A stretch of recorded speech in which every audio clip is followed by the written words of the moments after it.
We have Richard Rapport and Vladimir Fedoseev with us here, who just drew their game after what is it? Three and a half hours of play. Richard, do you want to start us off? What's your verdict of the game? Well, I don't know. It's my play games are becoming kind of boring since I started to play this Petrov stuff. Yeah. So yeah, we went for this very critical line. I mean, bishop f5, bishop g5, queen a5, and d5 is very topical. But I figured it should be objectively speaking fine for black. But of course, I have to remember a lot of important details and things like that. And yeah, somehow later on I couldn't exactly recall what I've checked, and through the human eye it felt that I was having problems to solve, which I believe I managed at the end. But yeah, it was kind of a misery, yeah, or a small suffering or something like that. So. Vladimir, how did you let him escape the misery? What happened? Okay, I think I just tried my best, and I did a good calculation work during this game, but I simply didn't find anything better than stuff you get in the game. The most important point for Richard defense was move rook a8, I guess. And if I take knight c6, he have a very important move bishop a3, and somehow it's not working for white. So rook c3, bishop b2, and in the end black is the side who. But actually, I think you just draw right, like rook c3, bishop b2, rook c5, rook e1 check, bishop f1, bishop d3, bishop c1. And one more. Like after bishop b2, you go rook c5. Yes. And this check, bishop f1. Yes. Bishop d3. Yes. Bishop c1. And I thought maybe it's just maybe you're still alive after all, which is quite quite shocking. But I didn't see bishop takes e1, knight takes e5, and I am mated. Yeah. Yeah, it's. But I can make a draw with knight c6, rook c6, rook c1. Yeah. So. Yeah, for sure. Yeah, but it's just much crazy line. Yeah. Yeah, absolutely crazy. But for white, it's not necessary to calculate after rook c3, bishop b2 if you find these checks. Yeah. You just go down the flank. Yeah. Sorry, please continue. So also, yeah. Maybe I had more chances before if I play some moves like knight a5 instead of rook a7. I don't know actually, but it seems like I tried all my best, and Richard just was in time to defend. Right, fair point. Richard, just you mentioned one thing here. You said since you started playing the Petrov games have become boring. I'm just really curious, and speaking completely as an outsider to the chess world. Do you often we hear grandmasters at this level sometimes say that it was a boring game, it wasn't an interesting game. Do you ever get bored while sitting at the board playing a dull position? I guess it will depend. It has to do a lot with one's character rather than the objective assessment. Because I think once you are in this kind of routine of playing chess, and then you are solving problems, whether they are minor, whether they are major. Basically speaking, the whole chess game is kind of a conversation between two people, right? And one is asking questions, and the other is trying to answer them as best, or reversed. They have a different opinion on something, and that's different ideas. And someone is evaluating a position as better for one side, the other the same, just reversed. So I think it's very hard to actually get bored. But at the end of the day, like my game with Alexei wasn't too exciting in the same line. So yeah, it can happen. This game actually was kind of exciting for me from the inside. Maybe it didn't look like that for a spectator, but lots of small calculations were needed. Maybe the assessment, didn't change much, but there were lots of problems and questions to be answered. There's a lot of conversation. Yeah. So, Vladimir, the same. I totally agree with Richard. The game was full of intents, and despite this opening is incredibly solid and just lets for this kind of boring position, when you can play like 10 times and it will be 8 or 9 draws. But okay, despite this, it was still a job to work today, and I think we both can be satisfied with our performance. Okay, well, let's leave it at that. Tomorrow is a rest day, so I understand you might not be playing football. You might be playing FIFA, if I caught it. Yeah. But at least we will play some soccer tomorrow. Something with the ball. Although maybe it's going to be in the virtual world.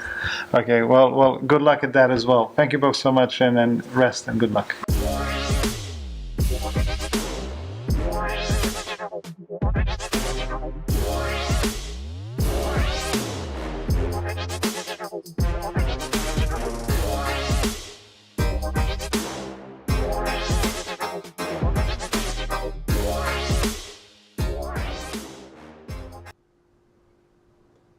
Hello and welcome to Grand Prix Belgrade. That's round 5, round after the free day.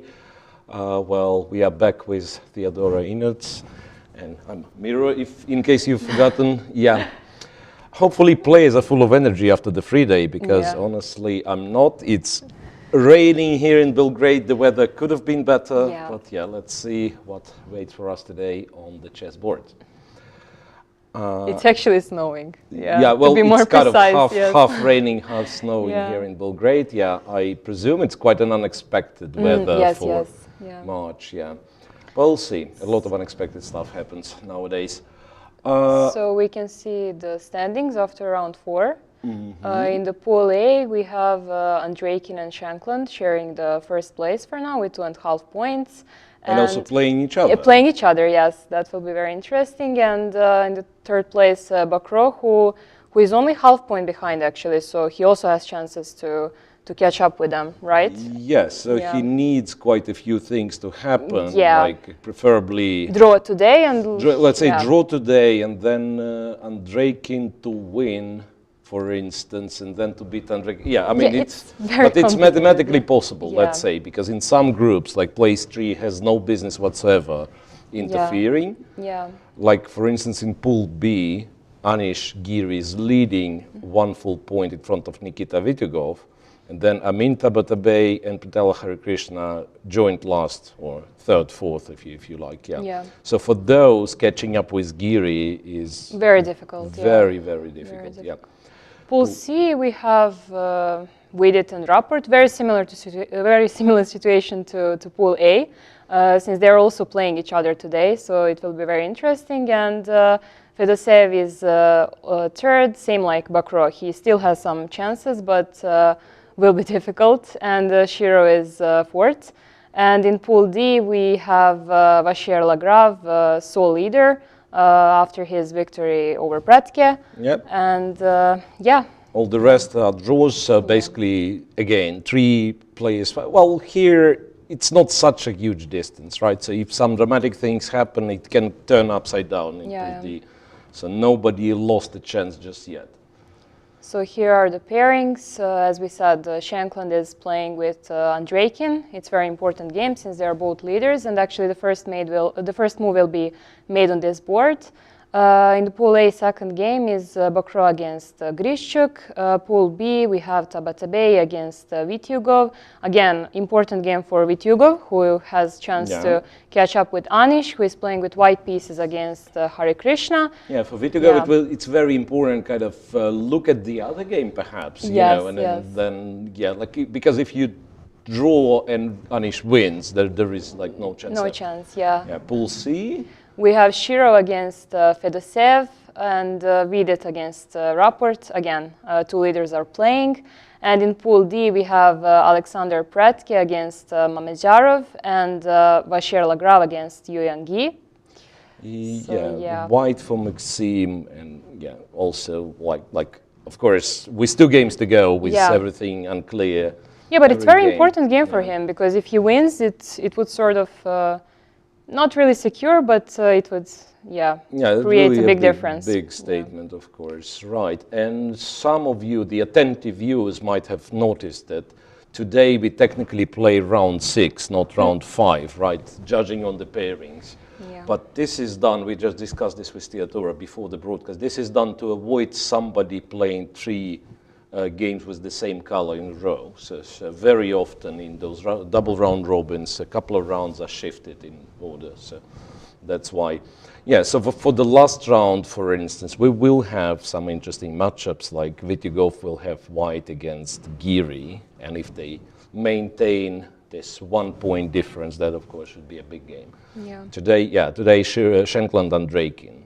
It's very, very, I mean, a lot of tension in this game, I expect. Right, so first move in this specific game, right? Shankland and Draken. Yes, it will be made by Alexander Cholovitz. He is a grandmaster and FIDE ACP president, right? And also fair play counselor. So I believe he will make the first move for Shankland, right? Yeah. Also will assure that the fair play rules are. Yeah, I still can't stop making jokes about those first moves and so on. So today on Facebook, if I'm not mistaken, was it Facebook or I mean somewhere on social media, I've seen the post. Little kids. There was a photo of little kids playing, and the little kid he goes knight h3 move 1, and then the caption was like, when you have good teachers, and then there was a game of Ali Reza playing some bullet game. He played knight h3, right. Oh God. So, yeah, I mean, it's hard nowadays to copy your heroes because sometimes they play some strange stuff. 1c4 we probably expect from Shankland, right? Or it looked to me that c4 not really was like, sure. no. Maybe d4, I think. Maybe d4, Yeah. maybe. Okay, we'll see. Yeah, d4, d5. So the game started, and let's see what happens there. d4 from Shankland. I mean, is he d4 player, e4 player, anything player, everything player? I mean, I believe he's. I mean, at least I know that he has this courses on d4, so that's how I know that he's d4 player for sure. But. And then 3a6. What was that called? Like Janowski variation, I guess. Clearly hinting at.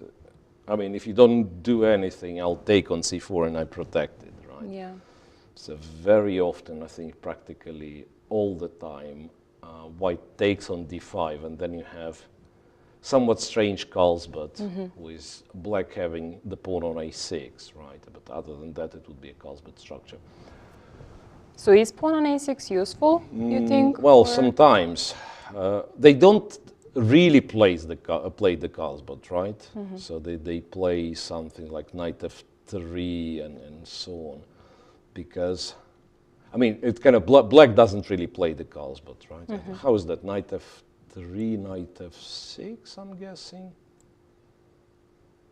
Or here? No, maybe I'm confusing stuff. Maybe it's this line I wanted to talk about. Knight f6 and fourth a6, which is kind of the same, but not exactly, because you have already the knight on f6, already knight on f3, right? So in our game, like takes over here, and maybe white won't go knight f3, even though it's not clear what else do you do.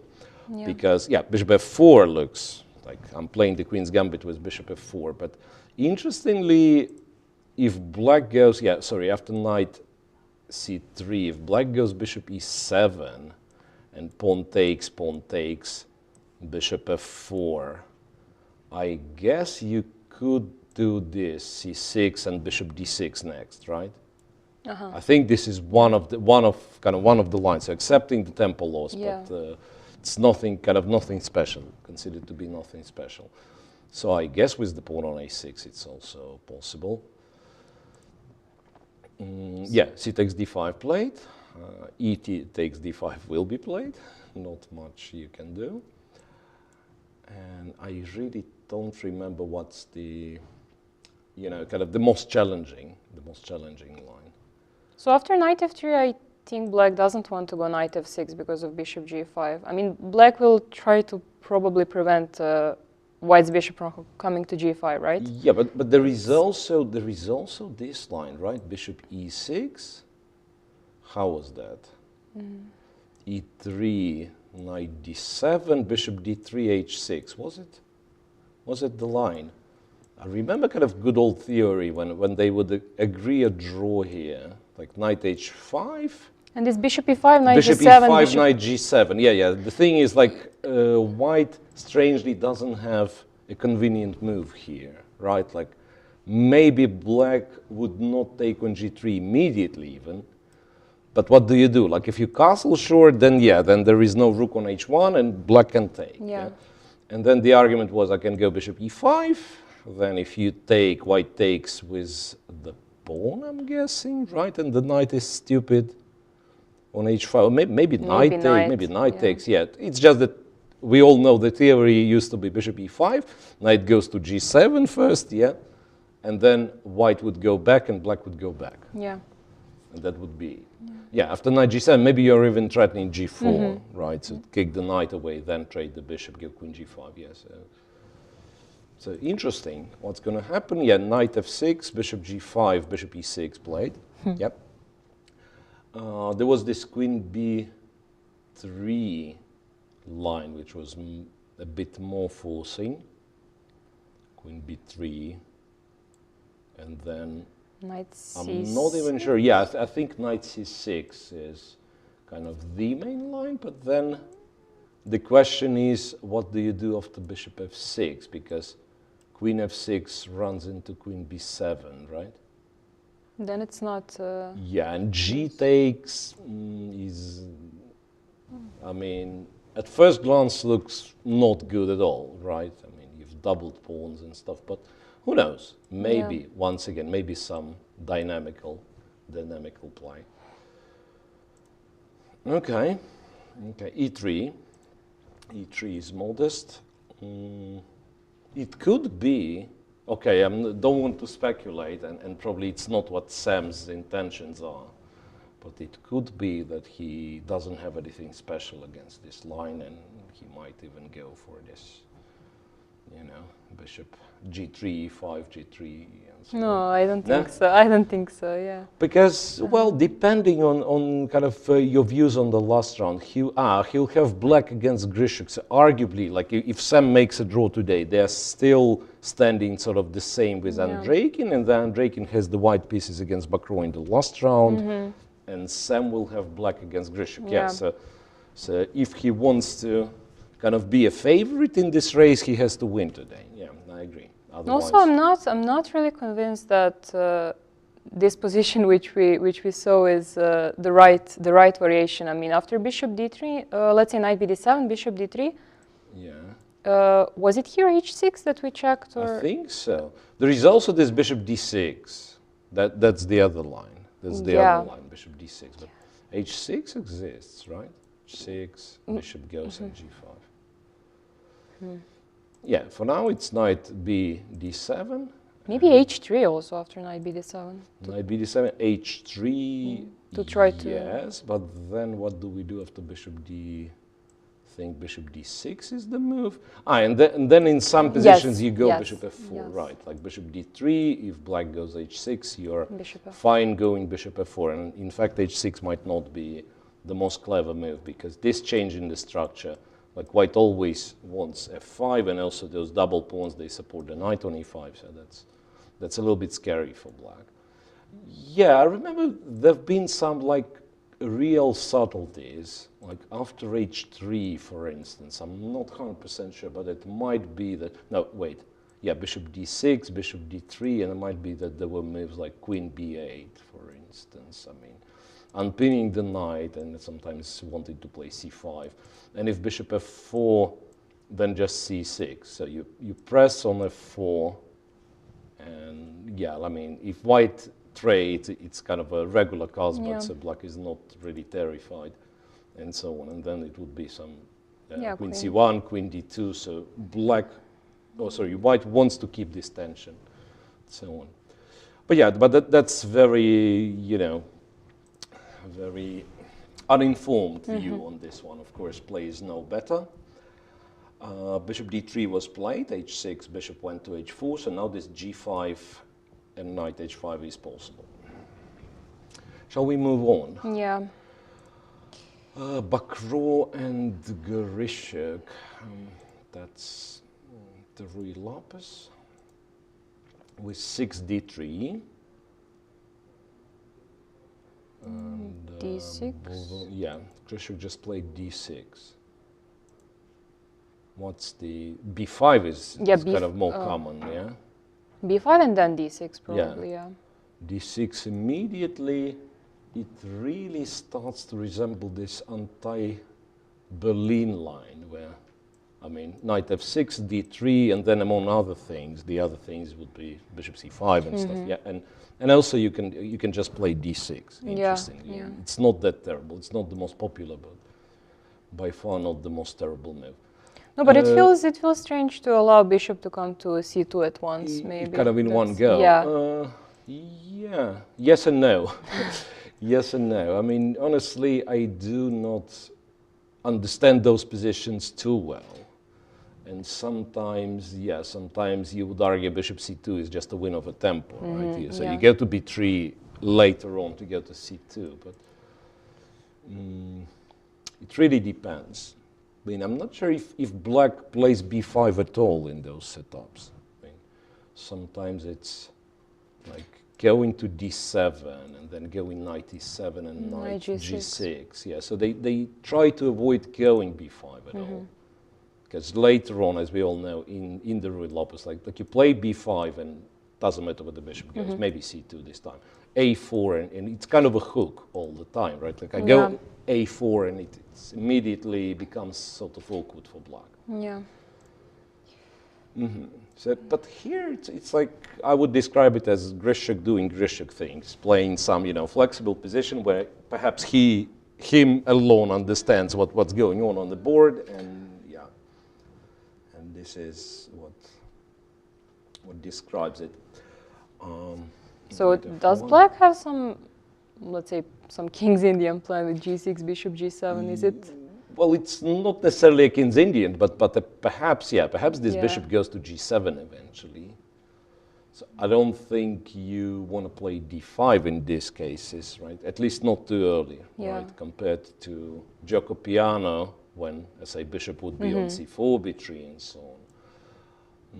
It's hard to say, right? I mean, why is that? I was at some point became curious. I was comparing like Gioco Piano and this kind of Rui Lopez's, which sometimes look exactly the same and might turn the same if say the bishop goes to c2 from c4 or from via b5, a4, c2, right? And still, I'm yet to understand what's kind of the big difference. Well, not perhaps Gioco Piano. Yeah, Gioco Piano, you have the bishop would here, be there, yeah. Right, but you can get there still, like bishop c4, knight f6, so two knights defense, and after d3, apart from bishop c5, right, you have, how is that, h6, d6, or bishop e7, no, bishop e7 castles here, d6, and so on. Okay. But once again, it's very hard to talk about the opening right here, because it's we do know what's going on, but it's not very concrete, let's say, right? So maybe let's find something else that we have more knowledge about, like here. Very similar, right? Here I don't even know what's going on. Tabatabai against Vitugov.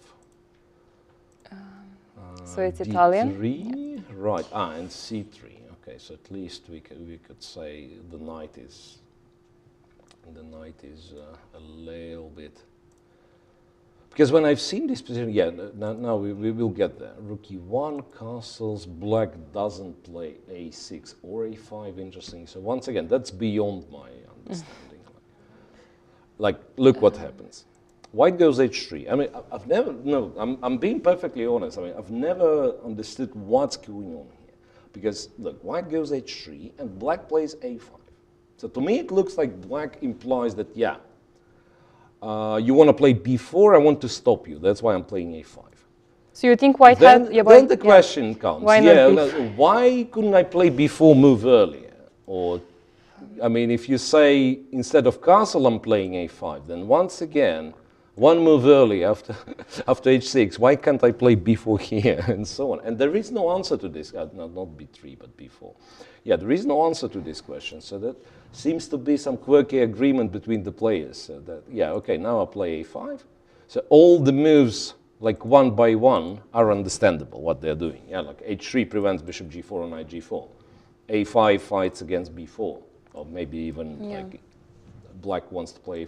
But the order in which those moves are made is still kind of confusing. Okay, so white plays a4, bishop e6, and I think we've spoken about that, right? So this structure with pawn being on a6 and white having some extra space on the queen side is considered to be not so good. Now with pawns a4 and a5, it's sort of acceptable. Yeah. One of the reasons would be that after d4, c takes, e takes, c takes, there'll be a b4 square for one of the black pieces.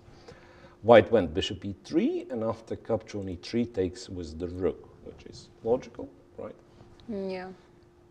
No, but why would also, I was curious, why would black go for this structure? Yeah, like why do you play bishop e6? Yeah, there is rook e8, bishop e6, there is also some knight e7, knight g6. I mean, somehow this structure doesn't seem to really favor black, since we said there is no serious attack after knight h5, knight f4. Yeah, we've seen some games where this works, yeah, but white, especially with with the rook on e3, so the knight on f3 is already protected, and similarly nothing will stop me from playing g3, and if needed king g2, and so on. So the king side is absolutely safe.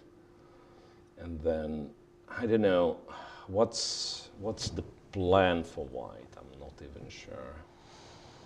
I mean, they're trying to provoke something. I mean, I remember sometimes it would be even like knight jumping all the way to h2, some knight g4, you know, because being as is, yes, black doesn't have any attack here, and doesn't black have any breaks in the center, but what does white do? Also not apparent, right? Yeah. d4 takes, and knight b4 is there, and then d5 and so on.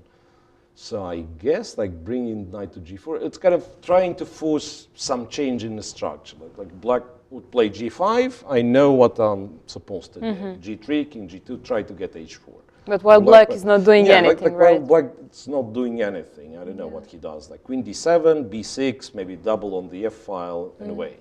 Yeah. And it's also not that easy for white to break through. But yeah, it is a favorable position for white, if you ask me. Like you have kind of a little bit more liberty in what you're doing. Yeah. For black has to act very, very strict. So it'll be tough for Vitigov to outplay his opponent. Do you think the opening decision is strange, or? But once again, we don't know what were the other choices. Yes, for Vitigov. exactly. Like he used to play French. He did a book on French quite a few years ago, and the Sicilian, the one that he played against Hare Krishna, right? Which one was it? Some with e6, but yeah, some e6. The one he won very quickly. Yeah. Remember, I it was a remember. really weird, Yes. like queen d3 early something. Yeah. So he went for some Sicilian one of the games, and also the kind of French is a possibility. But maybe Tabatabay's repertoire is such that Vitigov decided, okay, that's the best I can do. Maybe he wasn't even expecting the bishop c4 once again. Like if you do this, it's not necessarily that your opponent exclusively plays bishop c4. So there's always an option of bishop b4. Yeah. And we've discussed, like with black, we can talk a lot about playing for a win with black. Yeah, but if white is like exceptionally solid, you can't do much.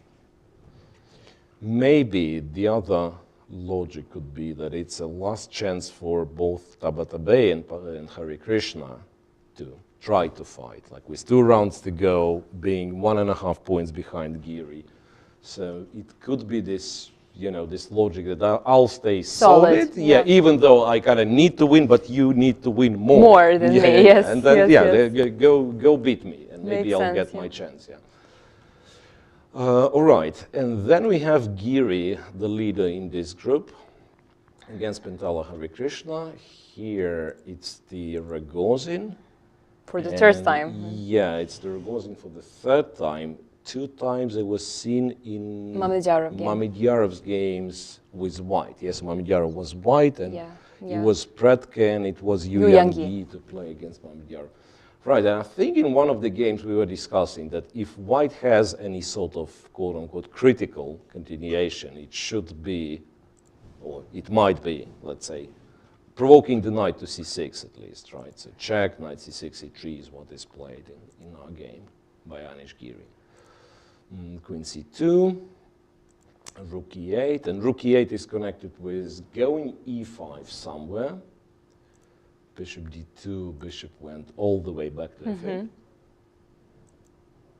a3, and now they are exercising kind of patience because basically what black means that whenever you move the bishop, black captures there, that's my guess, right? Yeah. And then tries to play e5, even if it, I mean, I'm not sure if it works because of knight g5. Does it work? No, it doesn't. I Maybe mean, we I can don't actually know. show it because there's also knight d5 tactic. Yeah. Knight g5. Let's say rook e7, there is knight Rook d5. e7, knight d5 Yeah. resigns, yeah. This is and nice. this. So, no, I mean, I was looking, maybe you just do this and don't play e5. So my argument is like, why white goes a3? Because a3 might be useful, like kind of covering b4, and he will be very happy to take on c4 in one go, right?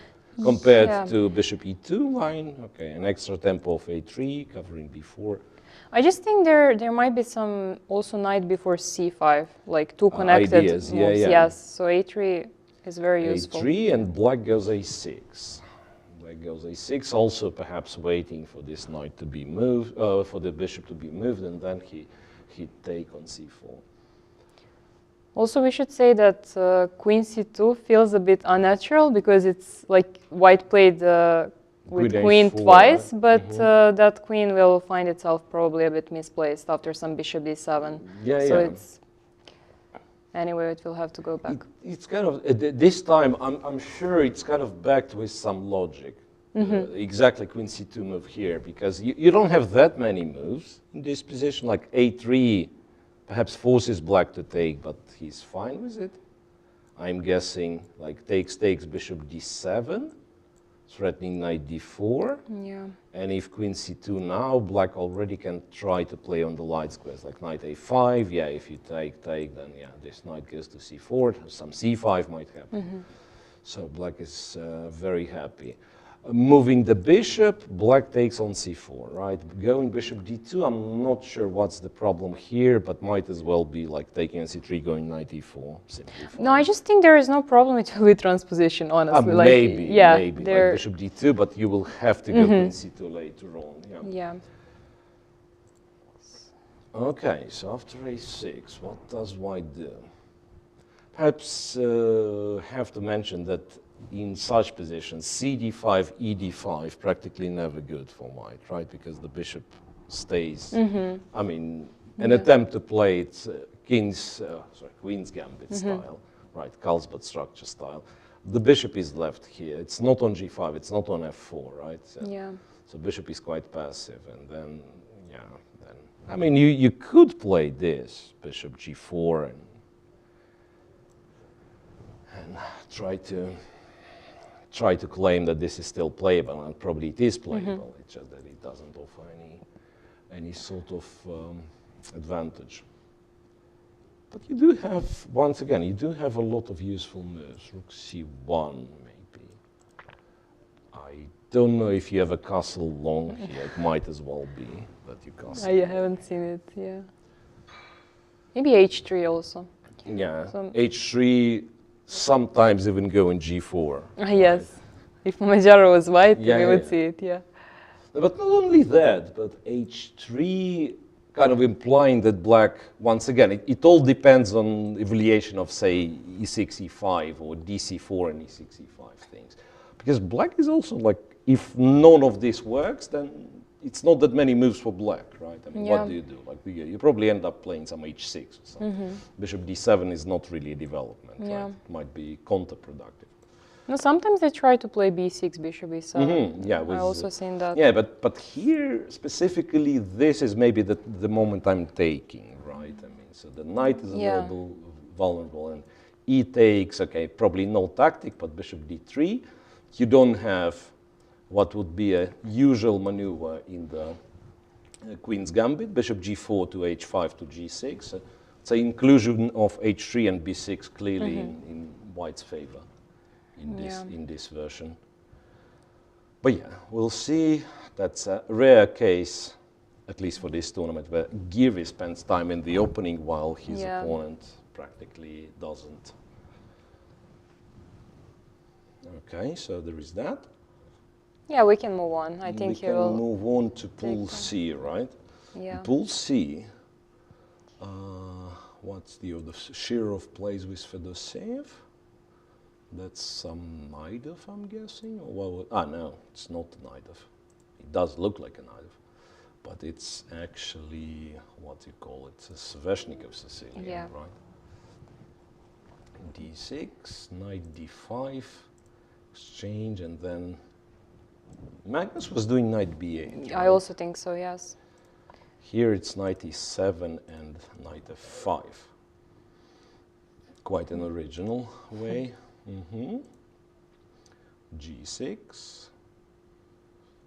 By the way, here, I think one can lose very fast by going A6, and then after Queen A4 you almost have to resign, or probably just have to resign, because the A pawn is pinned. I mean, you end up taking the knight, because, oops, knight D6 is a threat of checkmate in one. Queen D7, knight C7, bishop D7, knight D6 is still a checkmate, right? So that would be a terrible mistake. And knight F5 at least protects the D6 pawn. So now Queen A4, black has bishop D7. Okay, so we move on. Bishop D3, G6, castle A6, knight goes back, and here, interestingly, Shirov decides to take voluntarily. That's very strange. Yeah, a bit surprising, I would say, right? Yeah, the knight on F5 is not bad. It might go to D4 and so on, but still, like, kind of, he was not forced, it seems. So what he does, he swaps here, goes bishop E3, goes queen B3, so very, very straightforward. On the other hand, maybe this way he's getting the bishop to E3, otherwise it's not clear where the bishop would go. And maybe white is kind of simply implies that he's faster with, I don't know, C5 break, for instance, while black still, like if we think in terms of pawn majorities, right? Black wants F5 and F5, F4, whatever. And white's main breakthrough in the position is C4, C5, and maybe white's C5 is simply faster. Yeah.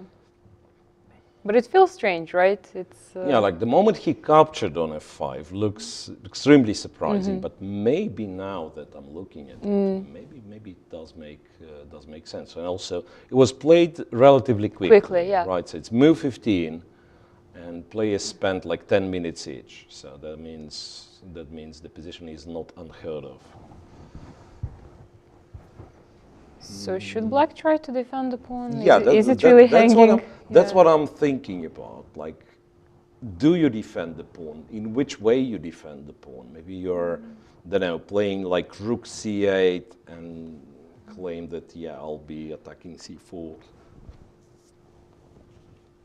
There's also this, bishop d3, and say rook d1, e4. Try to keep the bishop on d3 and then keep the c4 pawn targeted. Because that would be an achievement, right? If this bishop sort of survives, if white doesn't have any quick refutation, then bishop on d3. I mean, queen c7, something attack c4. If you take, I presume, bishop takes c4 is acceptable. Knight It's e4 still rook b8. kind of tricky, right? Knight e4, rook b8, queen c6. I mean, that's a lot of tricks, right? Not to mention that this all, I could actually try to start with this, right? Rook b8 and take on b2 maybe. Yeah. So that's very, very complex position. Once again, hard to evaluate it quickly. And also, like a modest move like queen d7, you might as well go c5, right? c5 and pawn takes, bishop takes. I mean, I don't know what is this, for instance. There was also knight a4. And knight a4 immediately, right? Just to put it on Knight b6 and a4, then... the rook, I don't know where it, it's annoying, yeah? Yeah. Like here, c5 I won't be able to take. Here, probably that's what I do. Rook d8, but then knight b6, and black is not stopping c5. Black is not stopping c5. Queen 7, rook c1, and c5 is happening. Yeah, quite Interesting. Quite interesting. Okay, round 1, Fedoseev won against Sherov, more or less because of the opening. Remember, it was... How was it? It was Slav with queen d3, and yes, Sherov yes, played exactly. b6, and kind of very soon it became some sort of an exchange Slav, which went wrong for black. Yeah. All right, so here, let's see if Sherov is up for revenge. But kind of more important, at least for now, is the other game in this pool, Vidit and Raput, two leaders playing each other. And it's French with queen b6 and bishop d7. He's the first French in this tournament, right? I think we... Yeah, I think so. It's also not played as much in the high level recently, right? This bishop d7, yeah. Actually, this e5, is e5 considered... e5, not really, right. Yeah, absolutely right. Knight c3 is, of course, kind of the main thing.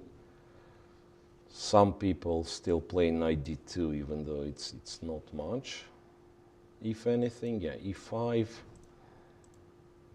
But yet again, right, after e5, I don't think what Raput has done is considered to be the main line for black. Bishop e7, it's obvious, he wants bishop e5. Bishop e2.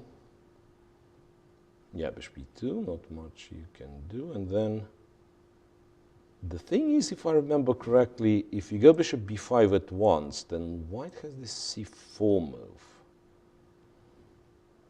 And if you trade some early d5, something like that, and if black decides to swap, then at least he is able to trade the bishops, but then white wins quite a few tempi by doing this. Knight c3, queen a6.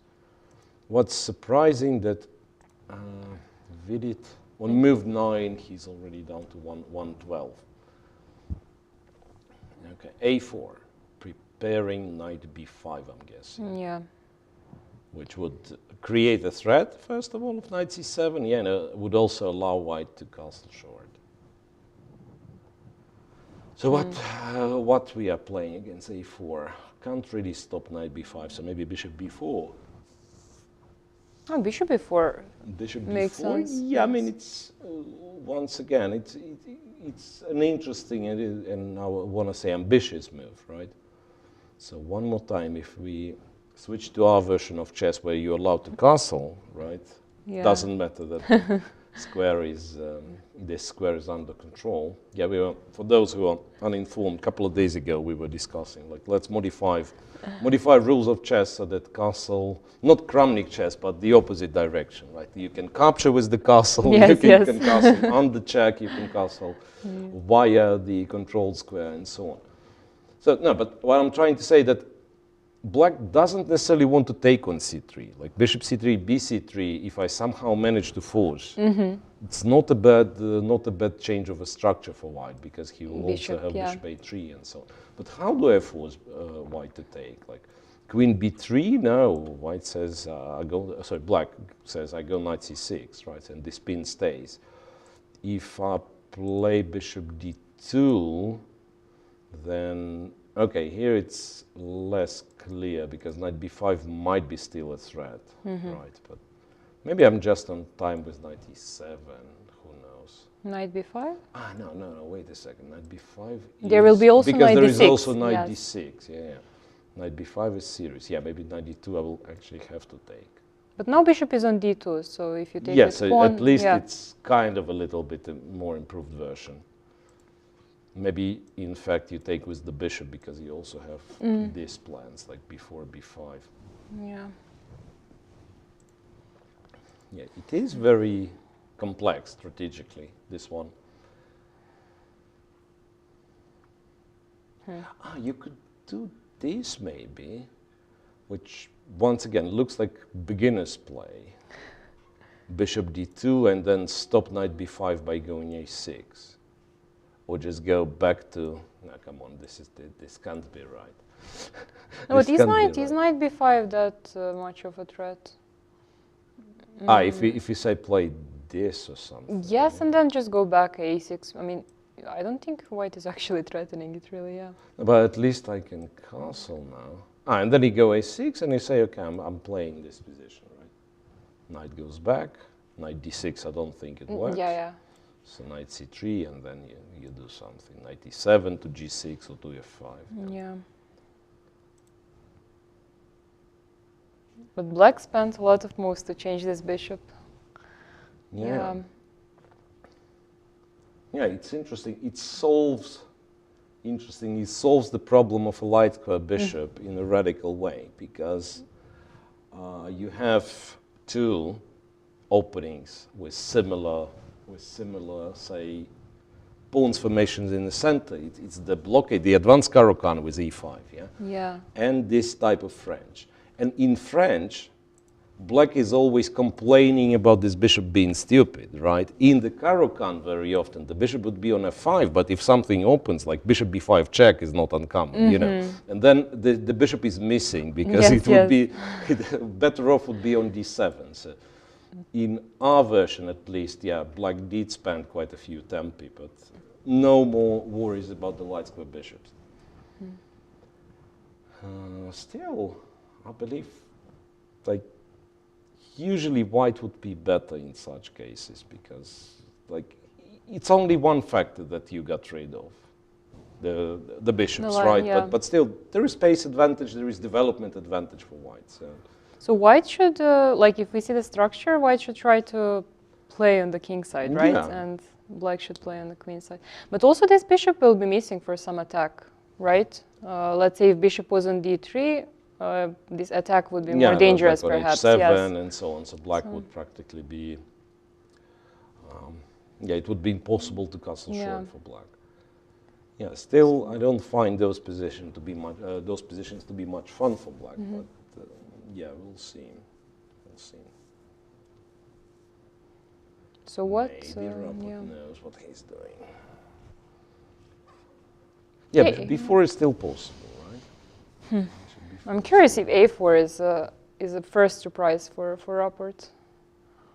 Well, that's the point in the game he started to think. Yeah. So Yeah, might as yeah, well it be. is. But it's a natural move, no? Yeah, I mean, absolutely. it's, Like you think, okay, I cannot castle short. That would be one of the natural moves.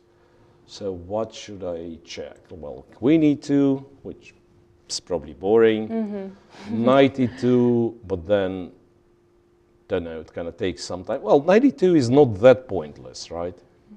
yeah. Funny enough, after this check, I mean, I might play this, but even king f1 is not such a terrible idea because g3, king g2, h pawn, you know. So I mean, I probably will be able to use the rook on h1. So it's not necessarily a tempo loss. King f1, g3, king g2, and my main point was that the knight not returning back to c3, but goes to like f4, h5, or sometimes f4, d3. So even these positions are kind of playable. So knight e2 is not completely pointless. And a4 to play knight b5 is something you check. Yeah, something you check as well. All right. So, right, yeah, that's a big game. I mean, if Vidit wins somehow, that makes him huge favorite. Yeah. So, So pool who is D, playing in the last round? Just to check in this group. In this group, yes. Fedoseev will face Vidit. Fedoseev. So it will also be interesting actually, because if yeah, even Fedoseev if manages it's to like- win, yes. So Yeah, even if it's like one Yeah. full point, Yeah. yeah, the Fedoseev white with Vidit perhaps. Yeah. yeah, it will be interesting. Bishop b4, bishop d2 played, okay. And very fast. Bishop d2 Very was fast. played very fast. Yeah. You know what? Could it be that? No. What? I thought about some stupid move like queen d3, but it doesn't make all that much sense. Knight b5. No, it's not. Yeah, but how do we stop knight b5 now? He actually took on c3. He takes on c3. Okay. Bishop c3, bishop c3. I guess, yeah, bishop c3, and then, yeah, what I was saying, like b4, b5 is quite serious, in fact. Like white will get enormous space advantage. b4 maybe can be met by b5. Is it ever possible? Interesting, but how about, I was thinking, like, for instance, knight d7, okay, disregard this move, maybe it's something else. Let's say white goes b4, he goes b5, and white goes a5. It's a little bit strange structure, right? But Knight white can't come to c4. Yeah, like right? my point is, like white sometimes, I mean, I don't know when, but in some remote future, he can get the knight on c5. Black cannot, I mean, there is no such square that black knight gets on c4. Yeah, the bishop is still not ideal, right? But it might be better for white. Now, what I was thinking, could it be that he spends one more move with the queen? I don't know. Queen c4 doesn't make all that much sense because rook c1. Like queen b6 to be ready to play a6 as the response to b4. No, he goes knight e7. So b4, maybe he is just planning to ignore it altogether. Just castle, b5, queen b6, later on to play a6. Maybe kind of banking it. White being overexposed after he moves all the pawns forward.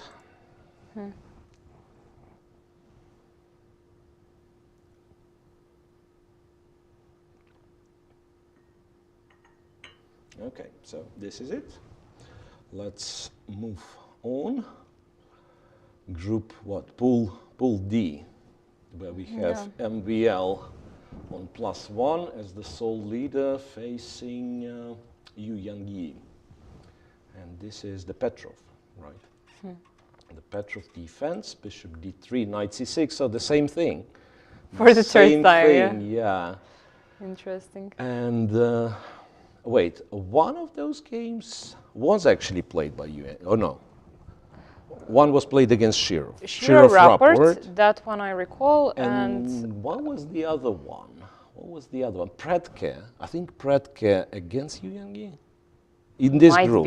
Might in be, this group, yeah. The one with knight takes, and pawn takes. Yes, Yeah, I yes, think you're it right. was You're right. Predke. I'm just not sure the opponent, but kind of MVL is unlikely. No, MVL, No, they MVL, didn't play. no. Yeah, okay. MVL game was yesterday. Okay, castle short, d5, d takes e5. So in fact, we transposing to, like, say, this takes knight c6. And if white would have played castle, right? So this, bishop g4, knight c3 takes on c3. Bishop c5, rook e1, castles, rook h3, and rook b1. So a weird scenario. White having kind of worse pawn structure, one may argue. But maybe some kingside attack potential. Once again, honestly, never understood those. I mean, those are really hard to comprehend.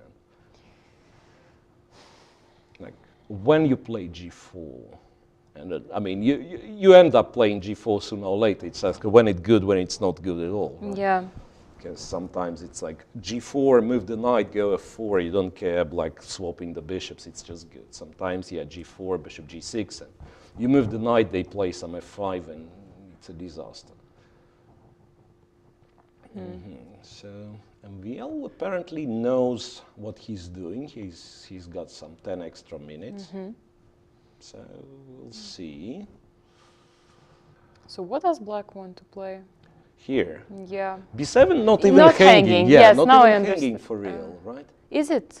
It's not, Like right? Rook B7, now bishop B6, and knight A5. Yeah, at the yeah. very least, It's not hanging, yeah. So it's not hanging for now, but it's irritating. Like the pawns always, yes. Yeah, so you have to keep thinking at some about point, it. Yeah. you will have to decide between B6 and bishop B6, I'm guessing, right? Yeah.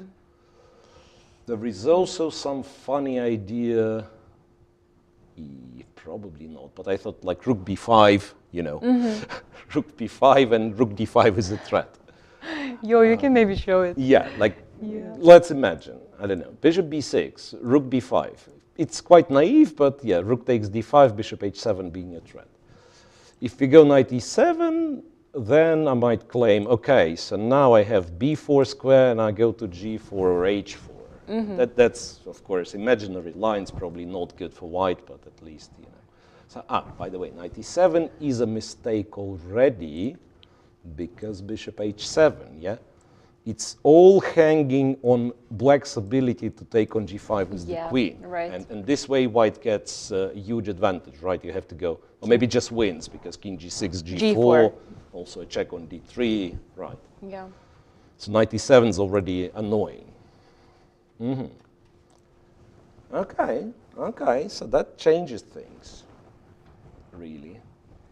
What do you do now? Maybe just B6, not letting this rook to go. I mean, you can play rook B5, but it doesn't threaten anything. Yeah, maybe B6. But then once again, there might be some tricks. Yeah, rook B5 is actually annoying, yes. Yeah, after bishop B6, surprisingly, right? Rook B5, it's not the move you expect, but it might be a bit annoying. What else? And okay, let's forget the B7 pawn. What black actually wants? Like, ideally, what is the setup black wants? It's not clear. Maybe go into G6, and if I take, maybe you take with the F pawn. Yeah, but the problem is, let's say bishop G6, rook B5. Yeah, I'm not even taking. You mean like go rook B5? Yeah. If B6, do what? Bishop E3? B6. Yeah, B6. I mean, I don't want to go. Yeah.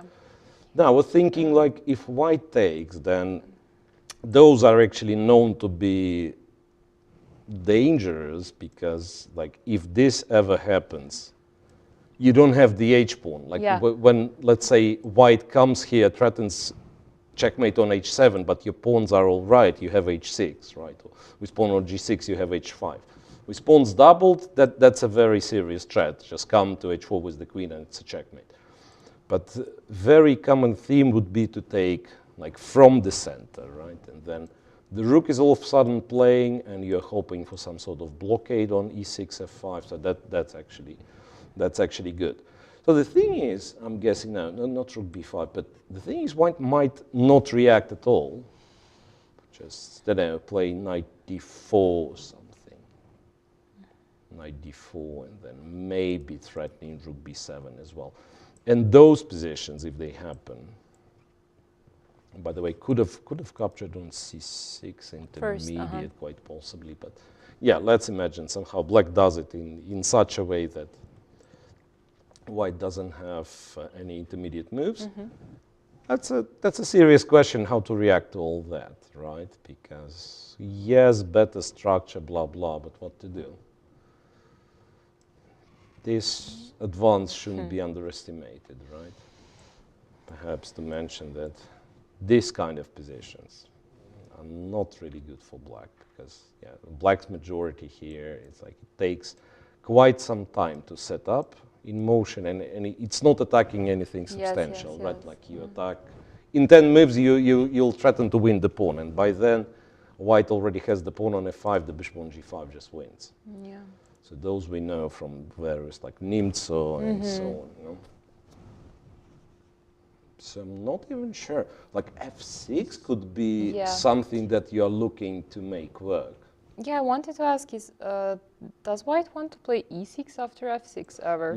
Yeah, that's the question. Like if F6 is the move at all here, if it works, right? I mean, if it works, kind of how much it works. Yeah, yeah, exactly. 6 e6, and then There's also some knight d5 now that I see. But he actually played f6, he right? does Yeah. play f6. Yeah, yeah. Maybe that's the point.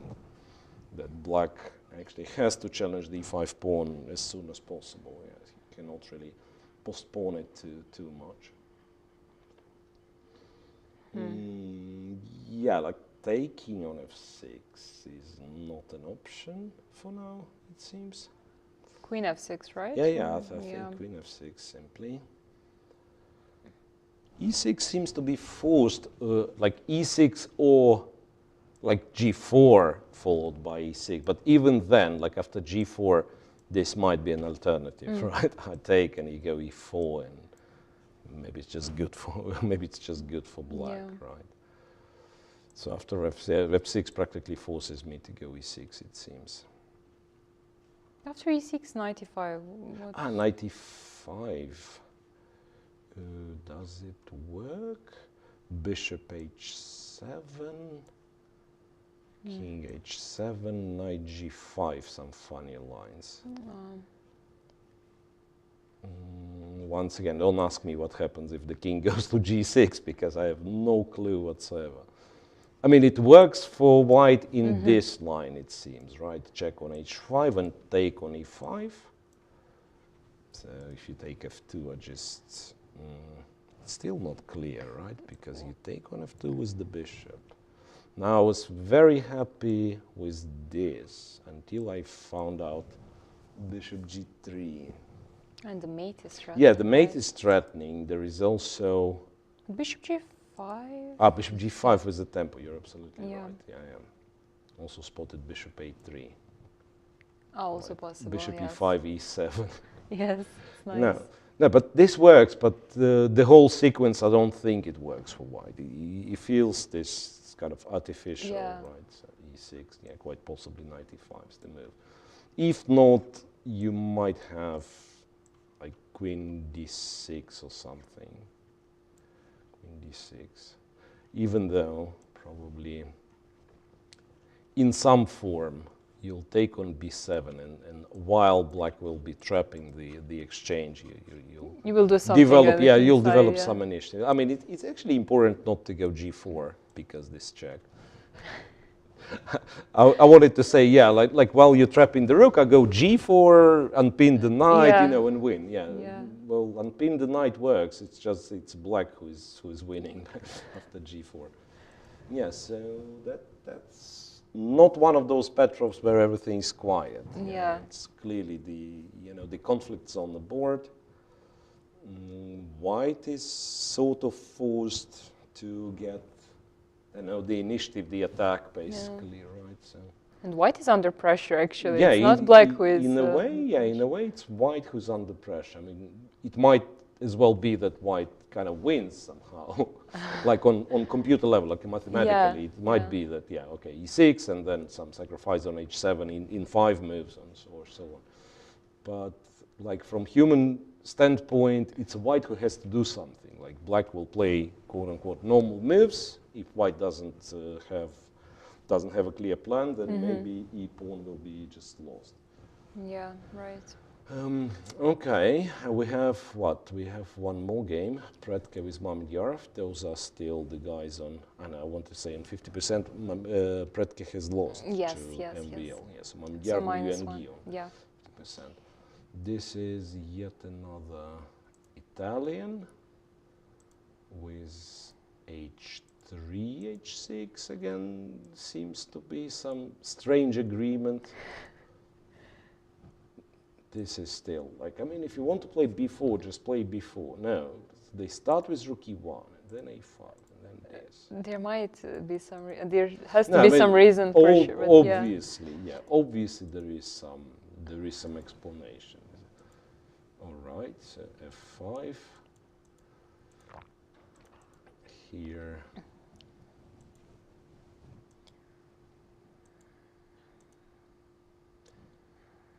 The fact that black went knight d7 in back is We don't see it very often, right? surprising. Yeah.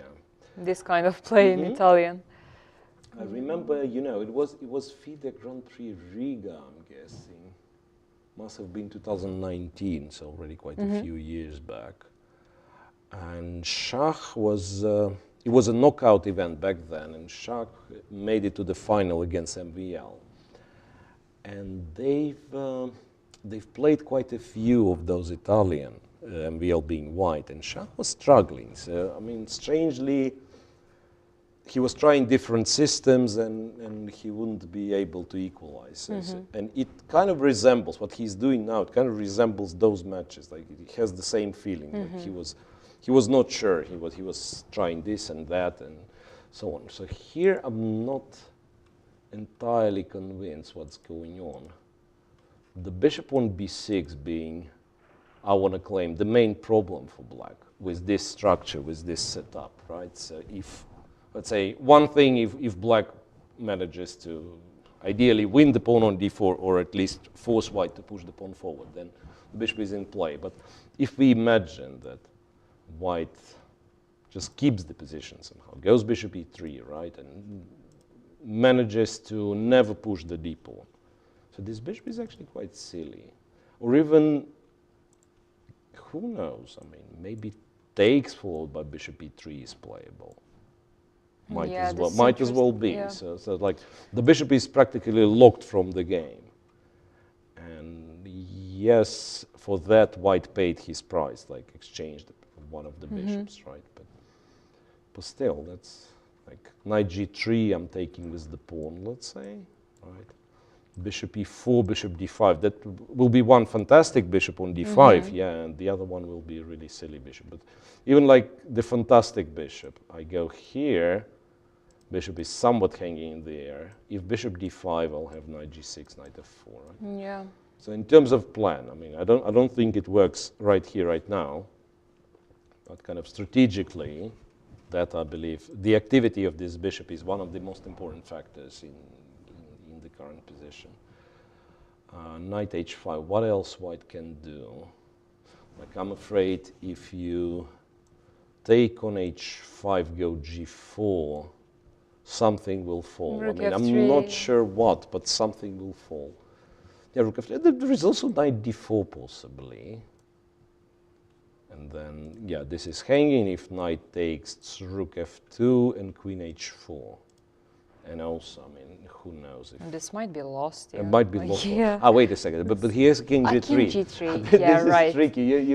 I mean, one tends to forget about such Yes, moves. yes, like, yes, like right. rook f2, and he goes to first rank. I mean, this is my calculation. Like he has to go to the first rank. Yeah, but king right. g3, and white apparently wins, not loses, right? Yeah. Because this is hanging, and queen f6 doesn't threaten anything much. Like even, okay, white wins maybe. It's a little bit Too much, but exaggerating.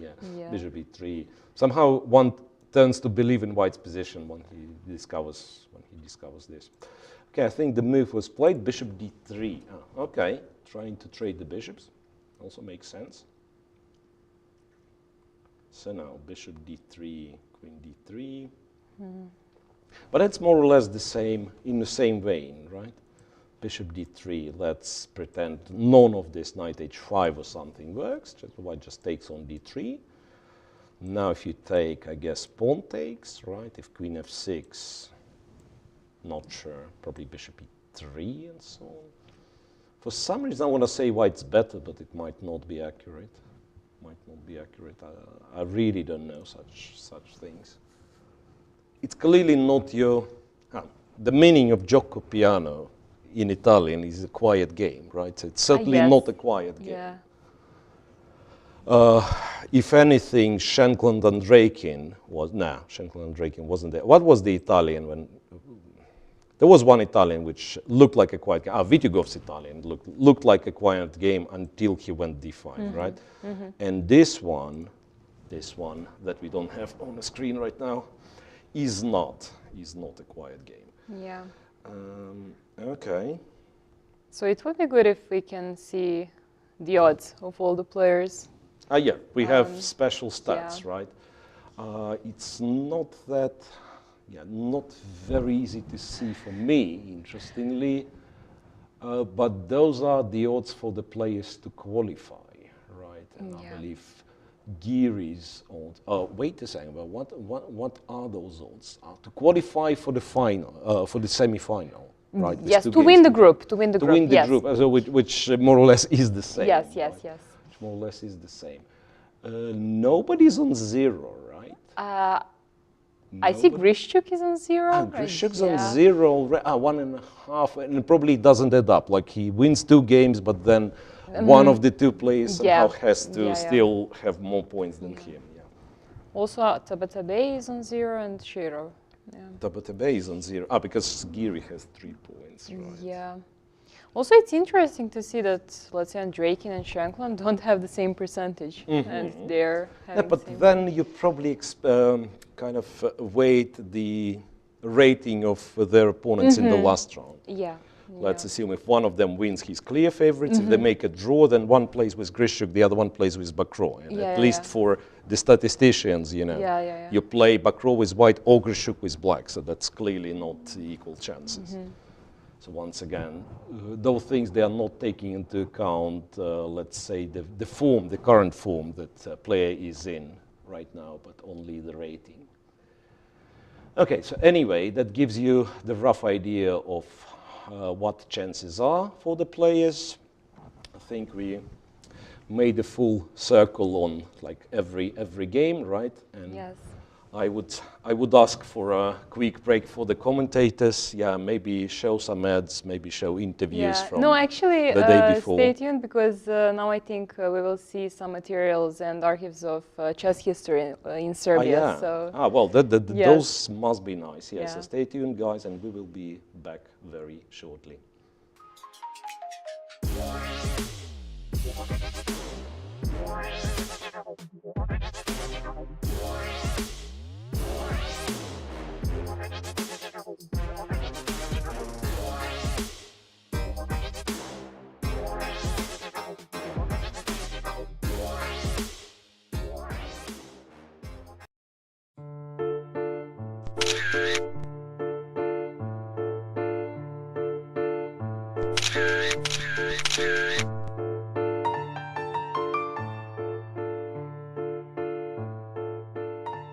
Svaki korak prestonicom države koja je menjala imena, ali ne i karakter, otkrivao je neku novu šahovsku tajnu.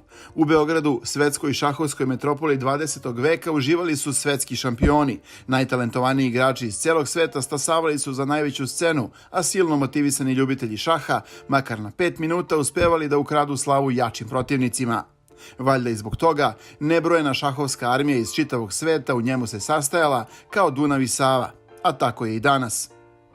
Kada bi originalnu i neponovljivu beogradsku šahovsku partiju analizirali od početka, krenuli bi od 1930. godine u kojoj je tadašnji svetski prvak Aleksandar Aljechin boravio u Beogradu i kada je u njegovu čast prijem organizovao jugoslovenski kralj Aleksandar I Karađorđević.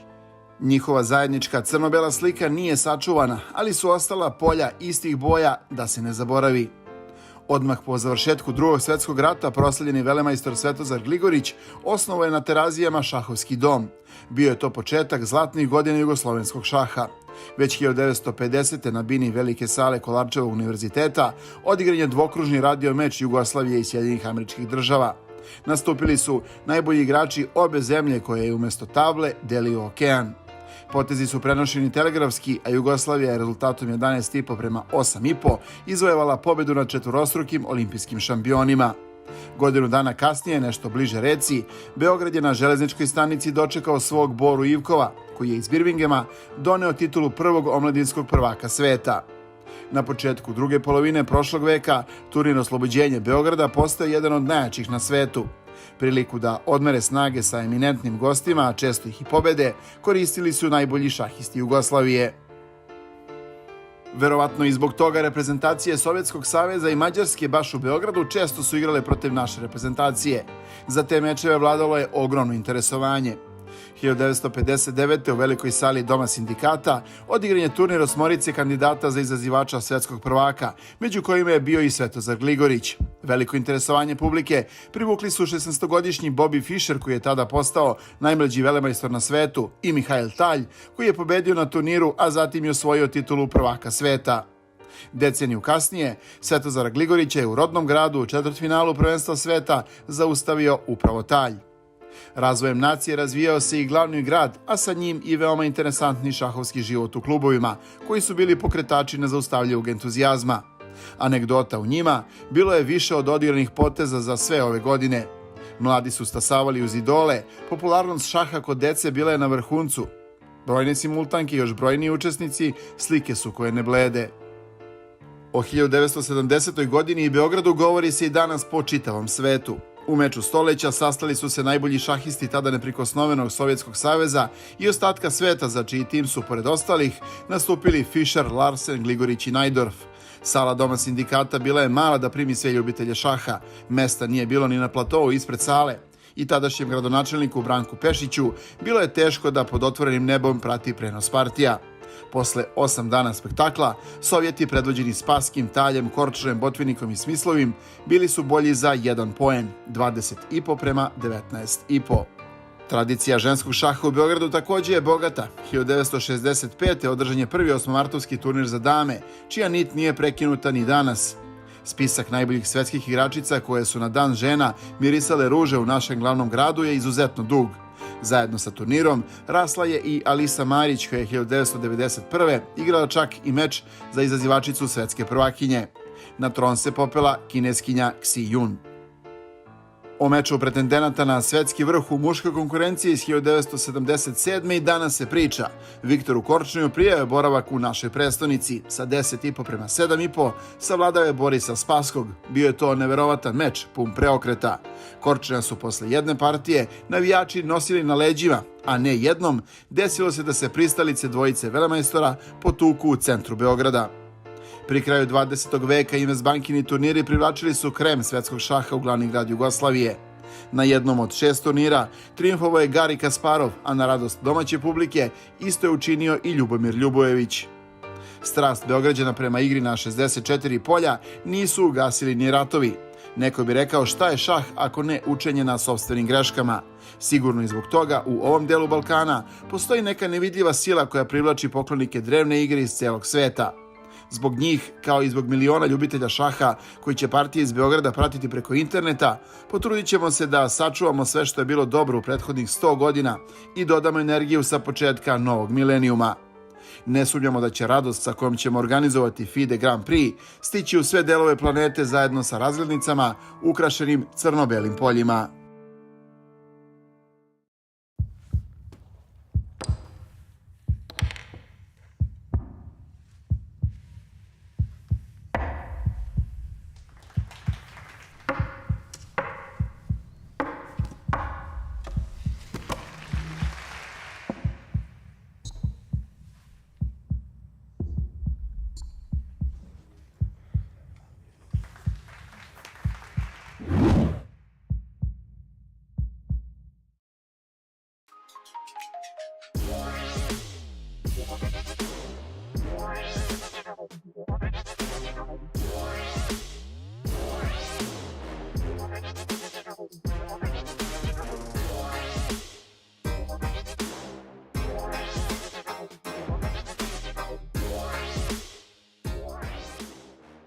After nearly 5 hours of play, the last game to finish in round 4 in the Grand Prix here in Belgrade is between Grandmasters Alexei Shiro and Vidit Gujarati.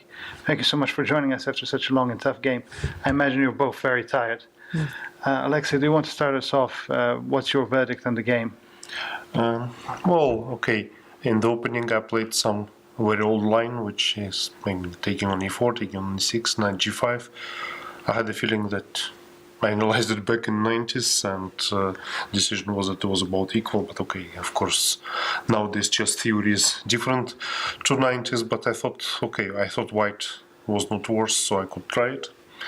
Okay, and then in the game somehow it became pleasant. I was slightly better, but probably never more than slightly better. And in general, I think black defended well. Probably, probably I did missed some clearer way to draw, because it looks like the position at some moment was very drawn, and then suddenly I get chance again, and then somehow after first time control I got too relaxed. I thought my chances are very good, but then of course I didn't realize that after rook a3 it's not so easy still to improve my position, and you need to calculate a lot of lines, and somehow maybe I was a bit tired, so I went for some immediate draw, but then after the game we discussed that I had some maybe some other possibilities, like it was very interesting to put my rook back to c4, get the same position, but with black to move, and actually it's not so easy to find the correct move, so it seems that at least I had some chances in the game, but at the same time my feeling is that it should be drawn with precise play. Fair outcome. Vidit, what do you make of this assessment? Yeah, it's I agree completely. I thought that it was not slightly worse in the endgame, it was very much bad for me at some point. I misplayed for sure. I think there must be an easier way to hold, but I chose the most complicated one, and I underestimated that my king is cut off with this rook on c4, and it's very unpleasant. I'm lucky to make a draw. I'm not very thrilled about my play, but can't complain with the result after the position I had. Okay, it's 4 days, 4 tough rounds. Tomorrow is a rest day. I understand there's some football being played. Will you be going to will you be going to play football tomorrow? Well, even when I was young, I didn't really play football, and now when I'm almost 50, that would be too much, I think. Are you a football fan at least? Well, I like to watch some good matches, but not a big fan. Not a big fan. What about you, Vidit? Yeah, I like to watch, but when it comes to playing, I'm more of a basketball or badminton kind of player. What's your sport of choice, Alex? I do some individual sports like swimming, and do a lot of running and cross-country skiing in long time ago. But basically, I'm not a big sportsman. Well. Tonight, you both need to rest. Thank you both so much. Thanks to the audience. This is the end of our show this evening. Tomorrow is rest day, and then on Sunday we continue with round 5 in Belgrade. Thank you and good luck to both of you. Thank you. Good night.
Okay, looks like we are back, right? To remind you guys, that's a second leg of FIDE Grand Prix. That's round 5, and it's what, 1 hour 20 minutes of play already. So pretty much in every single game. The opening is already played. Now they will be taking more time for their moves, right? So it won't be that much to discuss for now. And we have, as far as I'm informed, something prepared nicely by our video production. Yes, some kind of small presentations, biographies. Presentations of the players, and probably we'll start with Pool A. You can see Dmitry Andreikin on your screen. A reminder, he is playing against Sam Shankland. Right, we can't see anything, because of sometimes the arbiters closing the cameras. Right, so Shankland and Andreikin. My guess would be they're, I'm trying to recall, are they similar age? Not really, I think. No, just that. No idea, I'm thinking of, like track record of them playing each other, being very small guys. because, for instance, for Bakro and Grishuk, It's very long. yeah, Yes, like they yes. haven't played recently, Yeah. perhaps, until Berlin, but before that they've played a lot.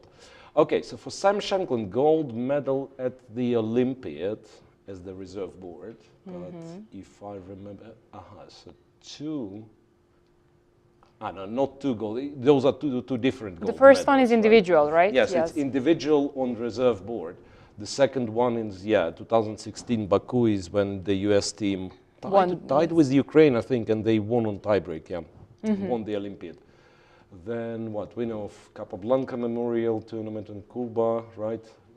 Prague Masters 2021. 2704, born in 1991. For some reason, I thought Sam is older. Yes, than me this. too. I have to say, me too. Yes, yes, yes. Yeah, I thought like he's in 87, maybe 86. I thought something like that. Yes, right, like closer to 35 or something for whatever reason. Yeah. Right, and as far as I remember, Sam. Once again, I mean, pardon if it sounds kind of a bit offensive, but he was never considered to be like a young talent. We haven't heard much of Sam Shankland like winning, youth events and so on. And then at some point he made this gigantic jump. Kind of from quote unquote average grandmaster 2550 or 2600 to 27 and kind of hour higher than that, right? So he was at some point like 2730 for sure. Then went back a little. Now he's seemingly on an upswing again. So 2704. Actually, he seems to be the youngest in this group as well. The pensioners group. Yes. Pensioners group. Yeah. All right, and his opponent, Dmitry Andreikin. Can we check? Andreikin, I believe, is 3 times Russian champion. Russian champion. Not sure about the Olympiad. I don't think he probably didn't play the Olympiad. He has won the team championship, world team championship in kind of Russian team, but more than that. I actually remember he also won some Grand Prix leg, right? Andreikin, quite possibly. I do think he won. I'm not sure which year was it, and actually it's quite funny because I believe it was. I remember that it was the second leg, and this is also the second leg, so it would be very nice if he could repeat the history. Yeah. All right, so that's him playing. What was the last time? We've seen it like kind of early in the opening, right? H6, bishop H4, and indeed not G5, but bishop D6 was played. So Russian champion, no, 2 times Russian champion. Only candidates tournament 2004, indeed, he was. In Huntington there was. Winner of second leg, right, Tashkent 2014, European Blitz champion. Yeah, this is it. So bishop d6, bishop g3, and black plays in a very simplistic manner by simply exchanging, going castles. White goes knight e2 quickly, to f4 perhaps to disturb the bishop, right, and so to concentrate the forces on the king's side. So black felt obliged to react by going c5, dc5, giving a check, queen d2, swapped, then the knight takes, interestingly, knight c5, bishop c2, rook f goes to c8, and white goes f2, f3. So if white's on time to play king f2, like to play all the comfortable moves, king f2, rook c1, maybe move the bishop away, I think white's just like comfortably better, right? So d4 is not happening anytime soon. Eventually white might start pushing the g-pawn and so on. So do you think this pawn structure of white is in white's favor? Yeah, I think so. Even the fact that he has double pawns, compared to the h-pawn, well, comparing to h2 pawn, I wanted to... It's hard to say, in fact. I mean, like, to say it's clearly beneficial, I can't say so. But it's not necessarily inferior to have the double pawns, right? Because, like, g4 and the pawn will be... Like, for instance, if we imagine white going g4 and somehow via d4 or g3 getting the knight on f5, right? And black would take this knight, once again, kind of remotely possible scenario. Then taking with the g pawn and having yet another g pawn is G4, kind of yeah. more compact compared to white having the h pawn, right? On the other hand, like if you want to push the pawns on the king side, then g4, h4 would be ideal, right? Yeah. So having the pawn on f3 is basically what white, I mean, what's good about white's position, yes. right? So stopping knight e4 and so on. Draken went rook c7, so now the question is, if you go king f2, what kind of position is that? Black could try to do this, in this case. Knight e4 check, and now the bishop is hanging, and I guess if you take on e4, among other things, yeah, even like this might not be out of the, yeah, but knight e4 is good, yeah. Knight e4, and then you take with the bishop, black takes with the pawn. Rook c2 is a threat, and knight d4 is, rook c2 is a threat, and knight d4 perhaps is the move. And I'm not sure what's that, for instance. Takes. Optically, I would say white looks more pleasant, but maybe it's just that, you know, just optically, right? I mean, if you don't care too much about the bishop, probably you can just double on the c file. You can't go to c2 anytime soon, Yeah. but it's got to be fine for black, I'm guessing. It's got to be fine, yes. So probably white doesn't want to yeah, go maybe there. he doesn't want to go king f2. Knight d4 is another thing. Knight d4 is another thing to do. Like protect the c2 bishop. Maybe you even play king e2, King f2, not yeah. f2. One of the typical ways for the queen's gambit, for instance, would be to move the bishop and knight from c5 goes to e6, fighting for d4 square. But in this specific case, I think like king f2, say knight e6, knight b3. Bishop a4. Ah, yeah, you have bishop a4. That's correct. That's correct. And if I go rook c1, you have rook c8 as well, right? Because I thought like swapping everything might still be in white's favor. In white's favor, yeah. Rook c1, knight d4, e d4, but white's more active and has the c file. But instead of capturing on b3, you can do rook c8, and it's a bit of a pin there, even though it's protected. So some bishop. I mean, we have to go on and on and on. Yeah. Yeah. But that's, once again, that's clearly a conflict. Like if white can establish himself like on d4 with the knight and play a few moves kind of consolidating, he's better till the end of the game. So that's black's primarily task, to disrupt this kind of white setting up the position. Yeah. So like structure-wise, white is more pleasant, or better. And then we have the second game in this pool, which is Bakro and Grishuk. And there, I've checked while we were on a break. It's not much happening there. Last move being interesting. So before that, it was this Prix Lopez. Black did play b5, in fact. b5 and h6, making it kind of a normal Spanish. Knight g5, knight g3, knight e7, knight g5. It's not possible. a4, bishop b7, and c4. And c4 is, I don't know, surprising move to say the least. c4 is a surprising move to say the least. I do realize, like with bishop on b7, bishop is not very good unless you push d5.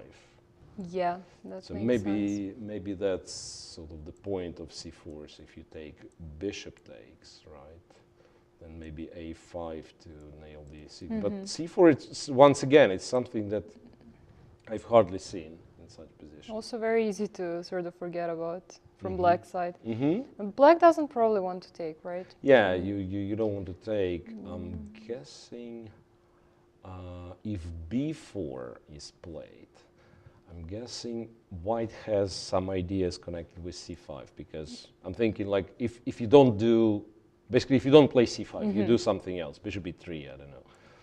If black plays c5, he's solid, right? Yeah. Maybe he's not better, but he well technically has more space. Yeah. Knight gets on d4 if needed, easier than white knight gets to d5. The bishop is stupid. So my conclusion would be if black goes b4, then he only has to account for c5. And then he cannot take.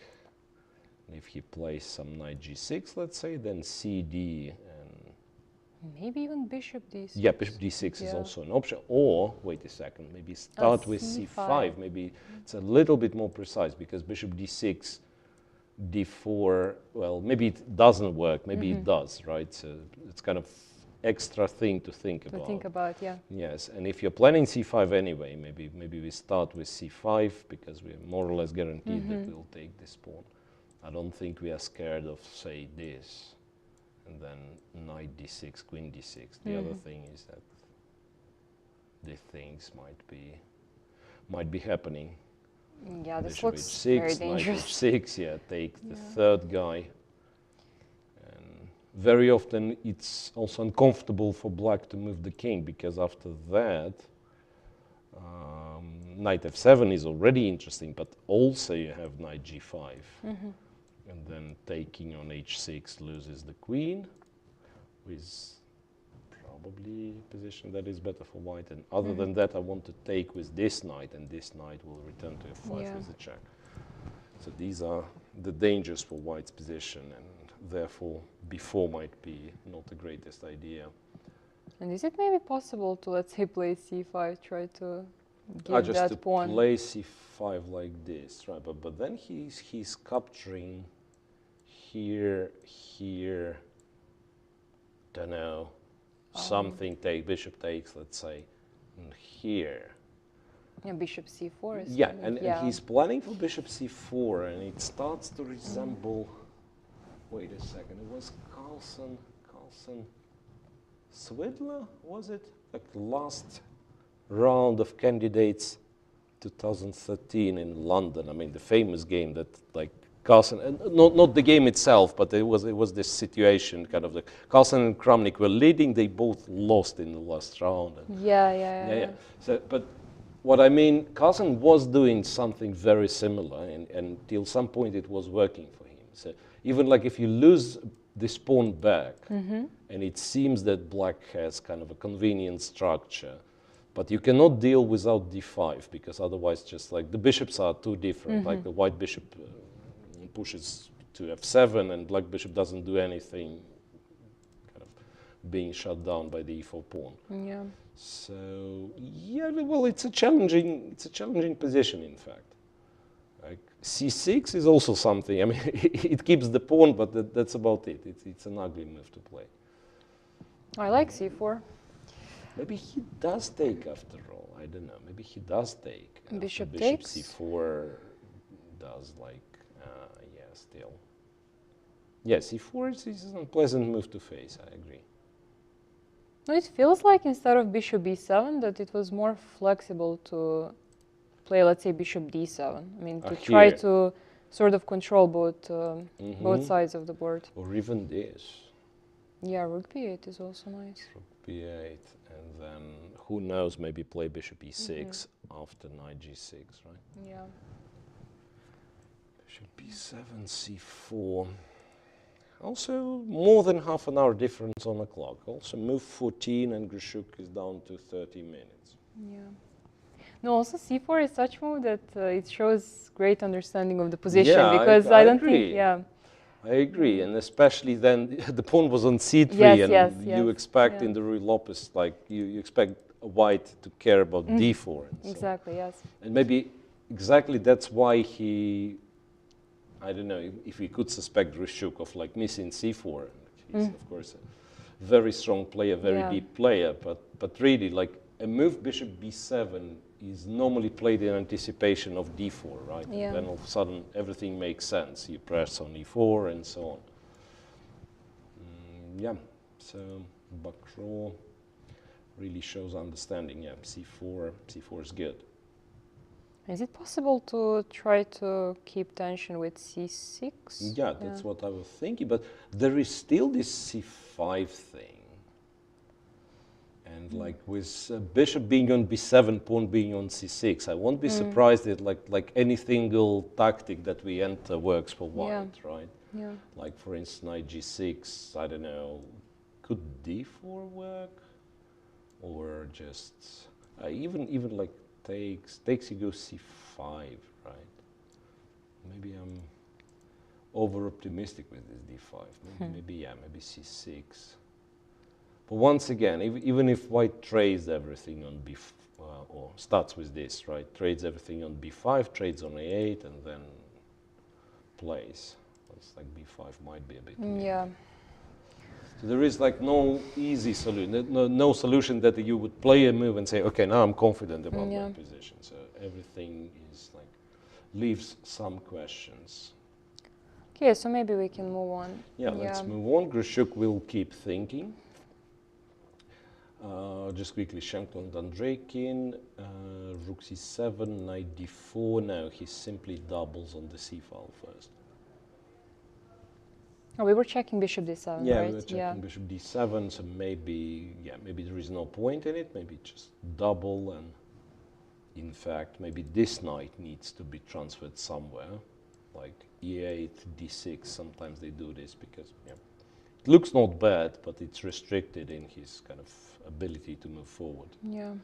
King e2 now is possible because the bishop's hanging, right? So knight e4, white's gonna take simply with the pawn, be an exchange up. So king e2, and then the plan, I'm not sure what the plan is. I mean, ideally, perhaps rook c1, bishop b1, and then play b4 and start swapping the rooks. So do you think white wants to trade off all the rooks, or is it in white's favor? Yeah, well, at least one pair off, I guess, because then it's kind of easier to protect I mean, you can move the knight and so on, and then the king protects c2, right? Because perhaps you need one rook if you want to expand on the king side, and one rook is needed to create threats. The other one, if you have the pair of rooks, maybe black generates some counterplay. But yeah, those are always like tricky questions. Right. In some positions, like you get rid of all the rooks, white king is in the center, kind of faster to d5 pawn, and it's enough. Once again, switching between the games. Sometimes, it would be the opposite, like you trade all the rooks, black gets the king to d6 and says now it's a dead draw. It's a dead draw, right. You don't have enough power to press. Okay, moving on, right? Tabatabai with Vityugov. This gioco piano Italian with the exchange on e6. Black doubles on the f file. After g3 goes d5. Rook back to e1.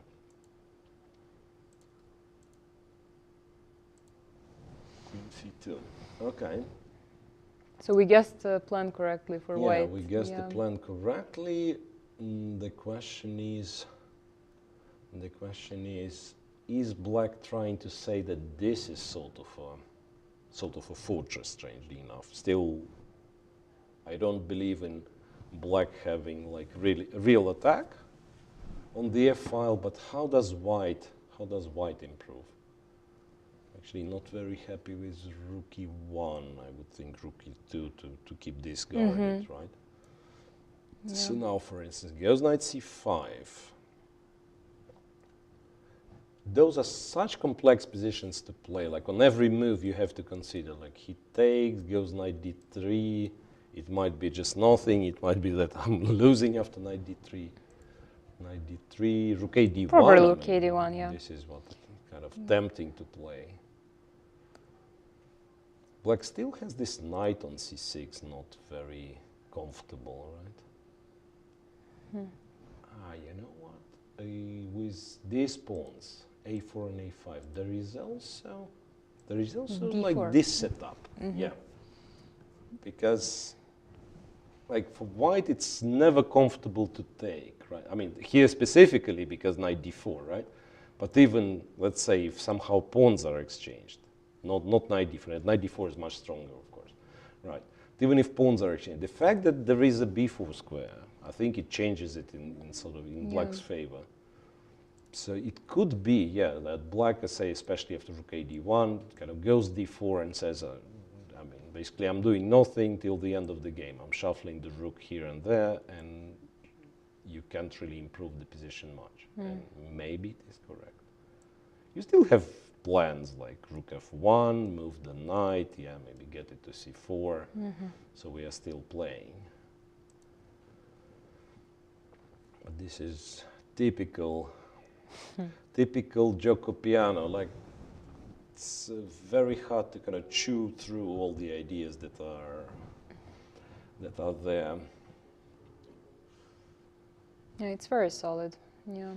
Very solid for both. For in both, fact, yes, yeah. yes. Because I kept saying that the moment black plays d5, e5, e6 are actually weak, but they're weak if black wants to continue doing something like taking on e4 and so on. Yeah.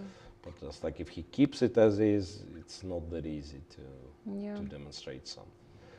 All right, so we'll see. It really will depend on players' intentions, like if any of them is too aggressive or not. Because Giri, for instance, we know the situation in this pool, right? Giri is 1 point clear of Vitugov.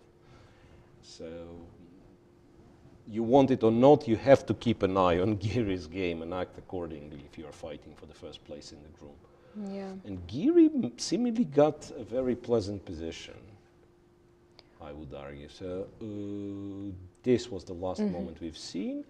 And then indeed not moving the bishop, but making more waiting moves. Rook d1, b6, now bishop d3, now castles, and bishop c1. Bishop c1, so any sort of e5 is not possible to think about, right? Knight a5, cd, ed, b4, knight c6. So black kind of claims that he's fine even losing a couple of tempi in this sort of Carlsbad. Knight b8, whoa. c5, takes. So this is the current position, right? This is the current position.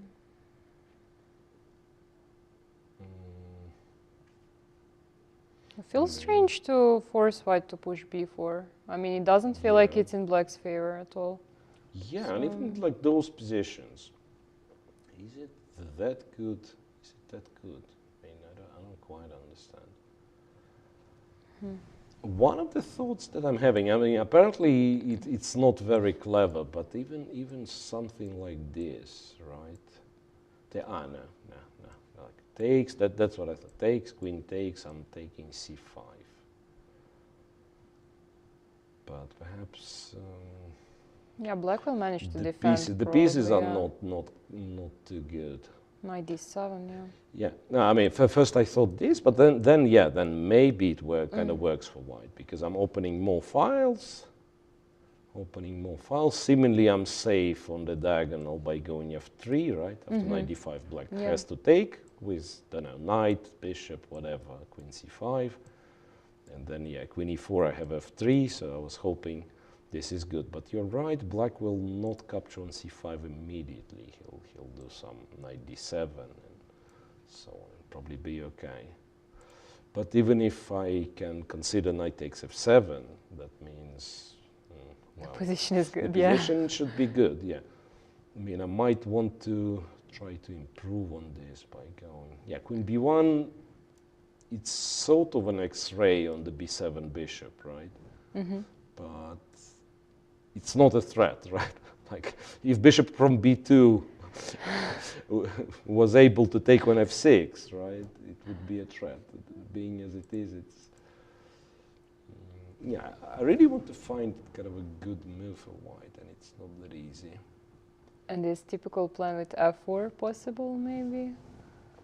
Feels strange, but yeah. Yeah, here it's not clear if where it's all going. Yeah, right? that's true. So it's like f4, and g4, then g4, g5, maybe. But then do we need to start with f4? Wait, it's my move, not his move, right? Also, there is always this. debate, like knight e2 and then get into g3 or f4.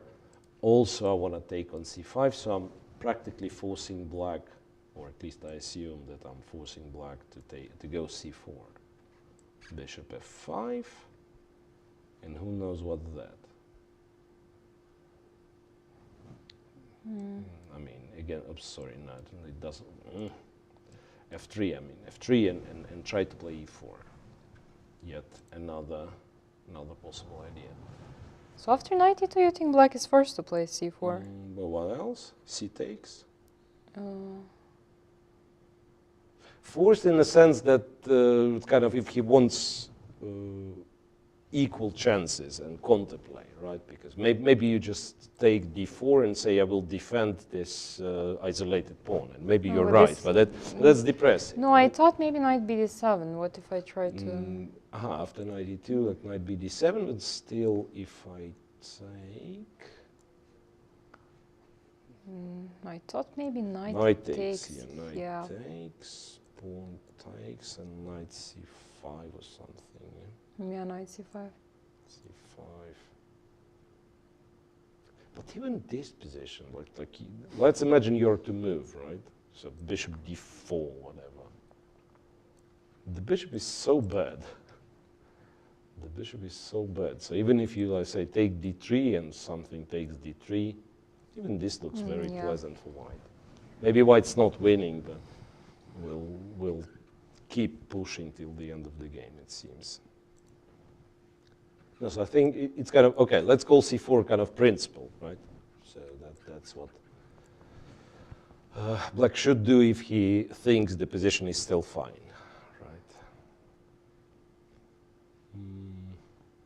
I wish I could provoke black to do it, keeping the knight on c3. So maybe like really like this, and if black goes c4, then to keep both guys on this diagonal, right? Or can we try to maybe ideally make the butt this here, would be this would be the setup. Like ideally bishop on b1, but then queen e2 feels stupid. Maybe go f4 after all. Maybe just go f4. Then if this, okay, bishop f5. It's sort of strategically risky for white as well, right? If black somehow manages to organize f7, f6 and kick the knight away, then all of a sudden black's probably better. But how do you do this, right? I think in such positions it's safe to say that the moment you play f6, white is ready to leave the knight on e5, right? I mean, he played some g4 and so on, and he will be sacrificing the horsey. I don't know what for, but I will mention that knight fd7 is not a very good move. Nobody wants to play knight fd7 anyway. So my take here would be that Giri is better. Yeah, me too. The feeling like Giri is better. It's just a question, I mean, how exactly you use it. Also, now that I'm thinking, maybe he can try to take one. No, knight is hanging. Yeah, the knight's hanging. That's why, I mean, partially the reason why I was going knight e2. Or even knight f7, just simply that the knight would not be hanging. The other thing is like after f4 and c4 once again, maybe not even to f5, but bishop e2. For now, it seems like a step in the wrong direction, but then after bishop f3, this pin will be annoying. It's also like c4 will be hanging, kind of combining pressure on, let's say, knight d7, for instance, just some random moves. Bishop f3, queen c7 to protect the bishop, and maybe white already can start pushing g4, and then queen goes here, and No, it feels very dangerous. Yeah, so kind of from the experience, we all know that it goes very fast from black having solid position to black getting checkmate. Yeah. And also black doesn't really want to go c4. I mean... Yeah, so you're right. Ideally, what he wants is to take on d4 and somehow press on d4. Yeah, try to exchange some pieces, Okay, so Giri is still thinking. I just realized that that's the first time Giri goes d4 in this tournament, right? So he played 2 games with Jokopiano, Yes, yes, won yes, both yes. of them against Tabatabai and Vitugov. Now his third and last game with White. And yeah, knowing Hare Krishna playing the Karukan, or maybe not necessarily, that's what Hare Krishna was doing in Berlin. I mean, I still keep saying Hare Krishna plays the Karukan. Last time Hare Krishna, he actually played E5, yeah. E5, Yeah. he played E5. Yeah, we can move on. Giri He will- decided to go d4. Yeah, move on to Pool C, third group. Shirov with Fedosiev. Whoa, this is a nice position. I mean, I don't know what it is, but this is a nice position. Queen b3, bishop d3, guessed correctly. Rook f to c1 was played by Alexei Shirov. e4, c5, and f5. C takes, f4. Bishop b6, Queen g5, d7, f3, threatening checkmate, d6 check. Beautiful. Black is thinking, interestingly. So I think we're sure that this is not equal, right? This kind of positions King can't goes be. here. We are threatening a G3 checkmate forced. in 1, g3 forced. And the question is, after Queen g4, it's not only that White will lose the d7 pawn, but how does White not lose the... King knight, H1? no, I think knight, you bring the knight, no?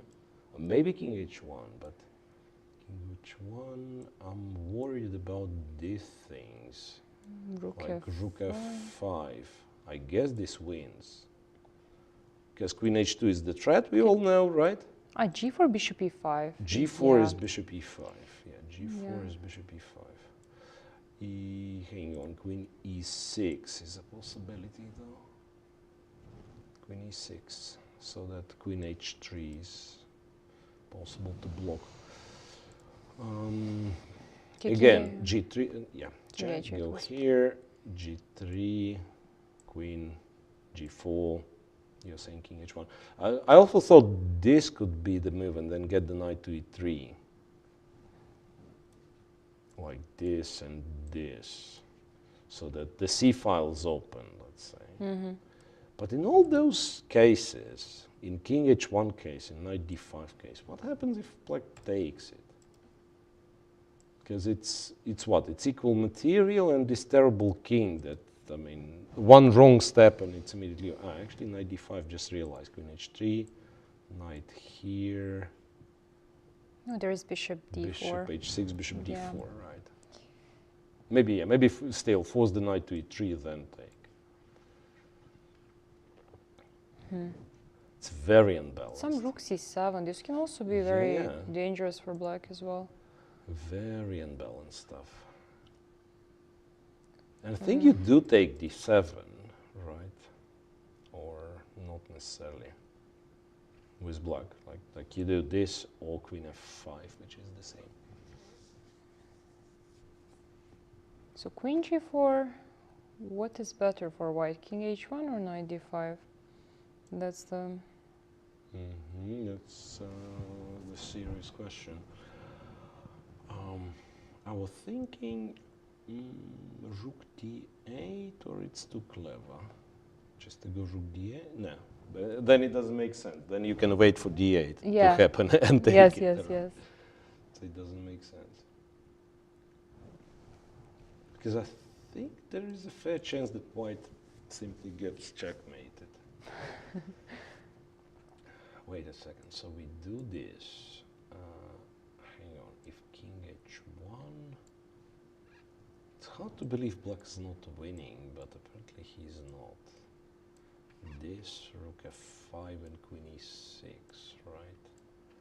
And you have, yeah, I mean, we could go on, maybe. No, that's nonsense. Now, maybe for the spectators, we have to mention what's all about. Yeah, so rook f5. Yeah. Basically, you say, actually, that was a big blunder on my part. d8 queen Yes. and bishop d8. And a typical way of winning would be a check followed by checkmate from h5, but this check from h5 is not actually a checkmate.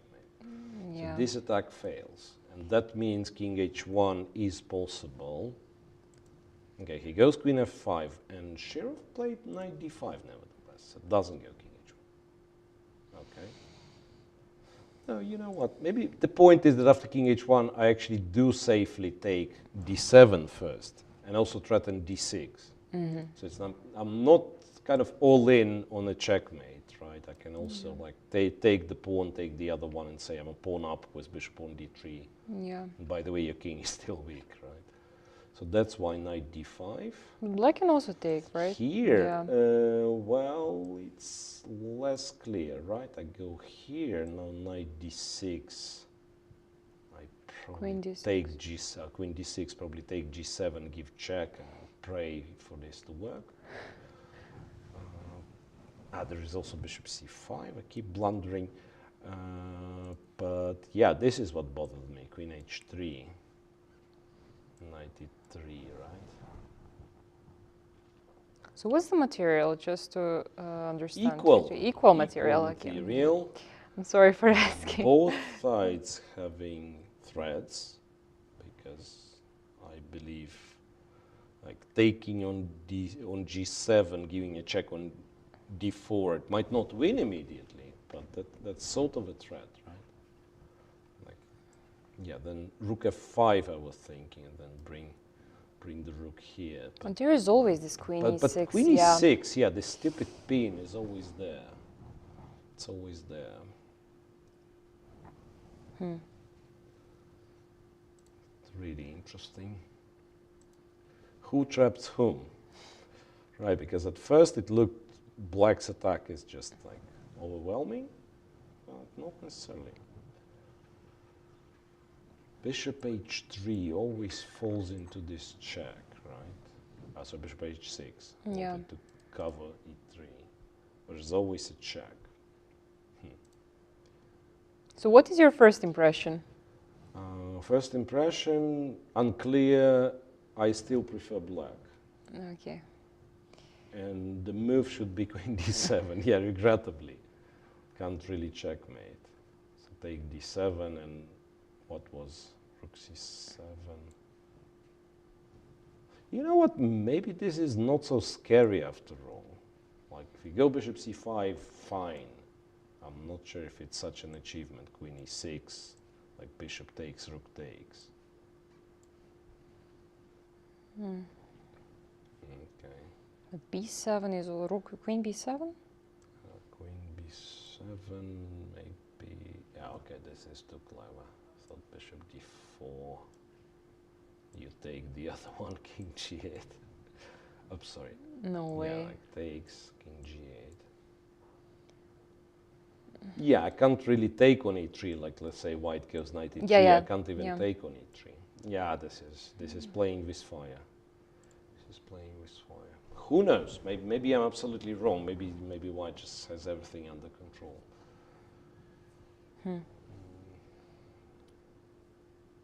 H5? Too slow, right? So h5, in order to have king h7 in some lines, right? Not to be checkmated after, let's say, I move the bishop and bishop d4 happens. And also h5, h4, but it's like... Feels so slow. It's so slow, right? Get to an h4, take on g3, and even then you're not threatening an awful lot. Maybe white king is just safe. Maybe white king is just safe. Okay, so here, knight e3, right? So maybe that's what we do. We push the knight back and then we take. Okay, this is a little bit different, so at least like rook c7 is less comfortable. Now if you play rook c7, and just take. Queen d6, yeah.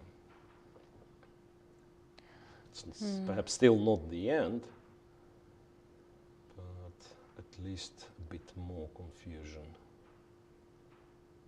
So instead of rook c7, yeah, instead of rook c7, there should be something. Maybe what? Queen d5. Queen d5. Is queen d5 possible? Yeah. Queen d5 is good. I mean, if it works, it's good. with quite a few threats. Rook c7 is one. Bishop d4 can be considered a positional threat. Yeah. It's not clear what black's doing now. Rook f6, attack d6. Yeah, you can imagine, but this is, I mean, at least pleasure to watch. That's kind of sheer of his back, sort of, right? So it's a playing totally unbalanced position. And actually Fedoseev is also not against such chess. So that's an interesting game, of course. And yeah, it also might be a chance for Fedoseev if let's say, if it worked subjectively for black, then he's not against this kind of scenario. Second game in this pool, Vidit and Rapport. Rapport played quite a few moves with his queen, namely 1, 2, 3, 4, 5, 6 out of 16. So he would be kicked away from Soviet chess school for beginners and sent back home learning the basic principles. But if I'm serious, still I'm not sure if it all worked that well for him. Before, and remember I stopped right here saying queen c4, rook c1, but he says, no, I'm fine, knight c6. And I presume b5 he would go further than this and go knight b4.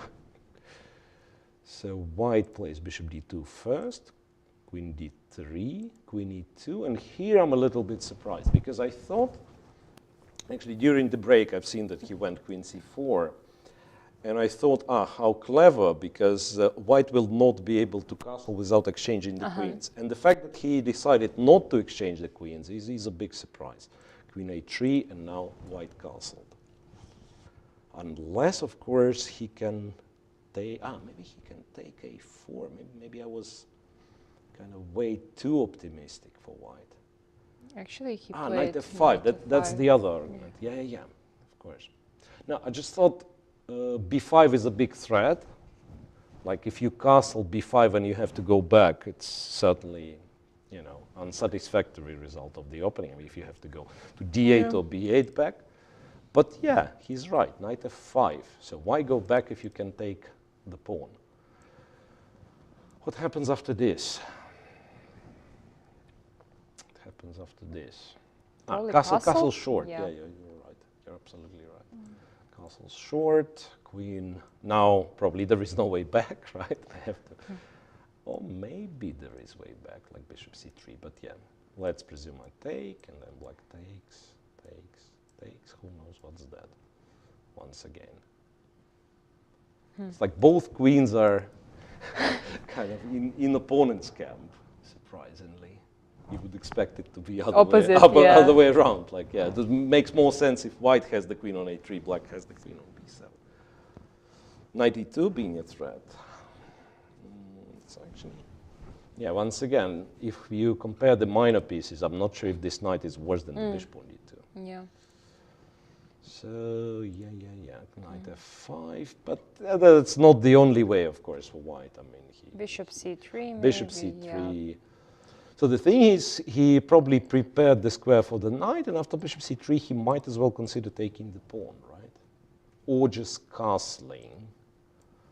Then b5, put the knight here. Still, I'm not very happy with how it looks for black. Like g4, you have to go to h6. It's very scary. So he has to be very inventive tactically. Okay, but he is that kind of player. He has to be, and he is. Luckily for him. And then we go to what? To Pool the D, last group, Pool D. Predkev is Mamidyarov. Oh, something happens there. After knight g3, knight g3 was played. Interesting. Bishop takes g6. The knight's almost trapped, but not really. Knight f5, rook e4, queen f6. Traded here, rook g4 and rook f6. So again, the same scenario that I was describing. Yeah, it's all about bishop on b6. Right, like black's position otherwise is cool and all, right? Pressure on the f file and everything, but the bishop is a little bit off. So bishop e3. Also, rook on g4 is a bit Strange, right? Strange, I mean, yes. it's not bad. It cannot be trapped. Right? Yeah, especially because of this bishop. Let's say because rook on g3 can never Yeah, be rook attacked, g3 right? or Yeah. bishop e3, h5. White also has rook g5. Yeah. Yes, I think the move for white is like bishop e3. Why he's thinking though, is could it be that there is some tactic for white, or because bishop e3 at least looks very safe. Can play bishop e3. Next move planning to play queen d2. Don't know, other rook to somewhere. It's a weird position. I thought maybe it makes sense to put bishop on c3, but now that I like see it, this. but it feels very where strange. do we? Yeah. No, we don't. We don't drop d4. Yeah, we don't drop d4. Or do we? Like some check. It always works. Knight takes. There is check in some moment. Maybe just here. Check and bishop d4. Yeah, f4 and you think, yeah. So it's working. It could be an idea. In fact, like bishop d2 pass bishop c3, and then d5 makes sense. If black goes d5, then maybe knight d5. But usually it's bishop e3, and you also speculate on some lines like d5, bishop e3, you take c6, the bishop's hanging. Who knows? So once again, it looks that if any side can be better, it's white. I mean, at least that's my opinion. But looking at the clock, it's getting a bit worse. So twice as much time, or more than twice as much time for Mamedov. Pratke already lost with white, kind of exactly the previous game against LVL. Yes, exactly. So might be under pressure, right? And then we have MVL and Yuyangi, f6, e6. Okay, this is the game. Look, I mean, they practically didn't move since then, in an hour. Yeah. Right? Queen d6, logical. Rook takes b7. Exactly, remember what I was telling you. Yeah, he will take on b7. And if this rook will be trapped, I mean, white something will happen. Something will happen. Side, right? Yeah, so he's not even going after this rook. He goes knight e5. Bishop e2 and takes on e6. Okay. So they're exercising in tactics, and I can imagine it's very hard. It will be very hard for us, right, to come up with something. Like, what's the material? Material is equal, which is. So the first question is knight d4, I guess. Knight d4, right? exactly. The thing is, I'm guessing bishop takes. Then bishop h5 doesn't make all that much sense, right? Right. The knight survives and everything. If pawn takes, then black takes on e2, queen e2, and queen c6 is important. Or c8, but c6 is just same as c8, but better, maybe not. This way, white might win a pawn, in fact. Queen b5, I mean, that's... There's queen c3. Or lose a pawn. Queen Yeah. c3, the rook's hanging, and then d4. Chess is such... no, it's a check. Wait a second. It's a check, and then I move the rook. Right. Chess is such a difficult game. Knight d4. Does it force black to take on d4? Perhaps it does, right? Well, technically, there is still this queen c8 immediately. But I don't know why would you do this, right? You probably just take on d4.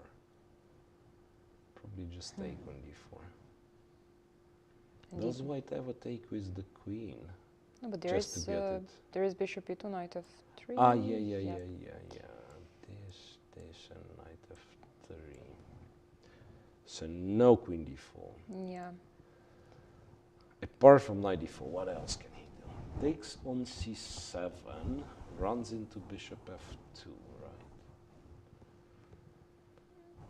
Maybe knight Probably f3. No, knight. Probably, yeah. I mean, I think this just works. Bishop f2, King f2, queen b6. Yeah, this Can't do this much. works. Knight d4 I was thinking, but then you actually take this guy. The knight is still pinned, so no rook g7. Yeah. I mean, maybe that's the best move that I have, rook g7, but it's not threatening. Okay. So going for this forcing line with knight d4 perhaps guarantees that white's kind of not worse, right? This, it's actually forced for both, right? Black has to take, queen takes. If queen c, maybe queen c8 is really to prefer over queen. And what was the problem with Queen queen c6, queen b5, queen I b5, thought. yeah. Queen b5. Now we agreed queen c3 is a check, and if it's a trade, now wait a second. C6, Still, yeah. these intermediate moves are still coming. And rook c5. Rook c5, and then, and maybe still it's a pawn, right? So maybe you should stop here to look if there is anything. Yeah, like dropping the d5 pawn is no fun. Okay, after c6, black might still have some compensation on the Wait, c5. maybe this takes a knight b4. Rook c5. Rook c5, knight a2, bishop d2. No. Still meh. Yeah, this knight might be just trapped, right? Rook a5, Yeah. rook a1. So you wanted c6, right? So here, instead of knight c6, to go c6, rook c5. Yeah, I thought maybe not. What did I think? Now I forgot. No, knight c4 is fine. I mean, I just thought generally maybe black claims that he has some compensation here, but yeah, But still it's pawn yeah, and it's a pawn, and, no, and no. white rook on c6 is still kind of active, Yeah, right? yeah. Yeah, maybe it's playable on the other hand. Like you go here. Don't know why with this rook. Don't ask me why. Takes, and you say everything is protected. I'll go a5 and maybe rook b8, rook b2. Who knows? Yeah. But then once again, that's like move 22 or something, or yeah, 22. The feeling is like unless you know that this endgame is holding, You don't really want to go. you don't really want to go here. So it kind of questions your opening concept. Because yeah, I mean sometimes you just know that okay, there is this endgame. I'm pawn down. I know how to make a draw. Yeah. All right, so queen takes e6. Still have a feeling that we might be missing something, so that there could be more than that. Okay, he's also spending time. How Wait, about does the stupid move? Knight takes e5. Okay. Bishop e2, I presume, right? Yeah. Rook e2. Don't know. F e5. And I wanted to play rook e7, but it runs into same bishop f2, queen b6 thing. And let's say I want to be like really boring. Bishop e3. White is, no, wait a second. I thought white is pawn up. Yeah, I also for some wanted to say reason. that white is not pawn up because. White's not a pawn up. Yeah. White takes, rook takes. White's rook is kind of more active, right? Now f2 is easy to protect, but if white's not even a pawn up, I think black certainly has some way of course. equalizing. Yeah, like to such an extent that, yeah, I mean, you go queen c6, you go d4 at some point. Just try to, basically your task is like get rid of this 4 and take white's 3, and then probably you're making like draw 3 versus 2 on the king side. So, whoa, very complex. Yeah, knight d4 looks like best bet MVL has so far, at least. Also, there are not so many moves. Like black is threatening knight f3, I think, just like in knight exactly takes, this position. bishop takes, bishop takes. So. Rook b5, our thematic move. Can this be right? Knight f3. Yeah, I thought knight f3 is not that scary because I take, and the queen is hanging, so bishop takes, I take e6, and after bishop d1, I take this bishop. But why I was so happy about this position, I don't know. I don't know. For some reason I thought, and white's more active and stuff. But maybe he's more active, but it's He is opposite more colored. active, but yeah. Opposite colored bishops. I mean, rook f7 and then take c2. Yeah. Just that draw. Quite interesting. Yeah, and he's spending a lot of time. I mean. So once again, Predke Mamedjarov. Look. Predke finally decided on something, and it was a check. So he didn't play bishop e3. He decided on check and rook f4, and it turns out, yeah, like not easy to. Queen e6 apparently is d5. Right. Right. Yes. Queen somewhere, probably he doesn't want rook f6, gf6 to happen, so he goes to g6, and white goes knight h4. Looks extremely artificial, like not developing and trying to attack like that, but maybe it works. So wait, black? What does black do? I guess queen g5, is that a move? Queen g5 could be, and the other thing is that I'm not entirely convinced if this is like lost. Queen e8, rook f6, say I take, you take h6 perhaps, and white, and black takes d4. I know this is scary, right? But is it that? Probably it is bad. Queen g3. Queen g8, no, yeah. Queen g3, queen g8, checking h7. Yes. Strange, really. Yeah, because I have a feeling that the moment this pawn is eliminated and the bishop kind of steps back into play, maybe black is all of a sudden has enough resources. But now, seriously though, it's 3 versus 1 on the king side, right? Maybe I just play a calm move like queen d3 and some knight g6 being a threat. And then like bringing the rook, yes, instead. That still looks very dangerous for black. So perhaps you're right. Perhaps queen g5 is what he has to do. Yeah, it looks very scary. And can he get away with queen g4? Yeah, like somehow the queen is not trapped, right? Rook g4, queen h5, like fighting with only moves.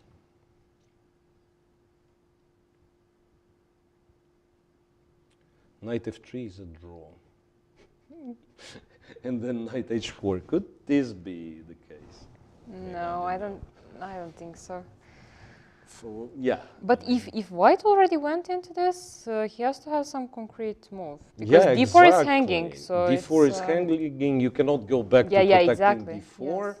And also, like if you take on f6, queen f6, then yeah, the knight. Everything is knight's hanging, d4 is hanging.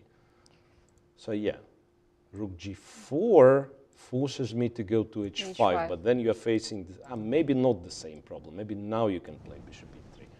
It's a little bit strange that I have a knight on h4, right? But maybe you can still go back to these ideas.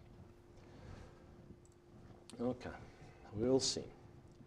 It's not impossible, really, that he just goes back and forth as much as I want them to continue.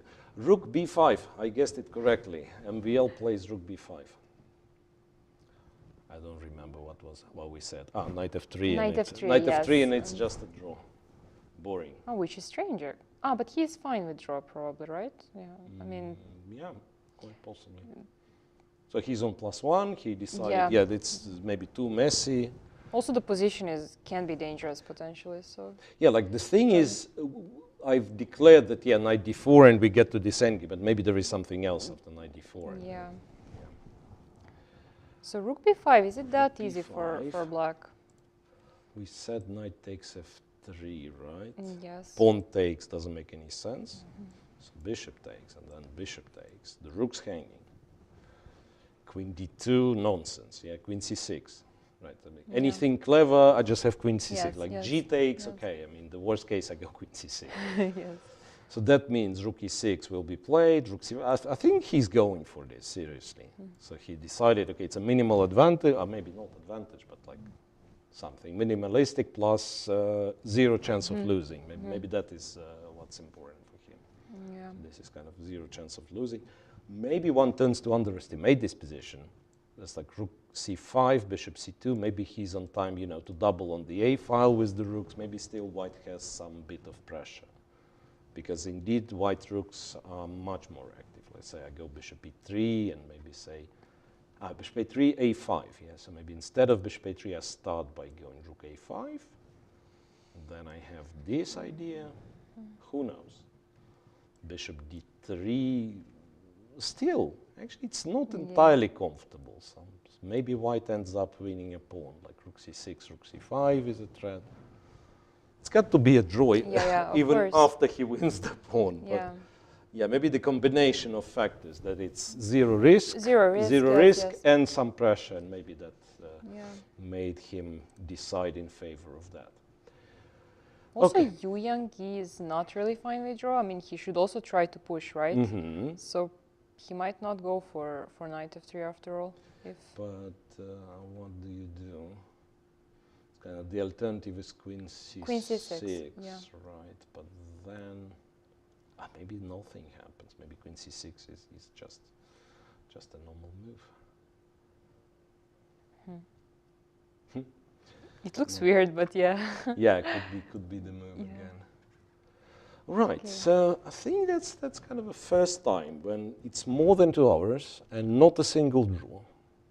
Not a single, okay, let's say not a single result, but we never had a game that quick. Yeah. We had once when Witigov won with black pretty quickly. Pretty quickly, yes. So I think it was like 2 hours when Yeah. Krishna blundered. And yeah. So we are about to fix that. Remember our trick? We go for a short break, and when we back, there is at least one draw. Yeah. So let's try it again. But seriously, yeah, I think that will be the last break before we stay till the end of the time control. Yeah. Right? So Yeah, next right. 1.5 hours. So 10 minutes of break, and we'll be back right after.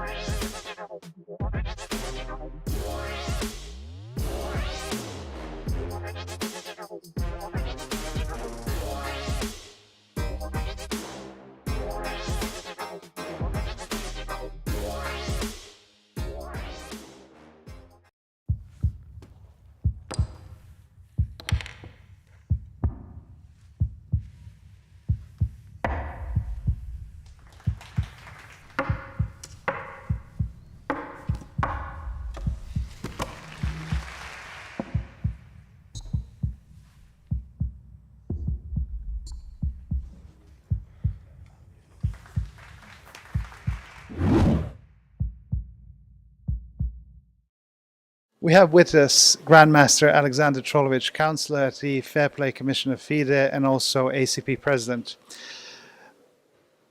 Alexander, welcome. Thank you for joining us. You've been the Fair Play Officer in Berlin and now you're here in Belgrade. So when you compare the two events, how do they compare?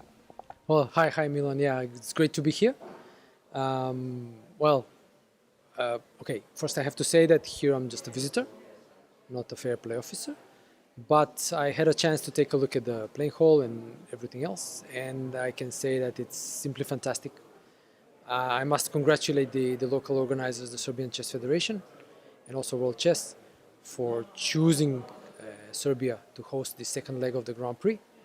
And comparing both, I would say that each event had a special flair.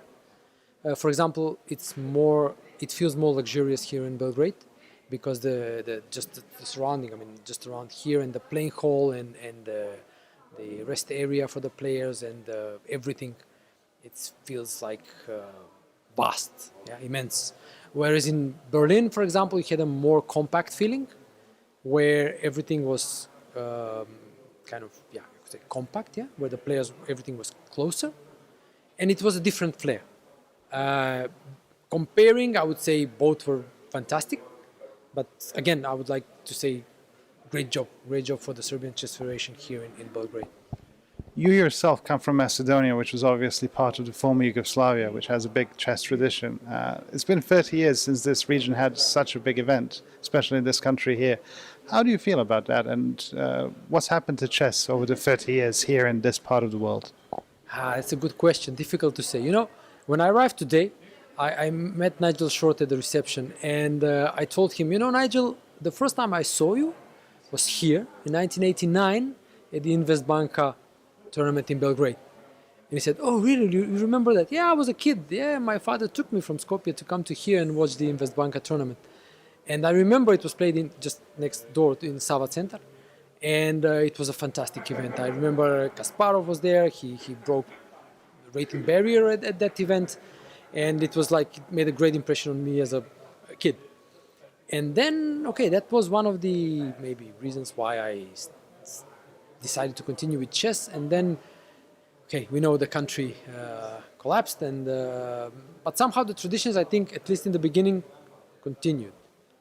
But then, I don't know, I still think there are some traditions, some roots, and yet I have a feeling that different countries cope differently.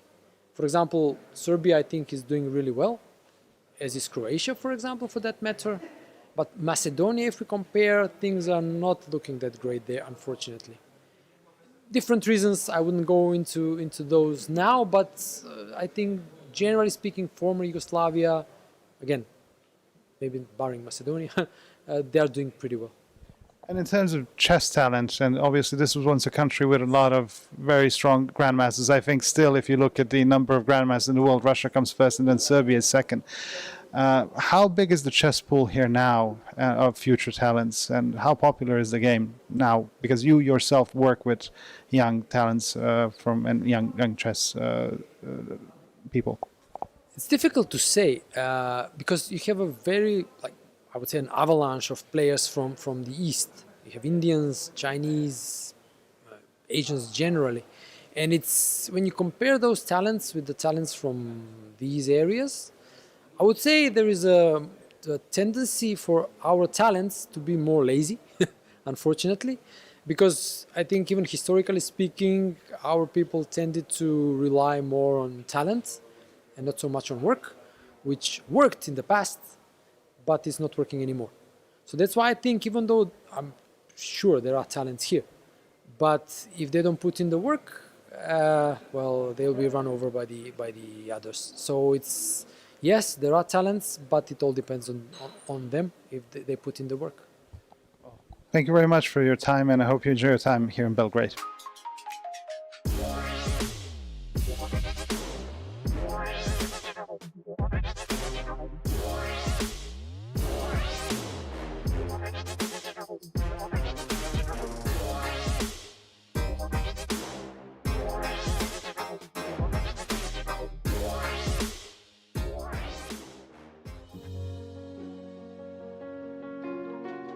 We go out into the streets thinking we know it all.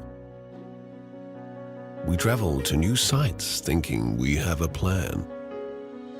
But then something changes. And we discover there is more to this world. Every love story begins with the first look. Our love story began a long time ago when two rivers, the Danube and the Sava, first met under the Kalemegdan hill. Their convergence made the foundation for a city which has been growing for more than 24 centuries. Belgrade's riverbanks keep attracting people to this day. It is a city of many languages, raw emotions and rich flavors. The streets are filled with open people, full of conversation and hospitality. Its architecture represents its inhabitants. Markings of various epochs are toppled next to each other, from the ancient medieval fortress all the way to the theaters, museums, modern clubs. Belgrade has it all. It is a city made to be discovered, flourishing with life. always awake. And all you need to fall in love is just one look. Visit Belgrade. Feel its love.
Good afternoon from Belgrade, where the first game of the fifth round of the Grand Prix, the second leg of the Grand Prix, has finished, and we have Sam Shekland and Dmitry Adrekin with us, the leaders of Pool A, who played their derby match. It was a short but interesting game.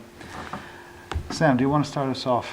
Yeah, so I got caught in the opening. I checked a lot of things, but I did not review this, and so probably I should play bishop f4 instead of bishop h4 in the beginning, but somehow I couldn't remember anything, and I thought bishop h4 was the move. But we got this position after knight e2, and I was feeling reasonably comfortable with white there. I thought it's probably equal, but I could put the knight on f4 in play, and I was a bit surprised by c5. Of course, I understood this is possible, but it did not look very scary. I thought, I'm happy with my king in the center in this endgame, but somehow I think I just am like one tempo too slow to consolidate the position in a lot of lines, both with king takes d2 and knight takes d2. So I believe, even though black has the bad bishop and the isolated pawn, I think he's just fast enough to be fine. And by the end, I was sort of wondering if I had misplayed it, because I sort of felt like I would have rather been black, but I still think it's pretty solid for white. Yeah. Okay, Dmitry, you heard Sam say you caught him out in the opening. But Yeah. Today I prefer the rare line with a6 move. I think Sam have just one game against Magnus in this line, and it is a very big surprise for me when white play bishop h4, yes, instead bishop f4, because, okay, after bishop f4 I must play g5. It is main line. I prepared it today too, and it is a very interesting line with many sharp position, etc. But after bishop h4, okay, I can play g5 also, but I have a very good option, bishop d6, and I think it is absolutely a quiet position after it. Very easy. And in final position, I think black have some chances, but I don't know how, because I have a knight e4, very interesting option, but white have rook h5. Very important moment, and I must play knight f6 back with repetition too. But I played bishop a4. It is idea will open a road to knight f6, knight d7, maybe knight e5, knight b6. But okay, after bishop f5, I must play bishop d7 back. It is logical draw, I think. so tomorrow is the final round of this group stage, and obviously you two are performing great so far. So thinking about that round tomorrow, how ready and prepared do you feel, and how confident are you that? About your move? I mean, this group is very close, of course. I think, in theory, it's still possible for any of the four players to win, so it's going to be a critical final round. I have black against Grischuk, who's obviously a very strong player, and he's very good in the opening, so I'll have to prepare well. But I think we're set for an exciting finish, and I guess we'll see what happens. Okay, really, I don't like to speak about future, but on paper, maybe my chances are better, because white against Bakro is always better than black against Grischuk, yes, but really Bakro is very strong here, but Grischuk maybe, how to say, not stable in this tournament, so we will see. One of the most important things for you guys when participating in tournaments is obviously to have very good playing conditions to prepare. Now, obviously, I know that's the hotel, the room, the food, the entourage you have to escort you here and there. What is the most important thing out of all these, so to say, technical things on the side when it comes to accommodation and all that? What's the most important thing for you personally, Dmitry? No, for me, this conditions is very great, of course, but very important background, yes, background, and now background is not so well, of course, because we're reading news all time, etc., thinking about I mean, you our say future. background, sorry, the social But, yeah, and social, yes. But about organization, always great here. It is good. Yeah, the organization here is stellar. There's no doubt about that. Everything is going great. whenever organization is poor, I'm the first one to complain very loudly about it, but thankfully I feel it's been a very long time since I've played an event that was poorly organized. In general, professional chess, I think people are taken care of very well. If I were to pick the one most important thing, it would be the bed should be comfortable, because if you don't sleep well, you don't play well. This I've learned a long time ago, but I sleep fine here, so So the beds are comfortable here? Yeah, they're And certainly the fine. rooms. All right, Yeah. great. Well, thank you both so much. Sleep well then tonight, and good luck tomorrow. Thank you.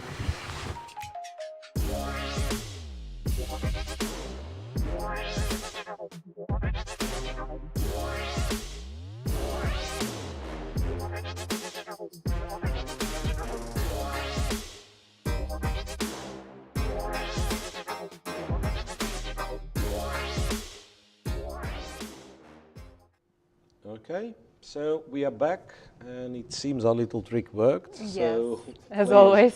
Players started to, to produce results, so to speak, and very likely we have the second result as well. But before that, let us announce that there is another tournament going on in Belgrade starting today. Yes, and in exactly the same hotel, so just few meters away actually from the playing hall. So 4 best players from Serbia, who are Robert Markuš, Velimir Ivić. Yes, Aleksandar Injac and Ivan Ivanišević. Yeah, facing 4 kind of, team of the world, so to speak, right? Bahram Masudlu, David Navara, who's that, Alexei Sarana, and Sanan Sigirov. It's more, yeah, so it's 10 players altogether, right? Mikhal Sarin and Abdusatarov. Yeah. Very interesting. So we could say kind of a young, more or less young players of the world. Yes. Well, even not so young, maybe even Ivanišević. And Robert Markuš. So like 2 young players from Serbia and 2 old players from Serbia against. Actually, yeah, it's kind of mixed, old young, but it will be interesting for sure. Yeah. Well, just a round robin of 26-50 average. It's not very common. Yes. These are usually very interesting tournaments. Right. I think it's now confirmed already. Bakro and Grishuk made the draw as well. So Pool A is done for today. So everything remains the same in the, in the cross table for those guys. Yeah. Grishuk out, Bakro will play Andreikin. It's a tricky situation, right? It's the same, Schenkel and Andreikin in the lead, Bakro half a point back. Yeah. But if Bakro wins... And he will have the white pieces, right? He will have the white pieces, no. Wait, no, he will have black, yes. But anyway, in case he wins, then Shankland black against Grishuk, Shankland unlikely to win. And Bakro might guarantee himself at least a tiebreak. So that's really a tricky situation. Yeah. Okay, so that will be it.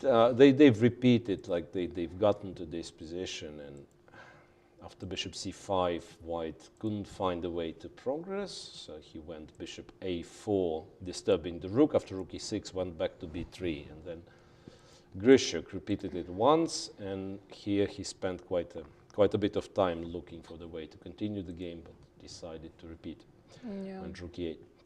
Right, in Pool B, let's move to Pool B, Tabatabai and Vityugov, something really happened with the pawn structure. Let me see. Yeah, so they were basically maneuvering here and there. The knight went to c5, went back to d7. This knight went to e7 to stop knight g6. And then finally, so it's kind of repeated. Yeah, White could gun h4 and back. White goes d4. E takes, c takes, knight b4, queen c3, and c5. So blasting the center open. Actually, I'm not sure if White is any better in this case, right? I mean, if you start trading the pawns, then the knights are not ideal here. Knights are not ideal. If you all of a sudden start taking on c5, I guess knight c5. So maybe you try to block, in fact. Maybe you go here. And then now he takes on d5. I was thinking, yeah, maybe like try to block and then pray that you can move the knight and go f4 and kind of switch off the rooks, right, on the f file. No, he takes on d5. Now even queen d5 is not completely out of the question. I guess that's what he wants to do actually, because Like knight d5 is the move with the tempo, but then who knows? D takes, right? yeah. Once again, queen d5. Point being, yeah, rook e6, cd. Oh wait, cd4, queen d4. And I'm in no time, or I am in time to take on f3, right? No, but even queen d4 there, right? Ah, queen d4 and rook f2. Yeah. Or this queen d5. Yes, rook this f2. works Yeah. better. Yeah. So yes, he takes on d5 with the queen. Takes, queen takes d5. And if not rook e6, if you take on c5, first of all, not first of all, but that's it, and then knight d3. Knight d3, right? And f3 hanging and rook is hanging. Rook d1 is not possible, yeah. Rook d1, Knight simply rook f4. f3. No, but simply rook f3 rook f3, as well. yeah, sure. So white can't do this. But what is he planning to do then? Because all of a sudden he is under various pins, right? The various pins.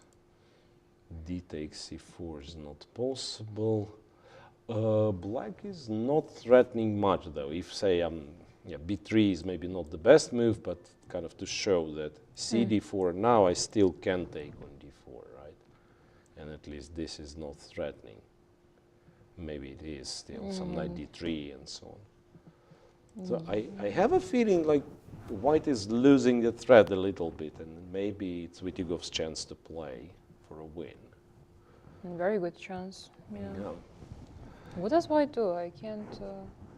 You mentioned b3, but like b3. That's the only seriously, move that, you don't think it's the move, right? And also, it has to be said, since we've discovered that knight d3 is sort of a threat, right? I mean, it's still like even a move like e5,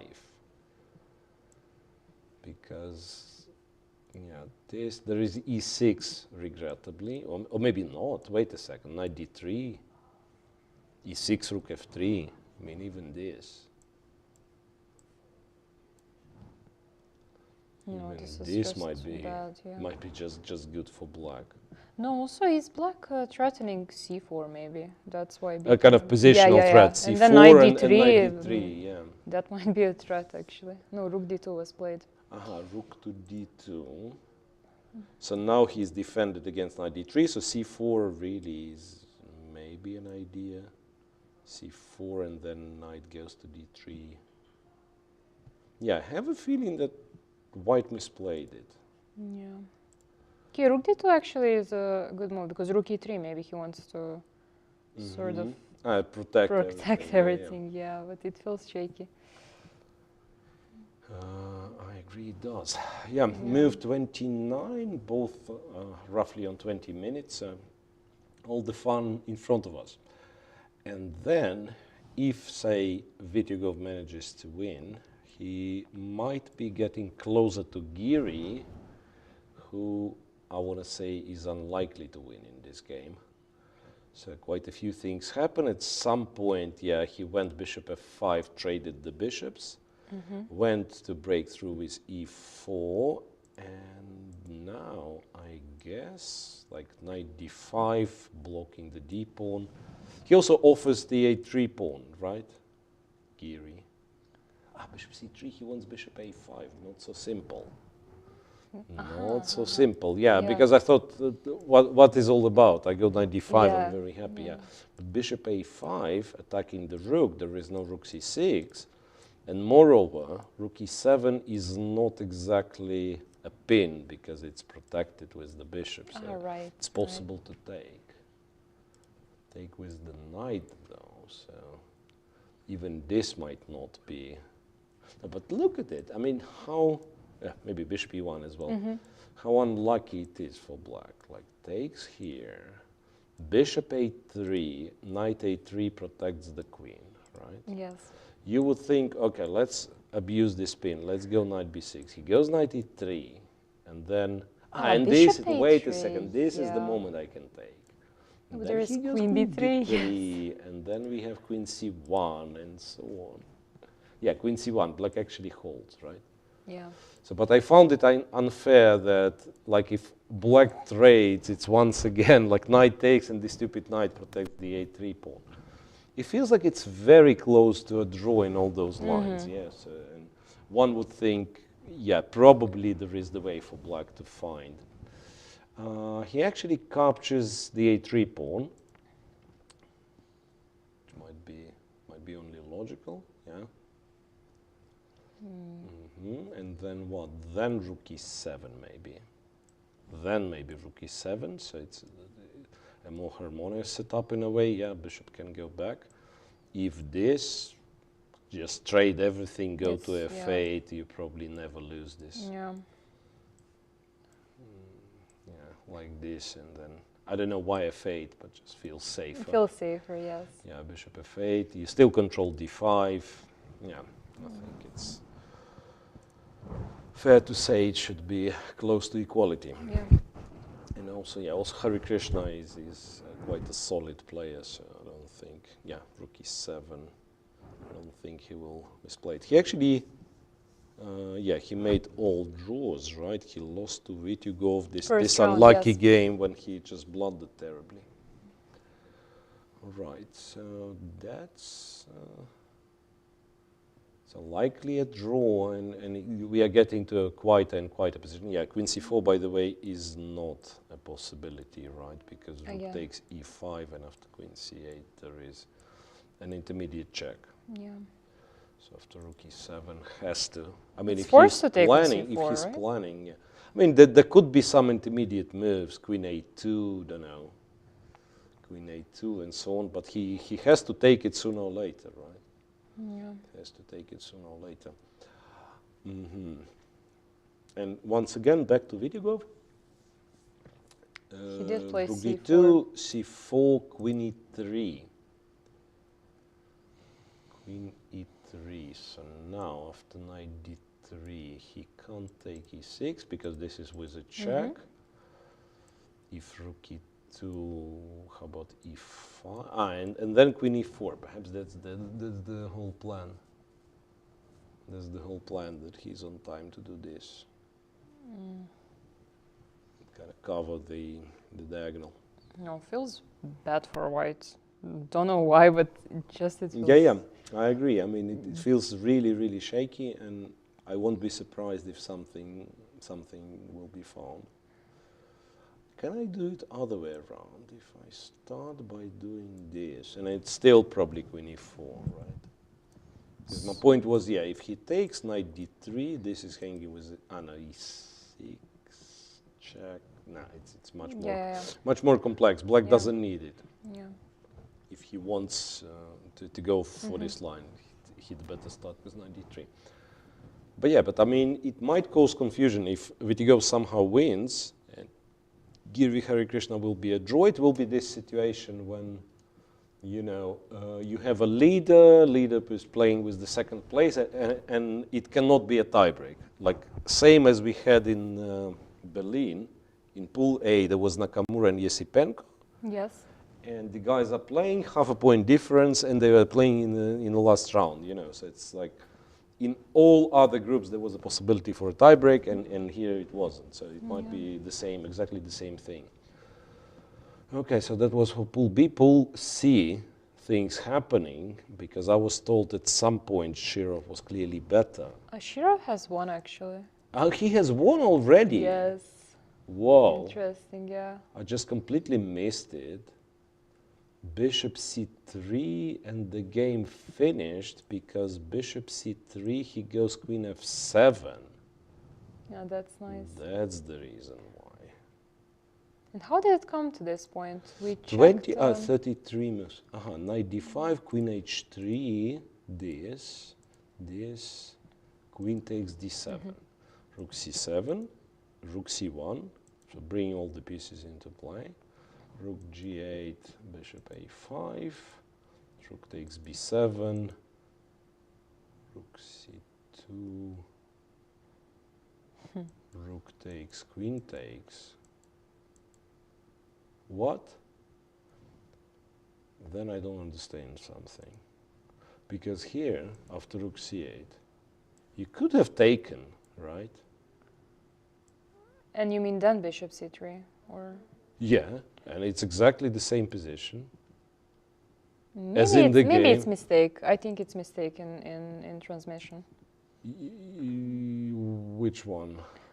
Rook the c2, fact that rook he- c2. I think it was just rook a8, rook takes c8, and then Maybe, yeah. maybe. Could it be that he? Could it be that he said that he didn't win yet? Is there a chance that black is alive somehow? Rook g8.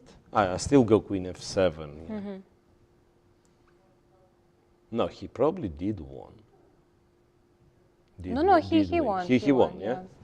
And we should also have him soon, I think, for an interview. for an interview. Yeah. So Shirov wins his first game. And basically that means the end for Fedoseev, right? Right, and yeah, just quickly before we start an interview with Shirov, so Raput and Vidit, yeah, that's some sharp game, right? So once again, Raput taking risks, strategic risks, like behind in development and so on, but he's getting some squares now, right? Like once again, if you give black the time to put knight on f5 to take back the h5 pawn, it can clearly be that he's better. He's not better, worse, yeah, right? for sure. So that's a very, very tricky position. And yeah, a reminder that the winner of this is practically guaranteed qualification, right? Yeah. Because yeah, Fedoseev is pushed behind with this loss. Yeah, so if any of these players wins this game, then yeah, he's a huge favorite. So we are waiting for we are waiting Shirov, for right? Alexei Shirov, right? And then we quickly got 3 results, right? Yes. So while we are waiting, let's quickly check. Pool D. Mamdyarov and Pratke. Mamdyarov is a pawn up. Wait, right? this was the position where bishop was on b6, right? That was the position where Yeah. bishop was on b6. Knight h4, queen h5 he played. Rook f6, g f6. And we were thinking that that's kind of bad. Maybe I just missed the queen h5, and maybe Pratke missed queen h5. Because, yeah, check on e5 and this, bishop e3, hang on, b6. Probably bishop e3, rook e1 is what he means, right? I mean, if black takes, probably rook e1. Yeah, right. Because otherwise it doesn't make any sense. Yeah, b6, rook e1, rook f8, queen c2, targeting this guy. But wait, black is a pawn up, right? Black is a pawn up. It might as well still be like closer to a draw, because white certainly has at least some compensation, right? With black king being exposed, with like pawns being under attack. But what does black do, actually? Like queen g6 is a threat. We have Shirov. Yeah, so we will be back right after the interview with Alexei Shirov, and maybe by that time we will find out what black does in this game, in Mamdyarov's game. Hopefully. All right, good afternoon. We have Grandmaster Alexei Shirov here with us, who just won his game against Grandmaster Fedoseev. It was an interesting game and an interesting victory, and Grandmaster Shirov would like to show us some of the key moments. Grandmaster, I leave the ball to you. Okay, so yeah, this was maybe my last opportunity to score a victory in FIDE Grand Prix cycle, because this was my last game with white. So okay, so of course I came in fighting mood, but so I also knew that Fedoseev needed to win in order to try to catch his rivals. So that's why I expected some tough struggle, because I understood that it's kind of the situation when both opponents want to win. So okay, so Fedoseev went for this Sveshnikov variation, I can say that I anticipated it, but still maybe did not pay enough attention to this during preparation. So I still maybe prepared other openings a bit more than this. So and this is something I regretted during the game. Okay, so knight b5, d6, and I played this knight d5 move, maybe almost for the first time in my career in a serious chess game. Okay, I played it in some rapid, maybe blitz tournaments, but right now I don't even remember playing this in in some big grandmaster tournament, because all my life I went bishop g5. But okay, you have to learn new things, obviously. Well, as I play Sveshnikov as black myself, I'm a little bit familiar with all these variations, Right. but I also made some special preparation. But still, somehow the line he went for was like a very secondary line that I looked at. And so, okay, so knight f5. I mean, Magnus Carlsen played knight g6 against players like Caruana, Karyakin. So after that, knight g6 became a main trend in this position. So knight f5 is kind of an old move which is nearly forgotten. But obviously it's not a bad move at all. I mean, so okay, so for me here the position was relatively new, although I still had it on my screen during preparation, but very briefly. So okay, bishop g3, g6. No, excuse me. Yeah, you can just yes, follow yes, the game, g6. Yeah, Yes, it of just course. goes, Yeah, g6, castling, castle, a6, knight c3. Okay, it's first time this position is in my practice, Okay. so I can't say really a lot. Bishop g7. Here I spent some time thinking, because I was trying to evaluate the consequences of queen a4 check. How should I just, yeah, but and bishop d7, queen b4. Okay, but I thought the position is still okay for black, so I'm not gaining much with this early maneuver. Still, I had to think about this, because it's the last moment when you can play such move like queen a4 check. I mean, it's otherwise it's no longer a check. Yeah. So, okay, so bishop takes f5 is a move which I still had on my screen, but to be honest, it was sent to me by the guy who is helping me in this tournament. And sometimes when you get somebody else's file, you don't look at so much yourself. And unfortunately, this was also the case. So I more or less remember that, that here I thought that queen b3 move was mentioned. Okay, and it looks logical, but I already, here during the game, I realized that I don't know exactly what I'm going to do after bishop d3 and all these plans with f5, f4, e4. But then, okay, I was, I had to calculate tons of variations, obviously. And then I kind of calculated also the line that happened in the game.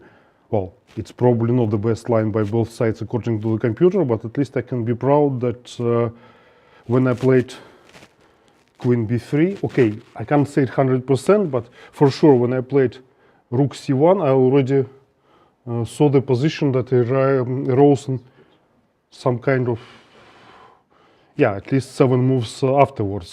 So the position after 23rd move, knight d5, I saw when I played this rook fc1. Okay, I suppose that according to the computer, black could play better, but the fact that I could anticipate the line that happened in the game from such an early stage, of course, it makes me happy. I mean that, so, okay, as far as I understand and as far as my thoughts during the game were concerned, that if black plays f5, which looks also extremely logical with the idea of f4, then I have some kind of defensive ideas like playing knight d1. Attacking the bishop, and after e4 I can play f4, so I'm stopping black's attack a little bit. So still I wasn't sure whether this position is especially good for me, but okay, at least this was more or less the way I was planning to play his attack. But I think I was almost more worried about this f5 than about e4, because as I said, after e4, I kind of already calculated the whole line that happened in the game, while after f5, it was clear to me that I would have to calculate tons of other variations. So, okay, so he played e4. Okay, now I have to act very quickly, because, for example, if I'm trying to make a move like knight d1, like to put on this offensive, like trying then f4, then black has an extremely unpleasant move, which is queen h4, and I can no longer move my f-pawn because there is a mate on e1. And well, obviously g3 is not a solution, because then queen h3 and mate on f1. So basically here I have no choice. I have to go for all these very complicated lines. But as I said, I didn't see that I'm really losing in this. So I felt more or less optimistic. I felt that I'm not going to get mated, and if I'm not going to get mated, then maybe I will have a chance to get a better game. Okay, so f5, c takes d6, f4. Well, I don't know if it's a mistake or not, but as it did not exactly work in the game, maybe black had something stronger than this, I don't know. So bishop b6, again the only solution. Here okay, I remember that I also anticipated moves like queen h4 with similar ideas, f3 and then queen g4. I suppose I would do more or less the same, d7 and yeah. Okay, so queen g5. Okay, so you opted to continue with this. Yeah, now I decided to go d7 because it looked like I had an alternative like knight d1. So in order to stop this f3, then I can play g3, knight e3 a bit quicker in the game. But I was worried about bishop e2 with the idea bishop f3, and it looks like black's attack is extremely strong. So I was, but as I said, yeah, I saw this idea long before with d7 and d6, coming with knight to d5. Okay, here I suppose that d6 check is quite a precise move. I mean, maybe there is not much difference. Maybe I can play first g3, but almost in all cases d6 would be my next move anyways. So, yes, the only alternative which I thought was like g3, and for example, if he plays knight of bishop queen f5, not to play d6 check, but just do this knight d1 in order to try to save my pawn on d5, because in the game I ended up losing it.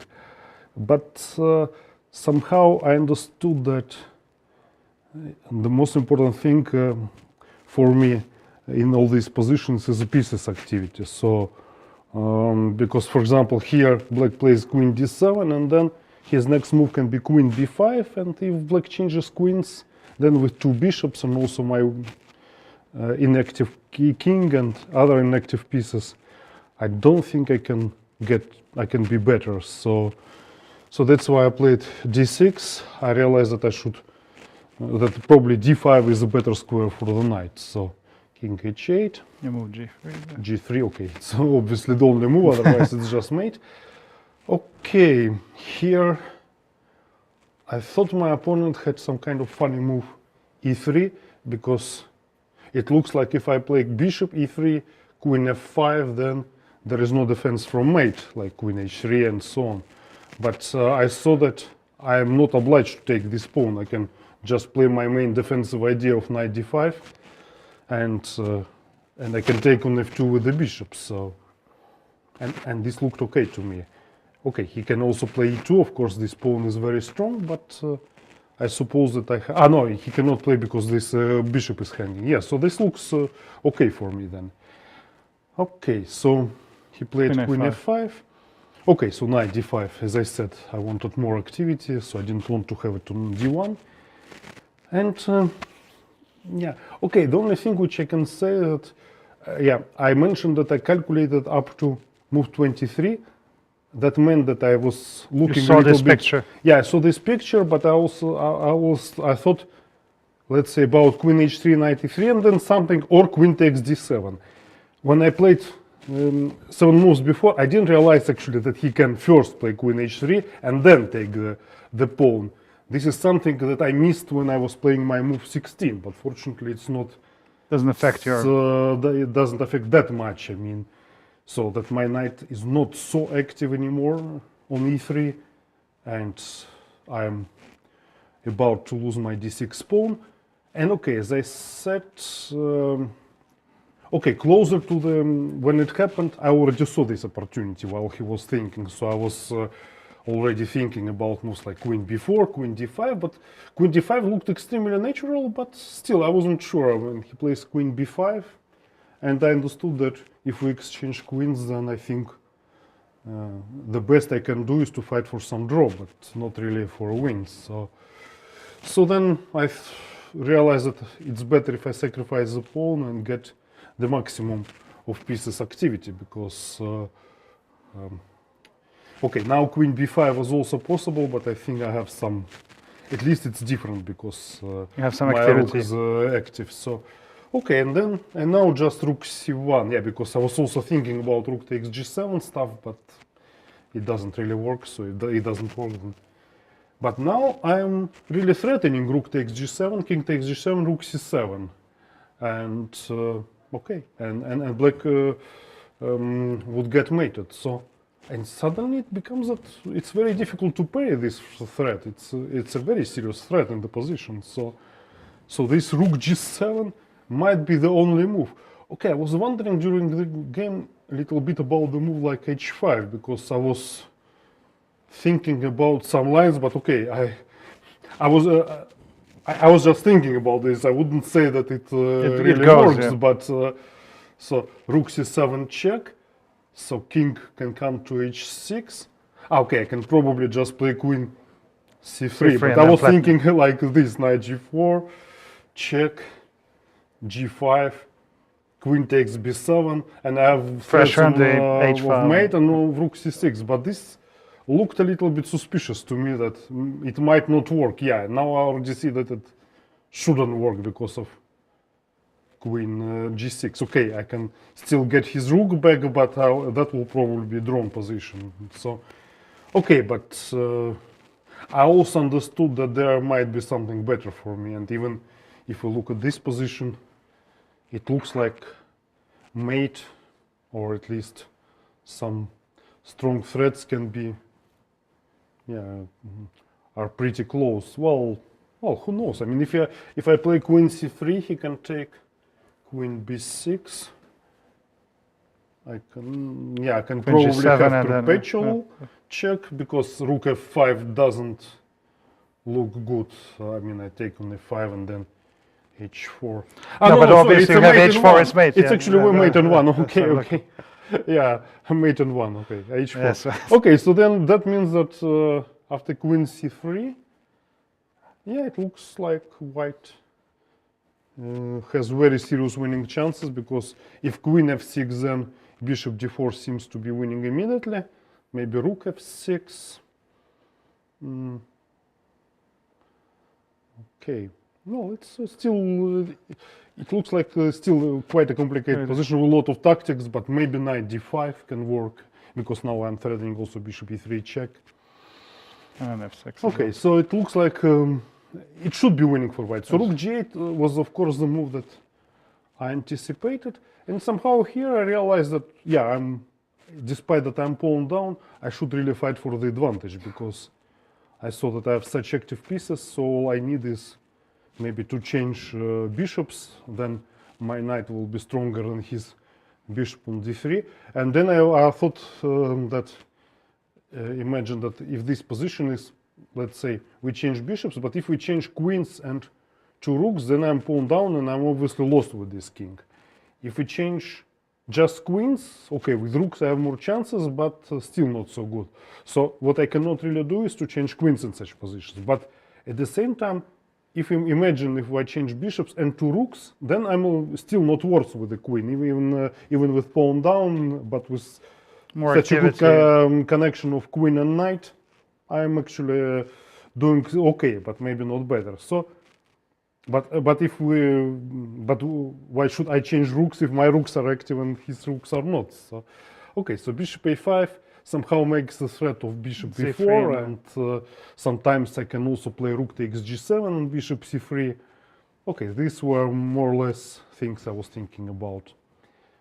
Okay, I cannot say much. I felt like I'm better, so at the same time I understood that I'm possibly not yet winning. So maybe queen e5 was interesting opportunity for my opponent to create some drawing chances, because queen takes b2 can be threatening, and also my bishop on a5 is hanging. So I can, for example, take on g7 and then bishop c3, and then what I was talking about. I still keep queens on the board, so I'm not worse. But who knows if I can be really better in those positions? Maybe not really better. I don't know. So But maybe I would find something better then. But queen e5 was a move that I think that I more or less expected. So I was quite happy when he played bishop b5. Still. My original intention after bishop b5 was to play bishop b4 and then try to change them on c3, but then I saw, okay, he can play the same idea of queen e5 and it's still not so clear. And okay, of course I have all these rook g7 ideas as I just described, but then after some thinking I realized that I can try to get similar kind of positions, but also taking his pawn, so not even being pawn down. So when I played rook takes b7, I wasn't yet that much ambitious, but I thought, okay, I'm threatening to take on g7 and have this structure also with queens on the board. So I thought I should be kind of slightly better and with some winning chances. But okay, the game finished immediately because I also set up the trap to which my opponent fell. I mean, he played rook c8, and this is a losing move. If he can,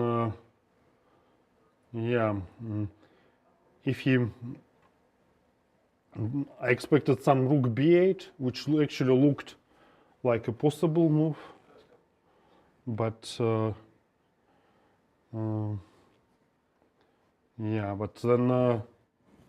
then maybe if I wouldn't find anything better, I would just exchange on b8 and then play bishop c3 to exchange bishops. So I thought, just to think quietly in this position, if I only have this or I have something better. But it looks like not so easy to find something better, because for example, because otherwise there can be also some tricks in the positions. So, but bishop c3 looks like some solid advantage, maybe not very big, but some solid way to try. But instead of that, he played. But he just blundered into your hand rook immediately. c8. Okay, so I'm just taking. Probably he forgot that. That at the moment there are no mating threats. Well, it's easy to miss. I mean, I often miss such things myself. In fact, it's funny because in my first game against Fedosiev, I also missed some mate on 7th rank, and okay, for some strange reason today it happened exactly the other way around.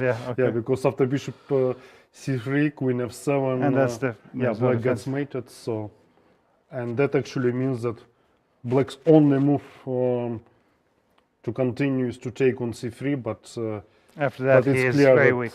white is winning with exchange up. I mean, because again, just like in our first game, white is exchange up, but also has all this control on 7th and 8th rank. So okay, so there was it was nice to that the game finished like this. But as I said, if instead of obviously rook c8 was a blunder, so rook b8 would have been. Rook b8 was a move, one of the moves I could anticipate, and okay, we can't know what would happen in the game if he played this. I mean, I felt like I am better, but I still wasn't sure whether much better or not.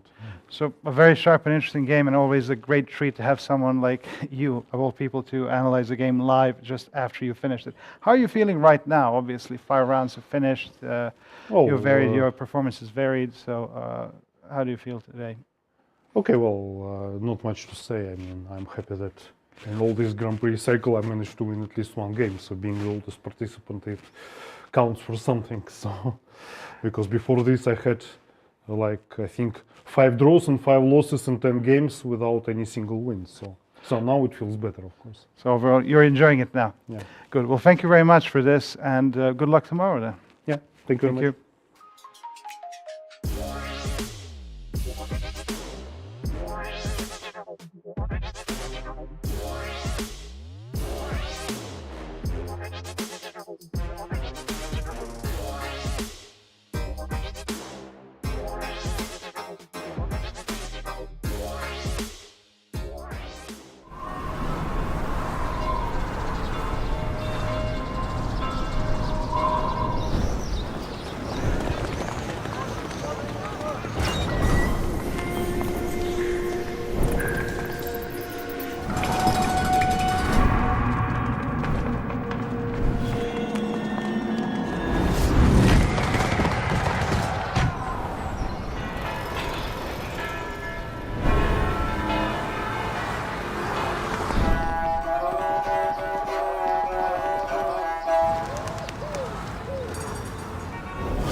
Okay, so welcome back everybody. It was indeed a spectacular win by Alexei Shirov, and obviously took a lot of explanation. I mean, that's what type of chess he's playing, like a lot of tactic, a lot of calculation and so on. While we had this press conference, Giri and Hare Krishna finished in a draw, and it wasn't too many things, so just agree to draw as soon as it was allowed. Let's put it this way. And move 31, the position was probably close to equal, and they've agreed to draw. So we have 4 games still in progress, and Tabatabai, Vityugov, very important now, right? Since Shirov was held, Giri was held for a draw. So if Vityugov wins, it will be only half point, right? Yes, if Vityugov wins, it will be only half point. Then what else? Shirov beating Fedoseev means if Vidit or Rapport win, it's once again very tricky. Okay, so here, Tabatabai and Vityugov, it's move 39. So basically 2 moves for black, 1 move for white, and we are done. Half an hour added, and then they will continue. There was one interesting moment. I thought was interesting moments here. Yeah, the queens were traded after queen e4 and so on. Black could have tried knight e4, I thought, but apparently it's not very clever. So rook takes, and I was planning to give a check. Rook takes, rook d2, and this way I don't think white can give this. So knight f3, and black takes b2. But it's only one pawn in reality, right? I mean, black is active and all, but so is white. I mean, white's kind of... So apparently it was too risky and maybe straight up bad. And that's the current position. He went knight d7, so the knight's going to, I don't know, c5, e5. Somehow I have a feeling that white shouldn't be in trouble. Just needs to bring the pieces back. Can you try b3? B3 is interesting, right? B3, I'm not sure actually what happens after b3.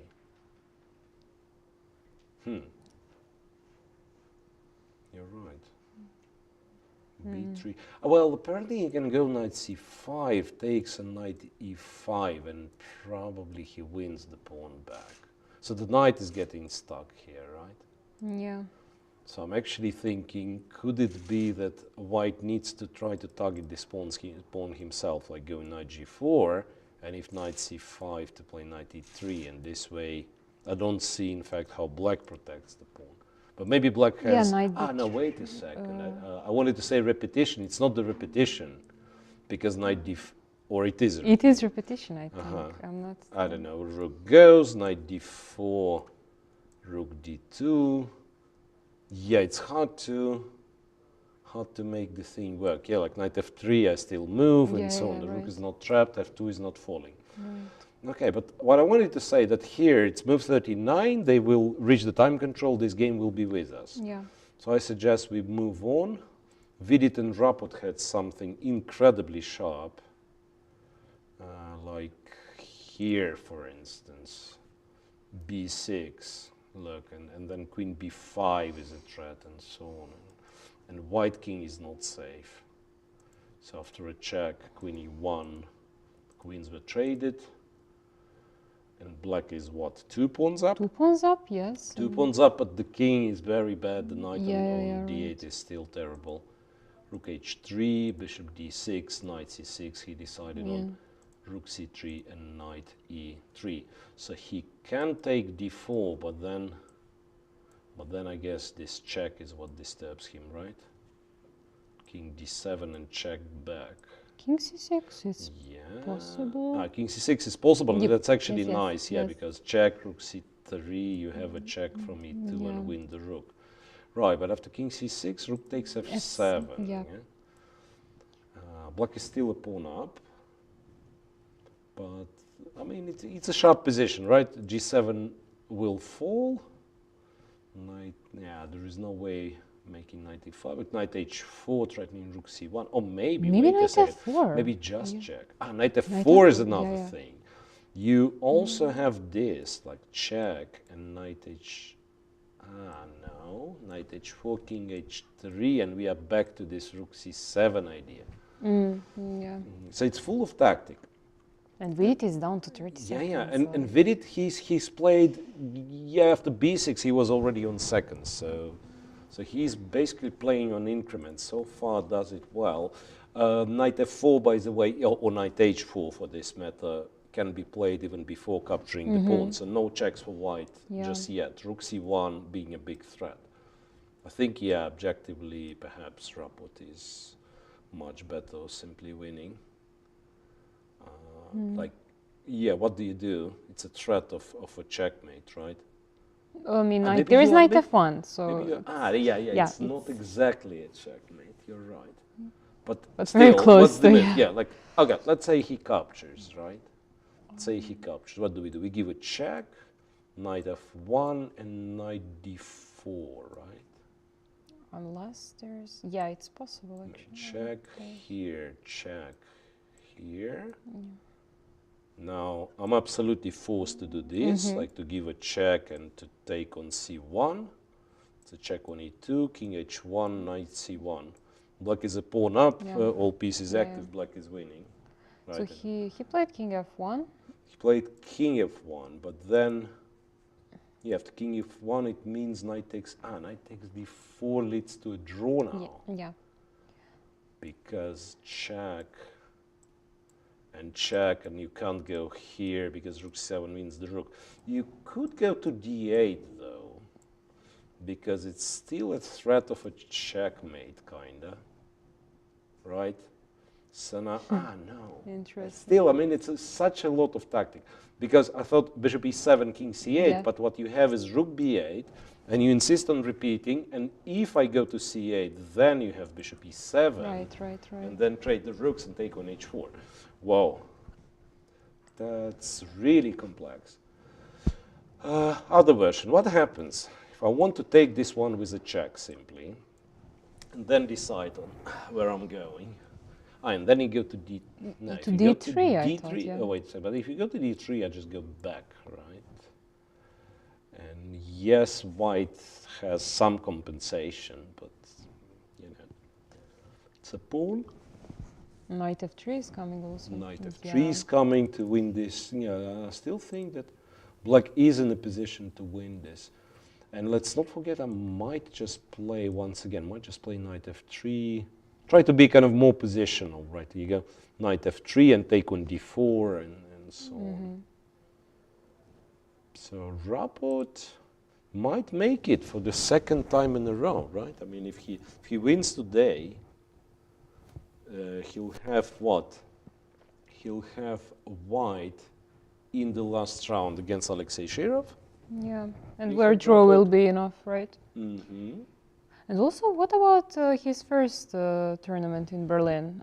He won in the last round against Fedoseev, won the tiebreak against Wojtaszek, and then lost to Nakamura in semifinals. I mean, so he has quite few points, right? I mean, yes. Like, I mean, if he going from the group is not enough, but if he makes it to the final, he might be already one of the candidates. It's very limited, like only 2 tournaments, right? Yeah. And then it's really tricky. So there is that. There is Tabatabai with Vitigo, who apparently reached the time control, and 2 games in Pool D. Right. Not sure where to start. Pretke and Mamedjarov. Okay. First of all, let's move 41. So no time pressure. And second, it's what? It's a rook endgame with equal material, so I would expect it to be a draw, you'd be surprised. There was one spectacular moment there. So after queen c2, remember you were not sure what to do. Mamedjarov played f5, queen e7, f4. And pins and all, you know, if you take, I believe rook f4 works, and then it was replied with queen e7, a beautiful move. H takes, and when black finally took the queen, it's bishop d4 check. Nice, yeah. And I'm not sure why exactly. Can someone tell me why it was queen g7? Maybe he was right. I thought queen e5 would be. Yeah, like queen e5, bishop takes, pawn takes. You probably go king g2. Like rook e5 is just a draw after a check, right? So king g2. Maybe still it's kind of marginally better for white. You go here, if rook c8, you go king f3, so rook c2, still rook e2. Yeah. So white is speculating on this idea that you can never go to a pawn endgame because side pass pawn, g and h. Yeah, it's important, yeah. Anyway, let's move 41. So they've passed the time control. That's, rook h5. But which side? H5 is a little bit strange. Which side can sort of hope for something? I think it's white who is playing. Once again tries to use the fact that rooks can never be traded, right? No, maybe we should just go to FIDE Rapport since they're very short on time. This one just quickly to check what's happening there. Right. Queen c4. Well, it's hard to say, right? Like white's pawn up, but very likely a6 is exchanged for c2 this way or another, and we will see a rook or, well, possibly the queen's endgame, 3 versus 2. Both should be a draw. Yeah. FIDE Rapport, you're absolutely right. Yeah, let's watch this one. king f1, rook to b3, interestingly. From c3 to b3, protecting the pawn, okay. Knight c2, rook b2, knight a3. And I think it's all played that, wait a second, so now the king is not running away, because if you insist on it, you're actually getting checkmated. This knight from a3 covers the very important square, so you can't take d4 yet. Knight f5 though, yeah, knight f5 is cool. Because now the knight can't move. Black should be able to take this pawn with the other knight, perhaps. And also, yeah, it's like I think black is dominating. I mean, he can simply take the pawn, go back to f5, and no, it looks terrible. The d pawn. Yeah, if you try rook c7, I guess you take, and then it's possible to move. It is possible to move the b pawn anyway. So, in fact, black's plan is take and then go b5, go b4, force a trade, and yeah, you're. But still, problem rook c7 is Okay, bishop c5 hitting the rook. And the b6 pawn. And the b6 pawn. And I'm probably quite happy with you taking the b6 pawn, in fact, like if it allows me to simplify. So I would think I go here. If you want to take, just take, right? I'm still a pawn up. Yeah, and d5, everything is falling also. Yeah, like if rook takes, I just trade and get knight f3. And this is hanging, this is hanging. I mean, it's got to be over. Yeah, he took on d4. He took on d4 with the f knight, yeah, move 39. I think Rapid's winning, yeah. It's very hard to come up with any sort of counterplay, especially now that the bishop on c5 is hanging. Yeah, like bishop b6, hoping to preserve the rooks. Okay, h4 doesn't change anything. I mean, how do you come up with this move? I don't know. Yeah, like h4 is certainly not the first move you're considering. Knight f3 is good enough still to take on d4.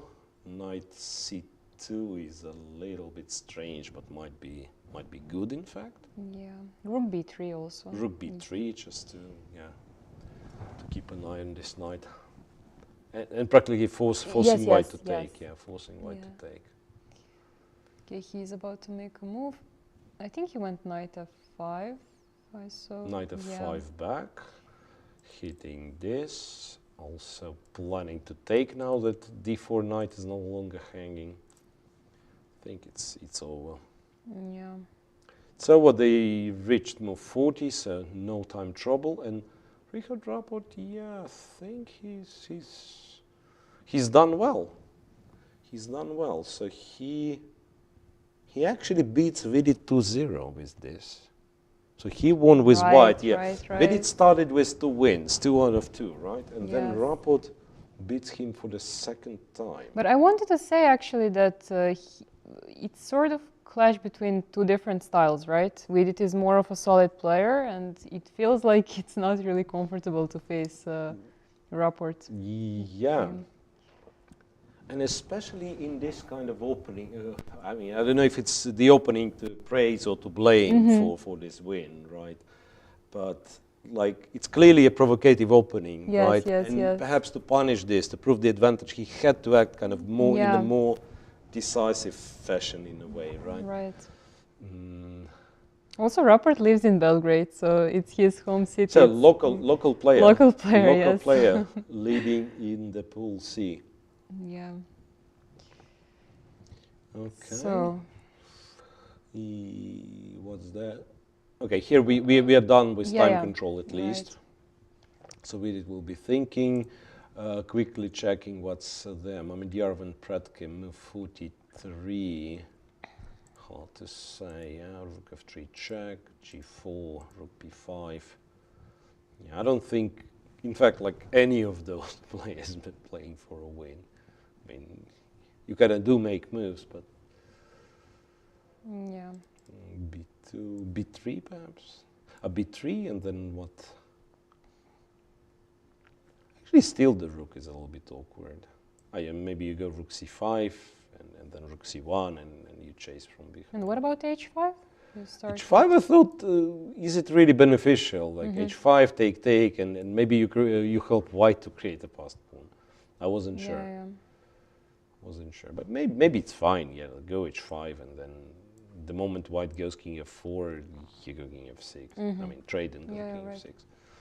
No, I think it's just a draw, and yeah. But they might be playing for a long time. They might actually, be playing for a long time. Here the situation is what? Shah is on 50%, right? Predkin -1. And here MVL is a pawn up in the queen's endgame. So I don't think we are coming back. It's a lot of stuff happened, but a6, rook c7, this, and queen d3, queen c4, queen d2. And then eventually black had to take, white takes here, traded, and went h4. This is what can be played for a very long time, regrettably. So it's not like an easy draw. I mean, I think with rooks it's much easier. It's much easier, yeah. Yeah, this one, or rather, not even like much easier. But with rooks there is basically no play, right? Yeah, Black exactly knows how to. And here, let's say the king is safe, so you put the queen on f5, for instance, and you want to move the g pawn, kind of trying to create checkmate threats. And there is, I mean, the problem with such positions, I'm thinking, that there is kind of no protocol what black has to do. Like with rooks, you more or less know, right? Yeah. Just wait and you let him trade as many pawns as possible and so on. Here, everyone knows it's got to be a draw, right? But nobody knows how exactly you make this draw. What is the setup? Shall you go g6? Shall you go, I don't know. What's allowed, what's not allowed? Shall you fight against this g5 in some way? So I mean, this certainly can go for some time. Yeah. Or maybe you can actually kind of improve on this by giving two checks. Yeah, like queen queen c8, right? queen f5. Yeah, play it with queen c8. That's exactly what he's done. Queen f5, king g8, and then I mean, honestly, I don't see any other plan apart from this because h5 looks cool and all, but anyway, you will have to push g4, right, at some point. So yeah, so it doesn't help. it's like it's not that thing when you get the king on g6, you know.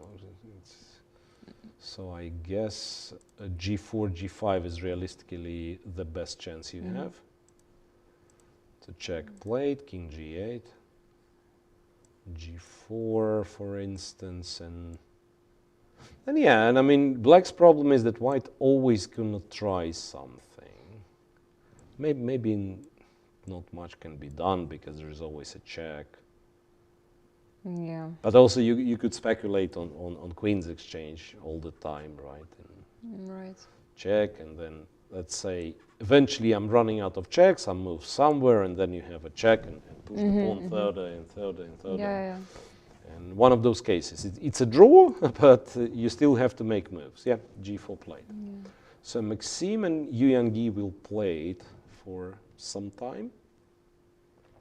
Mamgerov and Predke, okay, since time added to player's clock, they'll think of it. Vidit and Rapod. It's move 41. I almost got scared for Rapod because sometimes, you know, your opponent is in a time trouble and he makes move 40. You play with black and you think, okay, time trouble's over. And you forget about your own move. And there have been examples where people who would have like 5 minutes, they would simply forget to make last move, move 40.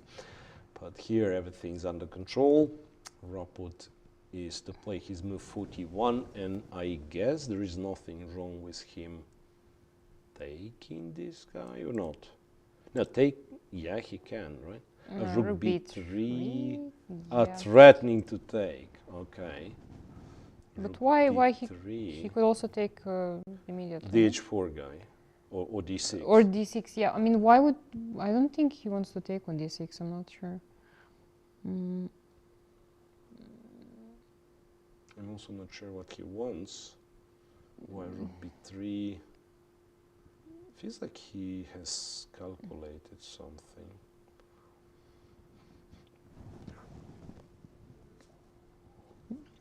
At first I thought f6, but he can just take it on g7. Oh no, can he? Yeah, he can. Yeah.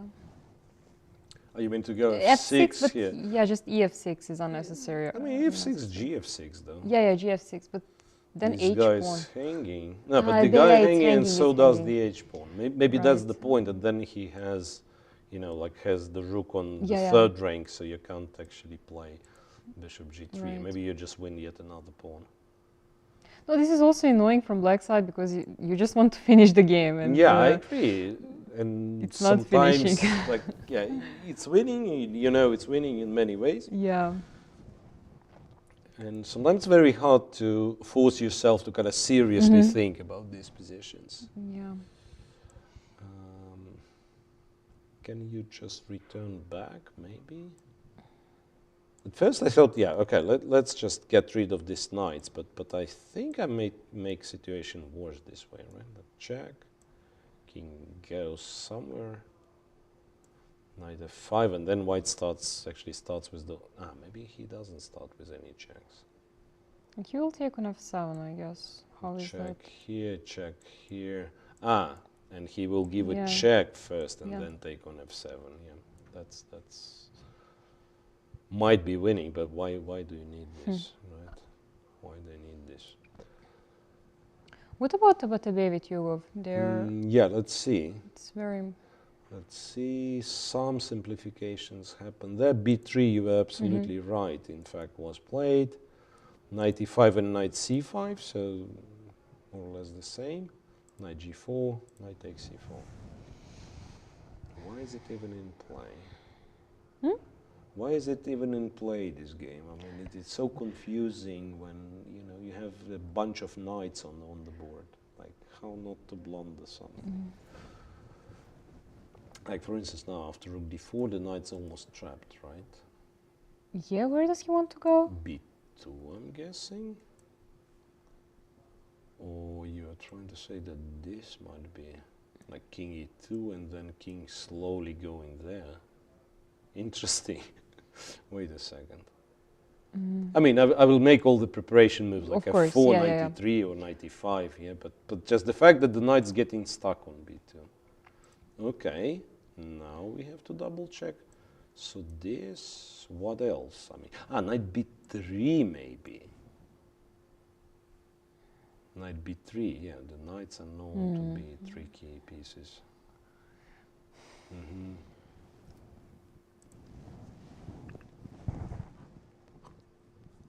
So, what else? Rook d4 like looks very natural.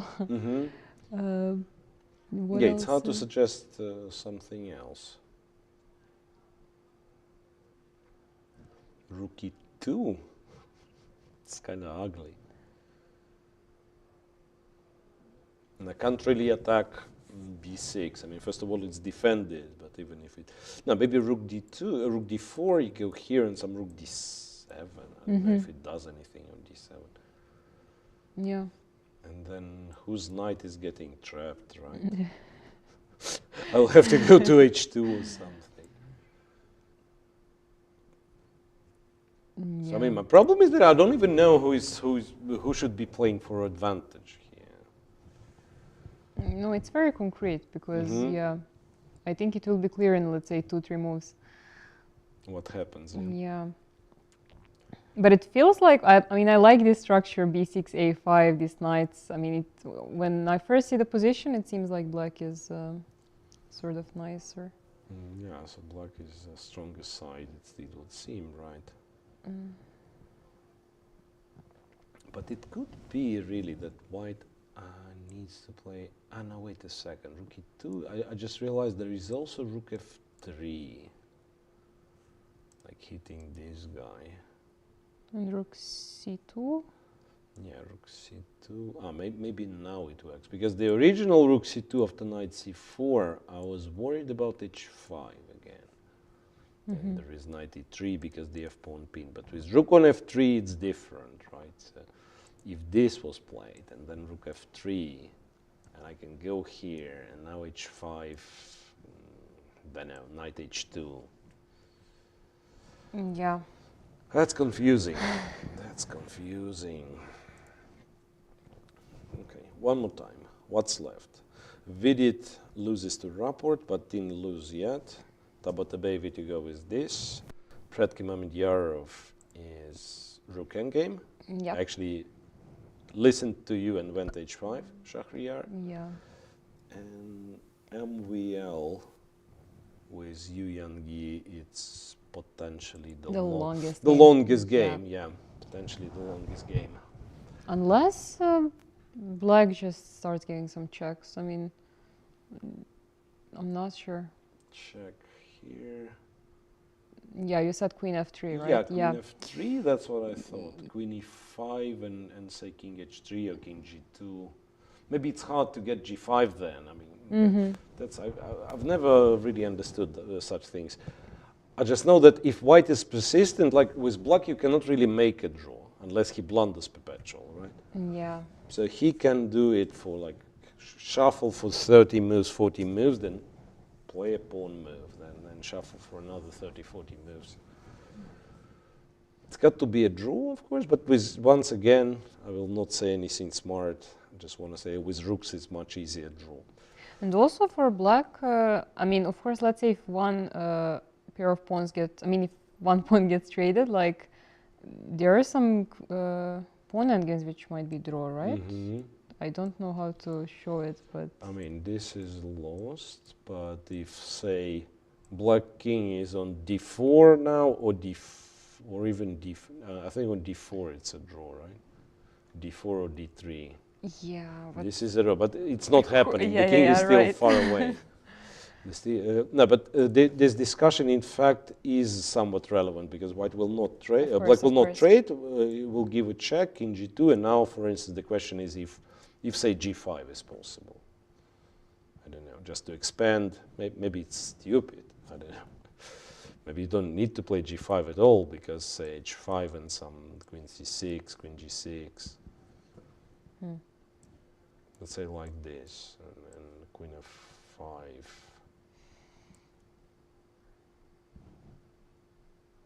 Is that way? I mean, can't think. This, I go here, and then you wait.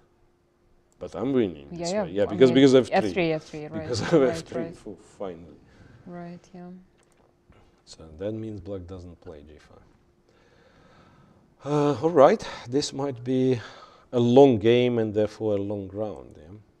So let's try to find something that will finish soon.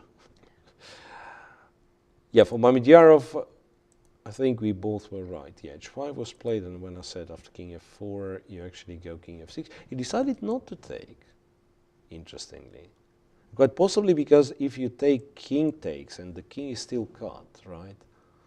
And rook pawn is not kind of not a dream passed pawn candidate, but let's say you're supposed to give these checks, and your rook is kind of stuck on b5. So maybe he found it a bit dangerous or a lot dangerous. When king f6 immediately, still white cannot really change anything. And I believe next move he's going to trade and go king g6. There is some taking on h5, king g4. How is that? King g6? Takes on h5. Ah, you mean if rook h5, king g6, it's a pawn endgame or what? Yeah, it's pawn endgame, but how is that? Check, takes, take king f5, I'm guessing, yeah? King f5.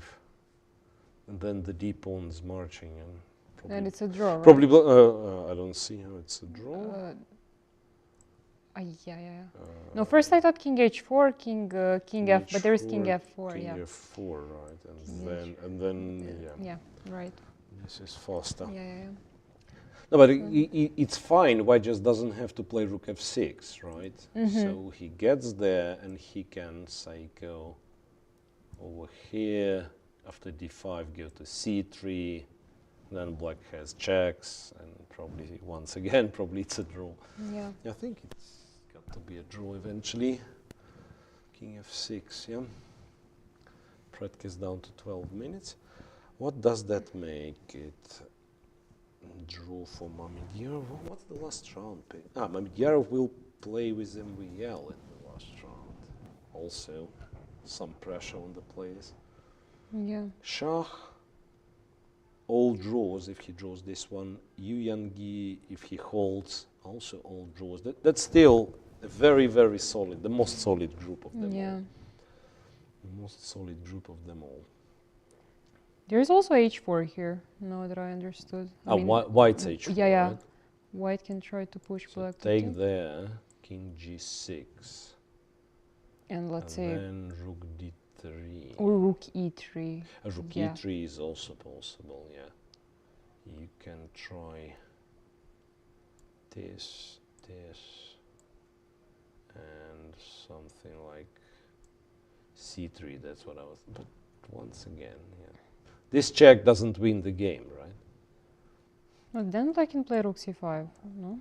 No, but even this, like d4 check, this check doesn't win the game. Yeah. I can go even to h7 to show, yeah, it's a stupid move, but it, yeah, probably nothing to analyze here. Oops, was something not right? Ooh, back to MVL and Evgenij we will be when everything else is finished. I don't think their position will change by then. So we could wait for this to be officially over. Here, both players playing pretty fast. Rook b3, knight c2, d4 was the idea. So he simply wants d4 and d3 and so on. Then he takes this guy, then he goes check on f3. I think he already won, no? So, okay, king e2, d3, so... King f2, okay. Because king d1, it would be d3 as well. Oh, but d3 anyway, actually. Yeah, right? d3 anyway, d3, d2. So he found a way to win, like... Convert quicker, yeah? Yeah, quicker. d3, knight goes... I don't know if you need d2 here, maybe you just move the knight, because white still has no counterplay whatsoever. Yeah, but d2 and then rook e3, I don't know how d2, knight d1. That's the only way not to resign. Yeah, you're right. Or maybe to resign a bit later. Because you are probably still resigning, yeah? So now that you're not losing the rook, now that you're not getting checkmated, maybe just knight d4 and then rook d1, brute force, right? You can give some checks, but you eventually run out of them. Yeah, right. Oops, no, rook b6, not good. Nothing is good. He actually made some move. I think he captured some. Knight what? F to e5. And rook b2 and rook c2. Winning yet another pawn. Well, it's very greedy. Like, how can it come to your mind? Yeah, why not? Yeah. It's very good. It's very good. Second knight d4. He has knight g4 check. Yes, right. So white has to take. I mean, technically he can take with the bishop, because knight. No, you can actually trade. I thought you can't trade, but you can trade, and there is d3. Yeah, there is. C7. So that's the easiest. I mean. Yeah. Rook endgame, some pawns up. That's kind of easiest thing. If you take with the pawn, it's same. Yeah, rook b2. Can't even come up with anything. No, we just might see resignation here, I think. Looks very, very bad. Actually... Oh, well, he did something? He did something. F takes, yeah, rook b2. Maybe one last... I don't even see what would be one last chance, to be honest. It's kind of too many. King f3, in order at least to take on b6. Maybe that's how you do it. Yeah, he played it. Takes on b6, so that's what, 2 pawns. Maybe not so. I mean, it is terrible. It is terrible. Wanted to say not so terrible. 3 pawns. 3 pawns, yes. 3 is more than 2. Yeah. 3 is more than 2. So, yeah, he took. Yeah, we've reached this position.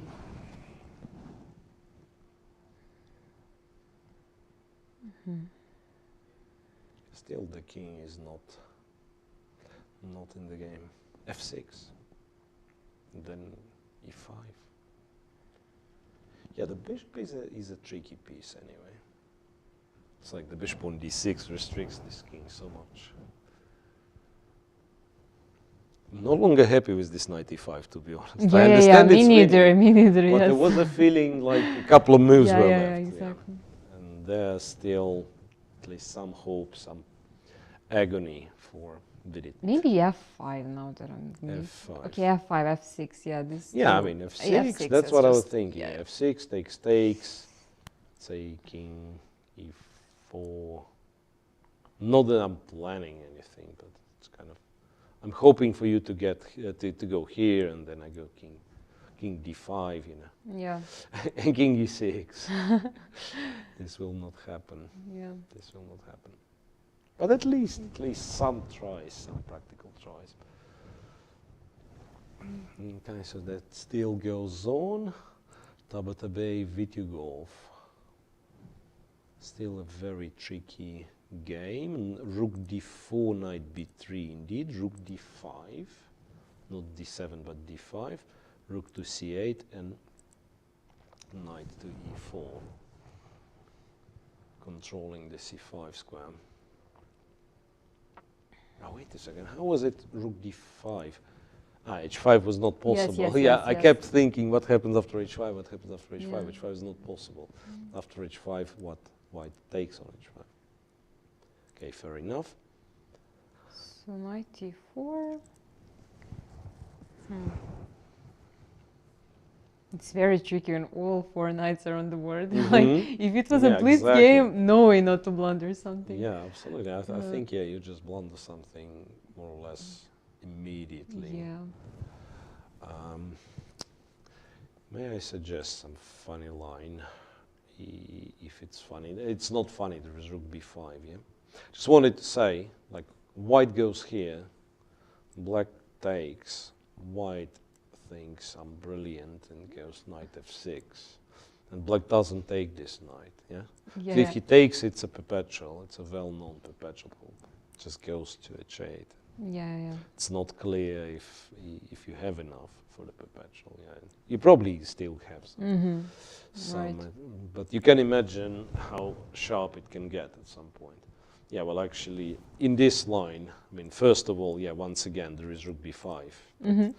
If we ever get to this, knight h6 is, of course, the right move. Knight h6 is the right move. Yeah, because if you take, it's still the perpetual. If king h8, at least it's like one pawn less. Knight f5, white creates threats still. Yeah. So. Two draws in pool A. Very likely two draws in pool B, which practically makes, not really, I wanted to say makes Giri a winner. Not yet. Not yet.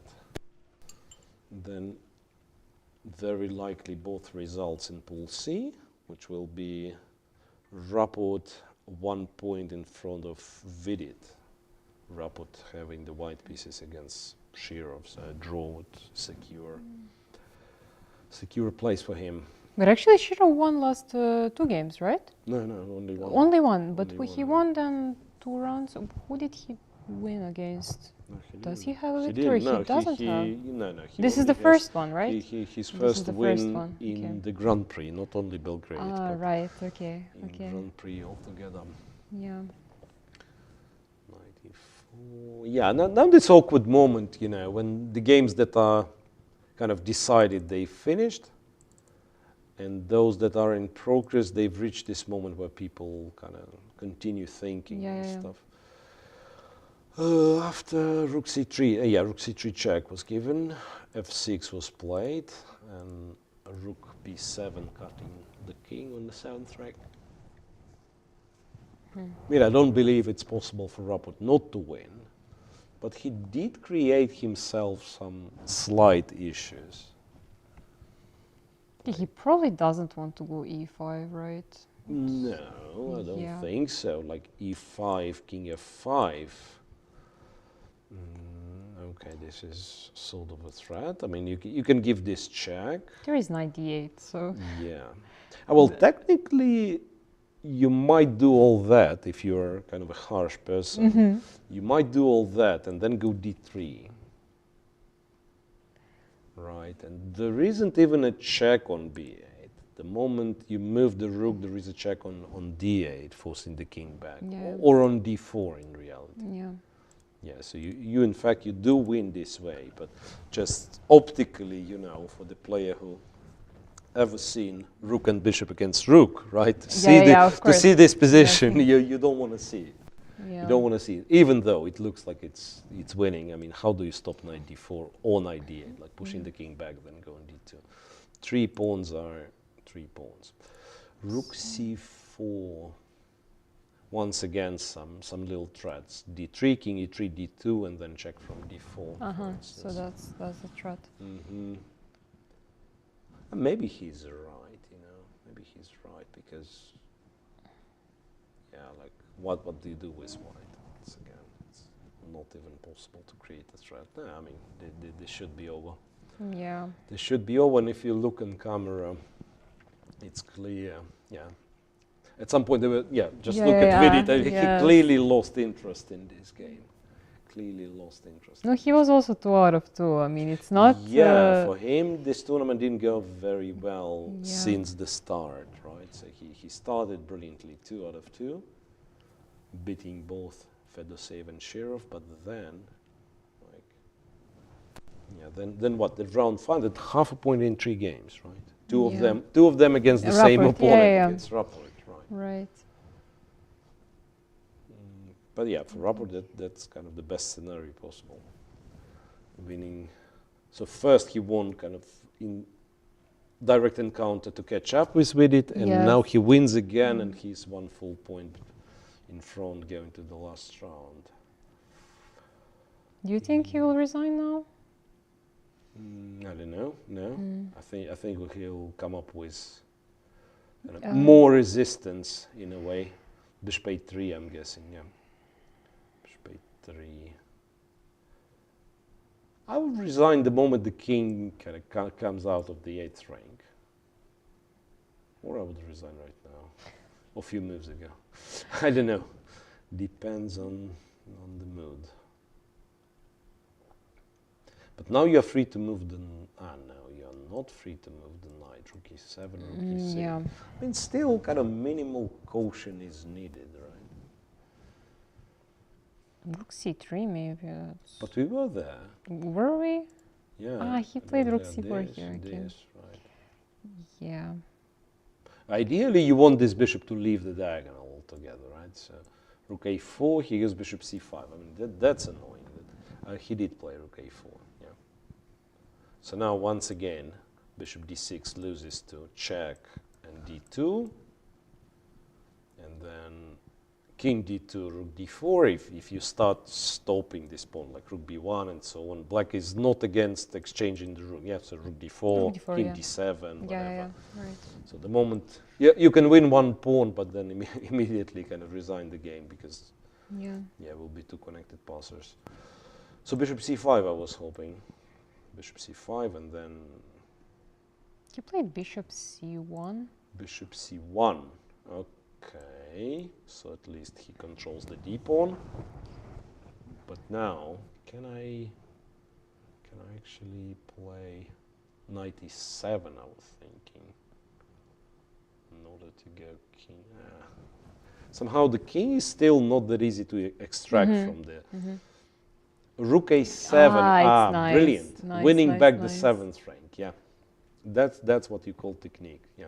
Nice. I wasn't looking at this, that's... No, because we said bishop c5 and it actually stops rook a7. But maybe not for long, yeah, bishop c5, he could have gone rook a5 again, and then when the bishop leaves. No, but that's brilliant from Ricci. Yes. Rook a7, classy move. So he... And I think that will be it. Rook b6 he Rook played. b6, but then, I mean, come on, at some point... King d7, yeah. At some point, it's getting kind of too much. King e4. Yeah, but now like f5, e5 even. Yeah. Maybe, now, maybe now you not. can, you can push all the stuff forward. Yeah. Now you can push all the stuff forward. Maybe you start with f5, king d3, king d6 first to get the. I mean, now it's kind of classical way of moving all the stuff at the same time. Yeah. f5, e5. There was nothing wrong as well. Just you have 3 connected pass pawns. Yeah. Why not move them all? So how would you explain generally not resigning in this moment? I mean, why is he with it? Why does he keep playing? Yeah, it's not about this position. Yeah, which yeah, is on the general. board. It's more of a kind of getting in terms with yourself, like losing this, losing chances. So you kind of tend to reflect the game, the tournament. I mean, especially these kind of things. Yeah. Like, I think people kind of easier resigning in, say, for this tournament, round 1, right? Okay, I've lost the game, And Yes, then now it's like you lose chances, basically, right? So the guy who was three games ago, who was 1 point behind, now 1 point in front of you, and you are yourself to blame for this, basically, right? Yeah, of course. So that's of course hard to. So we have a result. To accept. The one that we thought will be the longest. Would be yes. the longest. Yeah, apparently Evgenij was playing so comfortably, kind of so confidently that MVL decided, no, I won't beat this guy. Yeah. Yeah, lucky for us. It's a draw. Could have gone on, you know, but yeah, it's just a draw, which leaves it, which makes me want to check Predkin Mamedyarov, because if this somehow. So he did play h4, interestingly. Yeah. So for this, well, MVL with this draw still is in the lead, right? And the only chance is, well, actually he's safe. Mamedyarov is not winning this one, this endgame, right? King f7, king f4. What's all about, though?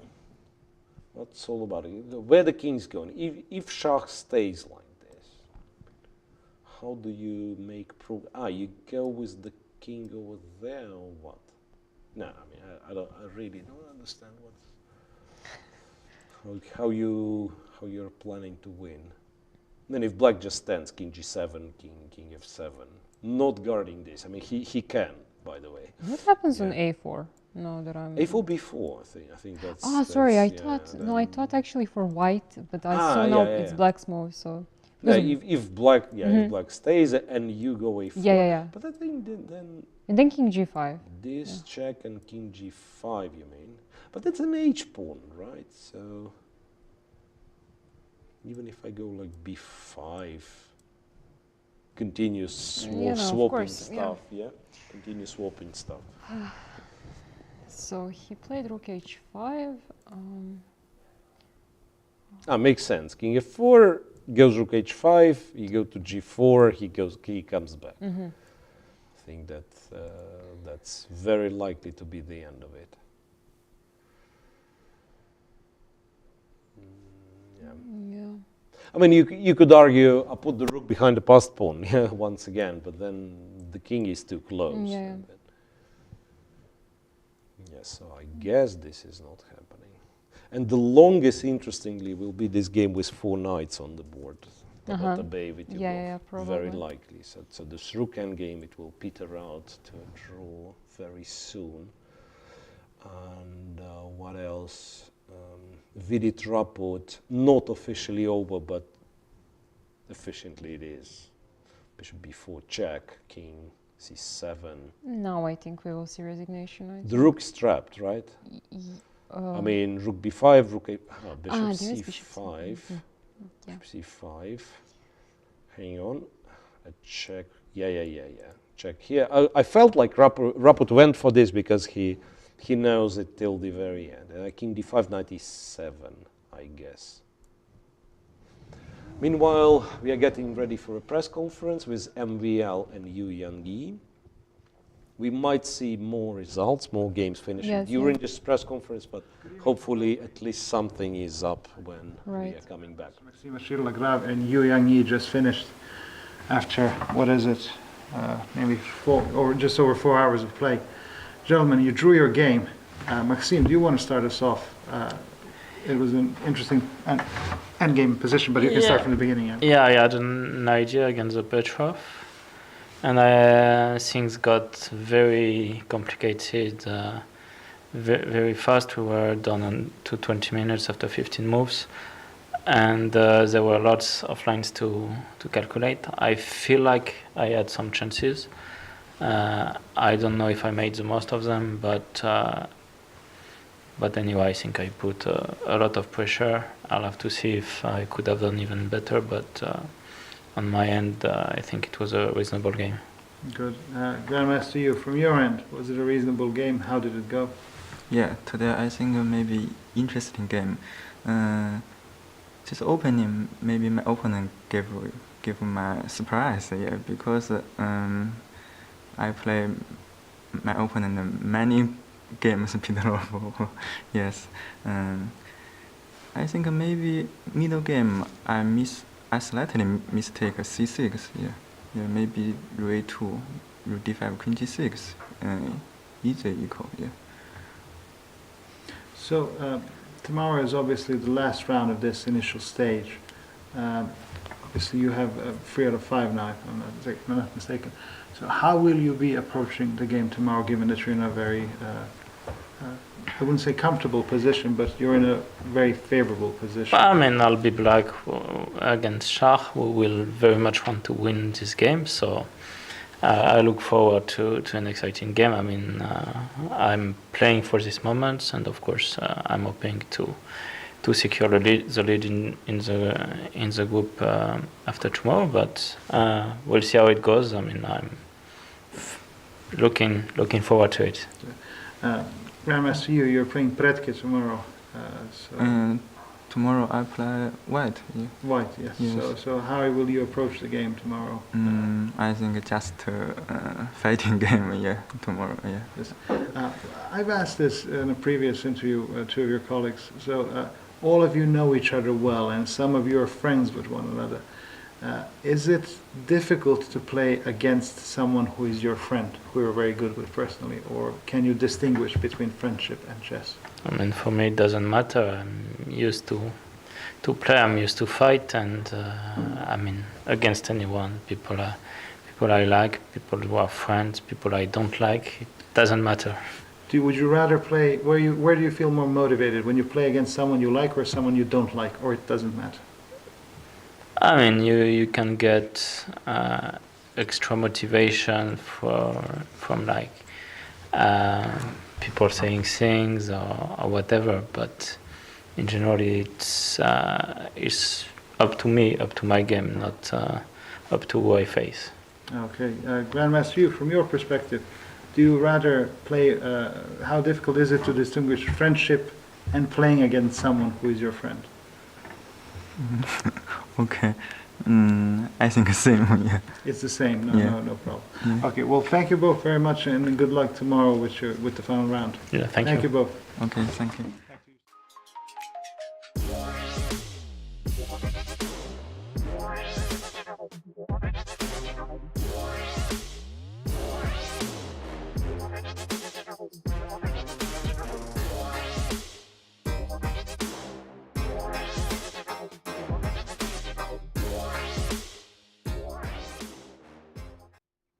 All right, we have more results as it usually works. While you don't see us, people finish their games. Richard Rapport eventually wins, and now is, of course, a huge favorite to qualify.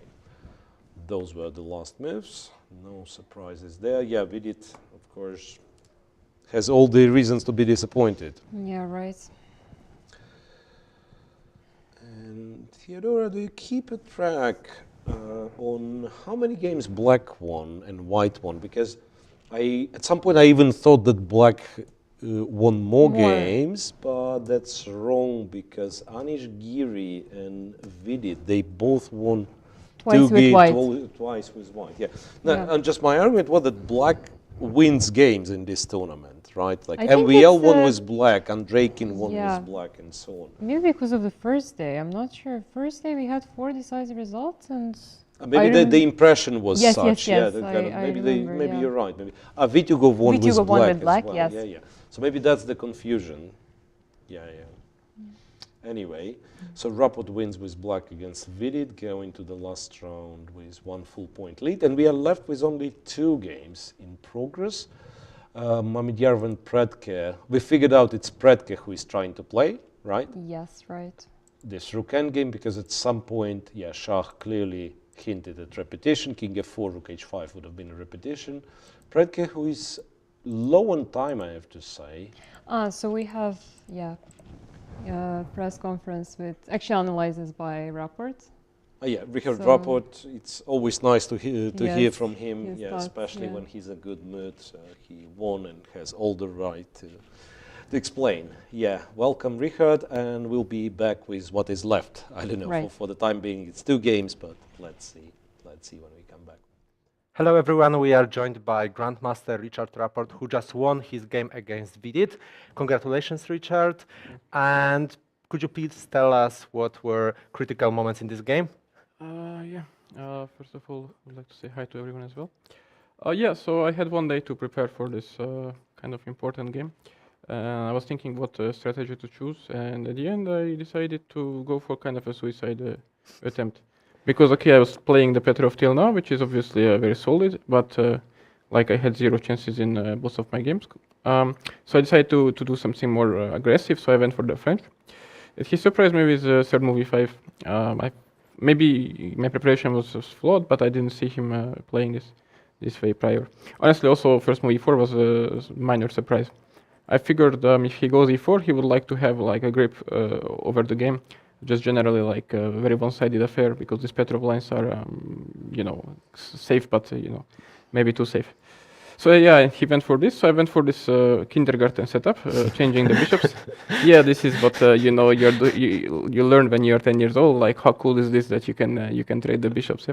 But of course, this is pretty bad for black already. I think I played this once when I was like, I don't know, 13 or 14 or something like that, and I think my opponent went a3 here.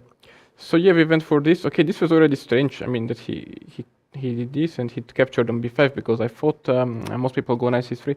Like, this is the purpose of bishop e2, that he can recapture with the knight. But not. And here probably bishop b4 was the move. But I thought bishop b4. I wasn't sure if he's going to play a4 yet at this moment, or not. So I figured bishop b4, like, why to show my cards early. But bishop b4 probably is just fine. Bishop d2, and I even have some extra options later on with the queen. So I went queen a6 and a4, and I guess now we transposed to this line instead of bishop e2 in the opening a3, and then I would do the same, and then a4 from a3. So, and here bishop b4. I can go knight c6, but knight b5. I didn't. It's a different setup. Doesn't matter. And this is the next position, and here bishop takes c3. And here I made just a simple, very stupid blunder. I should have gone knight c6 clearly. This way, Yes, knight c6. And then the idea is that if before I have queen c4, like in the game, sorry, if what? If before, I think I just have queen c4. Okay. Like in the game, the pawn is hanging, so before is not really an option. And then, he said he would have gone for queen e2, which I just capture and play a5. And I'm slightly worse. Something like that. This endgame.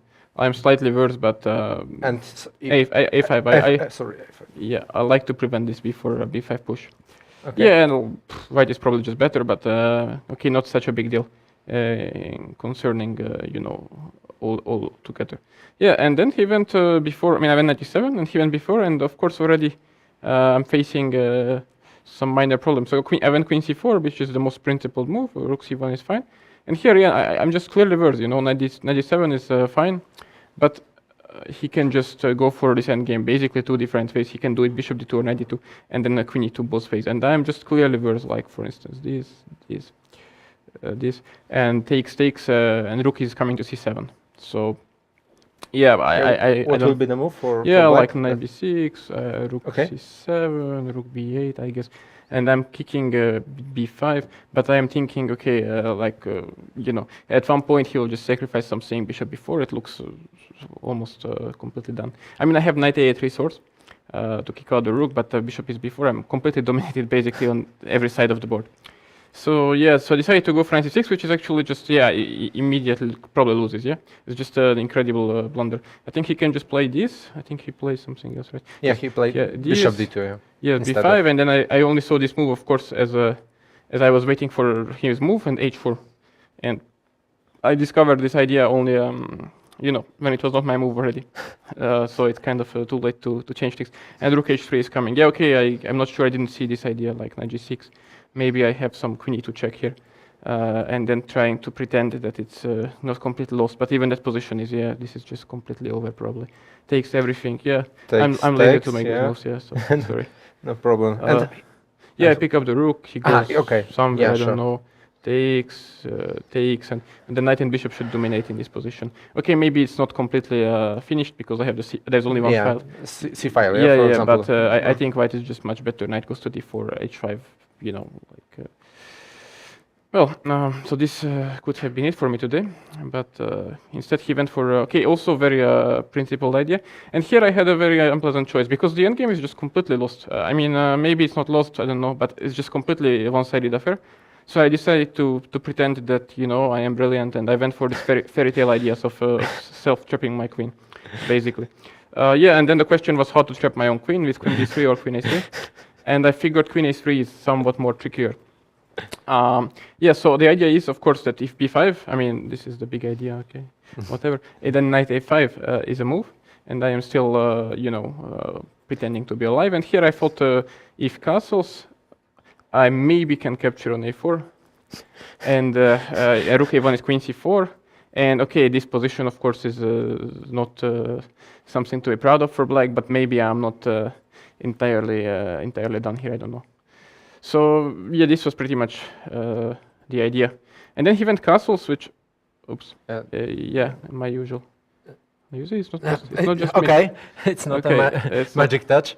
It's not me, so let's go back. Yep. Okay. So he went castles, yes. And then, okay, he was probably speculating on queen takes a4, rook a1, and then b5, and it's completely done. But I have, luckily, again, knight f5, kind of an only move. And now, unexpectedly, he has minor problems to solve. It's not like I am kicking. Yeah, I'm still alive. It's not like I have anything to be proud of, but, you know, his pawns are hanging. And I felt like, okay, there could be chances. So at this point, I figured, okay, maybe my suicidal French was not the worst thing ever, because in the complications here, I feel like he kind of got lost. So yeah, here I think this was better move to play maybe queen d1, and then with which idea? If he takes queen g4 and some compensations there, but probably or takes rook c7. But probably let's try to put it on. Yeah, and rook c7. But maybe it's not a big deal after all. I can discuss it. Okay. Yeah. Yeah, maybe I'm fine already, great. So yeah, anyway, knight f5, bishop c3, also very logical move, what he played. And now again, he looks like he is pushing me back, so basically I have only move rook c8, and this is the whole idea behind the queen h3, knight f5 moves, yes? That I am still alive after rook c8, and now I have tactical ideas with knight takes d4, and yet also a4 is still hanging. So actually things got very heated very quickly. So I think g4 is pretty much forced. And here I already had, I decided to be greedy actually, because I already had a very comfortable, I mean, compared to, you know, 5 moves ago, comfortable way of playing with knight takes d4, knight takes d4, okay, obviously bishop takes, I take here, he takes here, I check, this is pretty forcing, I believe, king takes, queen takes, pawn. And I don't think black is the one who is worried here. Okay, maybe, I mean, it's fine for white, of course, queen c2, for instance. And if I castle here some knight g5, but I can just anytime trade queen c4, and okay, I don't think... It should be okay, yeah? Yeah, I have 2 pawns for the 2 pieces, so I think it should be drawn or equal, at least, or something. Yeah, but I felt like, you know, kind of greedily... You can try to play I felt for like the moment more, yeah? was on my side at this moment, which is, of course, a gamble, because he was like having something like 10 minutes, 15 minutes at this moment, and I felt like, you know, maybe I can... if I came this far, you know, why not to continue to live on the edge? So I went knight e7. Yeah, and I believe here rook c2 would have been the move for him to play. And I wasn't sure what after rook c2 if I go castles for a6. But I mean, I think I'm fine. Yes, you know, I'm not losing material or anything. But nor does he. So it's like actually weirdly kind of a normal position. For instance, I don't know, this, rook a1, queen b3, and my queen is not trapped. This queen is a really magical one. Yeah. The queen is not trapped yet again, and you know, even later on, if it's by some miracle trapped, I don't know, I can sometimes sacrifice like knight takes before and queen takes c3 and have some compensation. I don't really see how, but for instance, he goes here, I take, he goes here, and I take. Like these positions, I feel like are always approximately fine because the f4 square is weakened around his king. Plus, I anyway have very dynamic pieces. So, yeah, I wasn't too much worried here. Okay, yeah. And then bishop d2. Yeah, and okay, why am I so bad with this? Yes, bishop d2. Yeah. And yeah, here queen takes a4 obviously is normal move, but I decided to again mix things up a little bit and trying to pretend to be smarter than that. So I went h5. Okay, g takes is kind of forced, I believe, and I took now. Yeah. What's the difference? Just to later on after, like if I would have started with queen takes, of course I have no squares here, but also later on after h5 you can play h3. But here I have the options kind of open to, you know, to play positionally with knight f5 castle short, or to try to, you know, pose some problems around his king. And of course, structure-wise, he's completely destroyed, so he has to do something concrete. Basically, first time in the game that I have a good structure. So he went, okay, this is very forcing, I think. Queen c2, I think he went b5. Yeah, knight d8. Yeah, this is, you know, the move that you're not happy to make because this knight is kind of dead for the rest of the game. Potentially, but unfortunately, this is part of the plan. That basically, this knight is like, you know, in Game of Thrones there is this character Hodor, so he's holding everything together.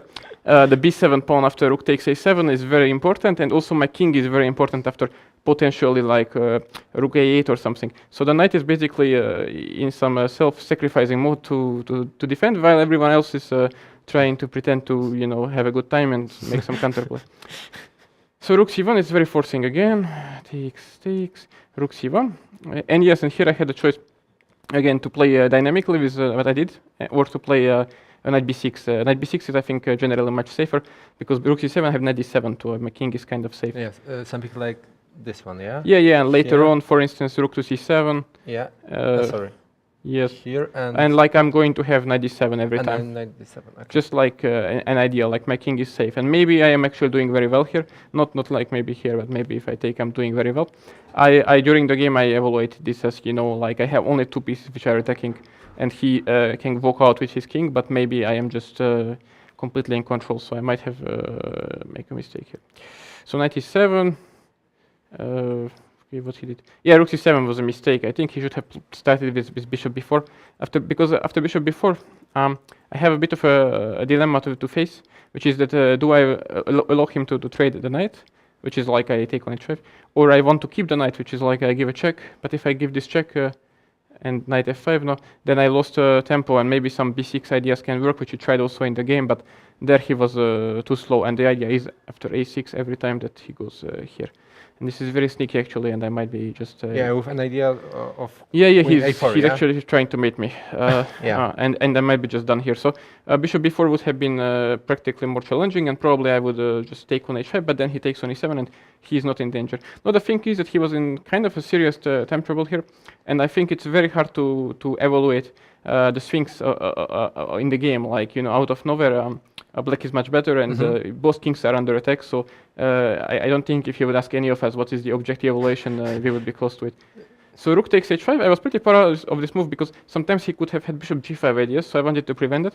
However, I was secretly hoping to castle short still at this point. So for instance, like if I take with the queen, knight f5, at one point I can maybe castle short. But bishop g5 is just too strong to deal with, I think. So that's why rook takes h5. Here, and knight g6, this is also a bit, I think, a bit of a shocking move. Like the idea is that I want actually knight f4. So for instance, I don't know, he plays here, okay, it's a stupid move, of course. And this actually can work, yes, because this is just one check.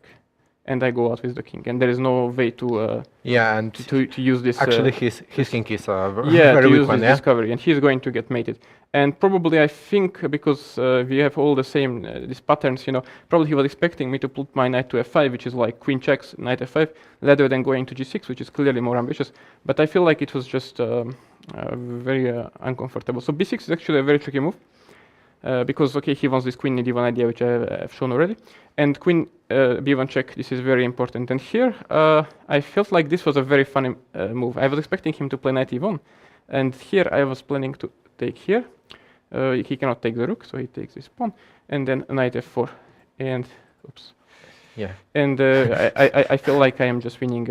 I'm collecting the a pawn, and actually he has to go back. Okay, very so important idea. Yeah, I was hoping for this trick, but in the last, in time trouble in the last seconds, he found he realized he cannot be ambitious here. So he traded queens. Okay, maybe it was better to trade on f1, but I don't think it makes a big difference. Takes okay, and this position is like. I mean, I'm obviously winning, but like there could be some technical problems if I let him to activate. So I try to, gain as much as possible in his time trouble, which I ended up doing because here rook takes b7, he should have gone for the check. He should have gone for this here and check.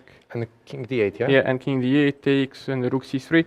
And okay, I am probably, I am very close to winning, but because he is very lucky with this tactic, maybe this is what he missed, that here you would think he loses the piece, but he has, I don't know, rook taking the knight, I don't know, here maybe.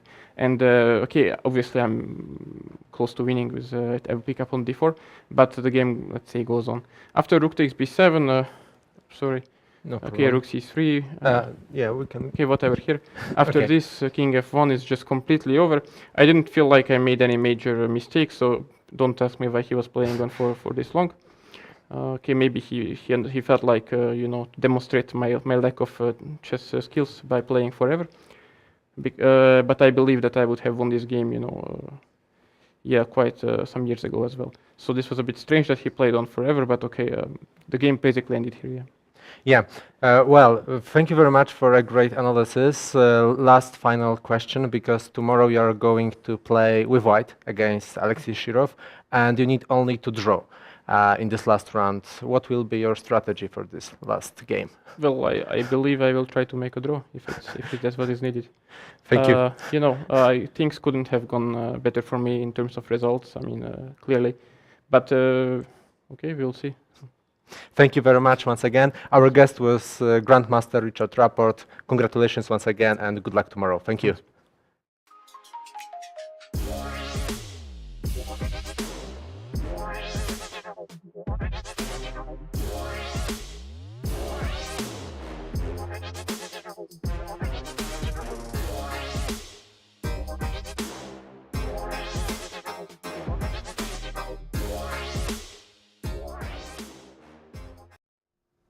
Welcome back, everybody. We have one last game left. It's Tabatabai and Vitigov. Playing no more knights left on the board. Yeah, at some point we were complaining there were 4 knights and there were a lot of possible forks, checks, and so on and so forth.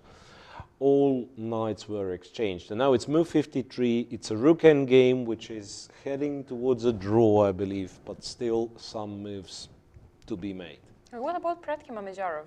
Prats Mamedjarov, I think they finished in a draw already. They finished, right? Yeah, they finished in a draw already without kind of changing the position too much. Right. So Prats tried for quite some time but couldn't make any progress, and still this setup with somewhat awkward black rook on b5, but actually doing a lot of job, protecting b6, attacking b3, and also keeping maybe not even the pawn on h5 what matters, but the fact that 5th rank is under control, so white cannot go with the king. Right, so this is a draw which keeps the situation in pool D intact, as well as in pool A, right? Pool D still only one decisive game, which MVL won against Prats the day before the free day. Right, and Tabatabai and Vitigov very likely to make a draw as well. So that's the current position. Rook endgame 3 pawns each. Who's better and why is the question. Usually nobody's better, right? King f3, next move g4, whatever. Or is it any problematic?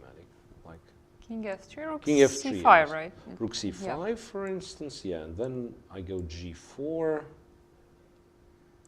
takes, I mean, if king g5, I'm guessing rook b5 is just fine.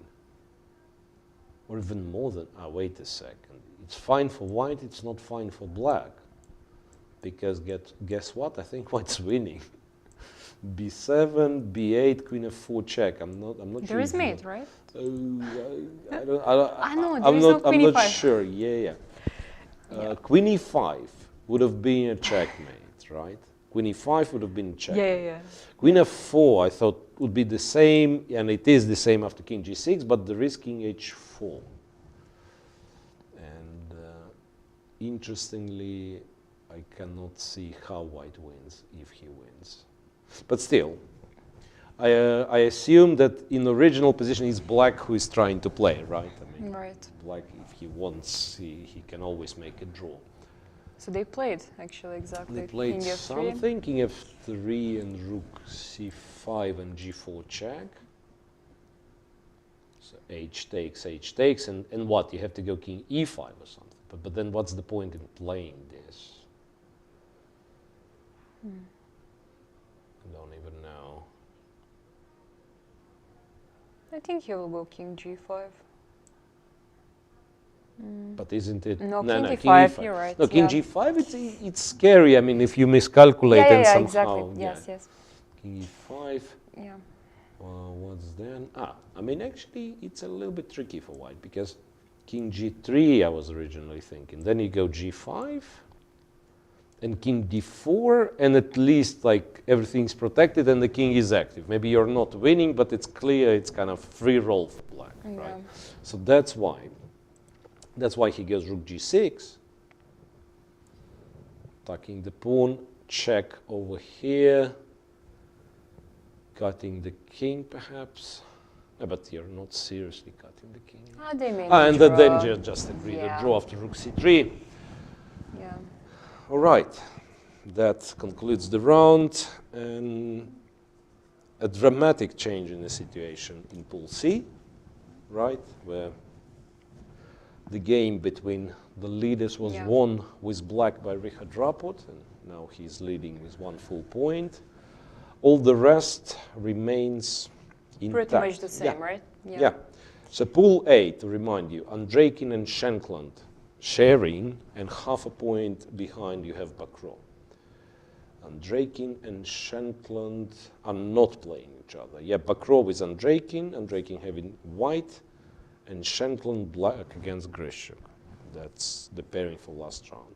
Pool B, Anish Giri on 3.5, 1 full point in front of Vityugov, who's on 2.5. But Vityugov plays with Giri and has the white pieces. So, okay, that's all kind of in Nikita's hands. Yes. If he wins, Yeah.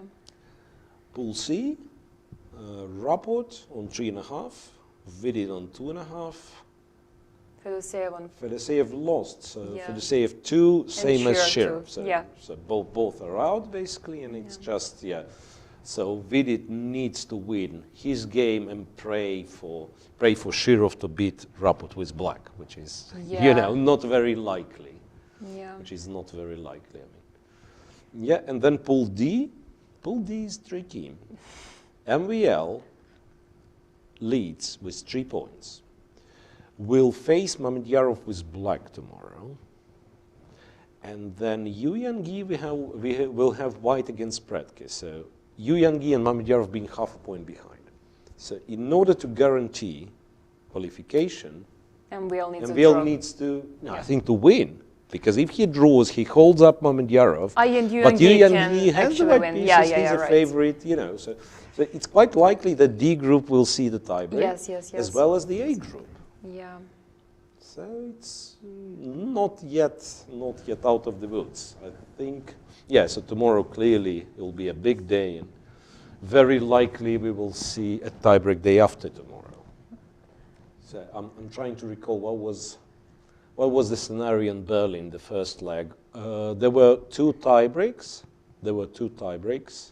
After the group stage, and there were surprisingly no tiebreaks after the semifinals. Yeah, interesting. There was no tiebreaks after the semifinal, which one would not expect really. So Here we see the standings, right? Yeah, the standings, once again, +1 after both of them beat Grishuk, +1 for Andreikin and Shankland. Right, Grishuk is, I wanted to say the only one without a win. It's half a tournament without a win. Yeah, right. Especially in Group D, actually, right? Yeah, Grishuk clear last, then, yeah, once again, B group. Giri leads with 1 full point, and I pretty much said everything. Yeah. So how many decisive games are we expecting? How many games? Tomorrow? Yeah. Okay, I would say I'm really curious about Vityugov Giri. That's I mean, it will be very interesting to see which opening Vityugov will choose, because still everything is like possible. I mean, if he wins, it will be huge. Yeah, so that's the one. And also A group, right? A group is also like the guys will be playing under pressure. Yeah, because yeah. let's say for Pool B, on one hand, it's like Vityugov Giri is big, but then the other game practically doesn't matter. Yes, so yes. It's like it matters for the players. I mean, the rating, and even there is a difference in prize money, of course. Place 3, place 4, course. but like seriously, watching this game kind of glued to the screen, it's hard to force oneself. Right, but in all other games, it actually is quite. I mean, all other groups, every single game kind of matters, right? Yeah. What else?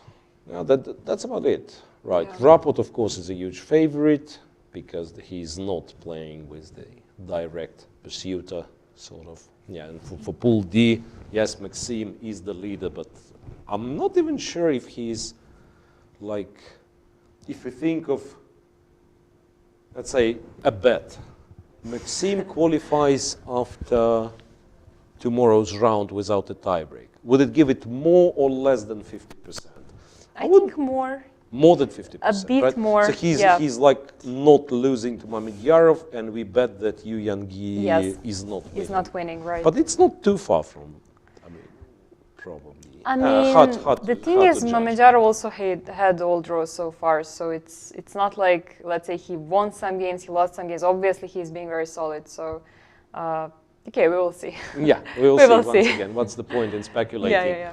I think that will be the time for us to say goodbye. Yeah. Thanks very much, everybody who was watching us. Let's not forget there is one more tournament going on. Maybe we will try to inform you at least about some results, and see you guys tomorrow. See you tomorrow.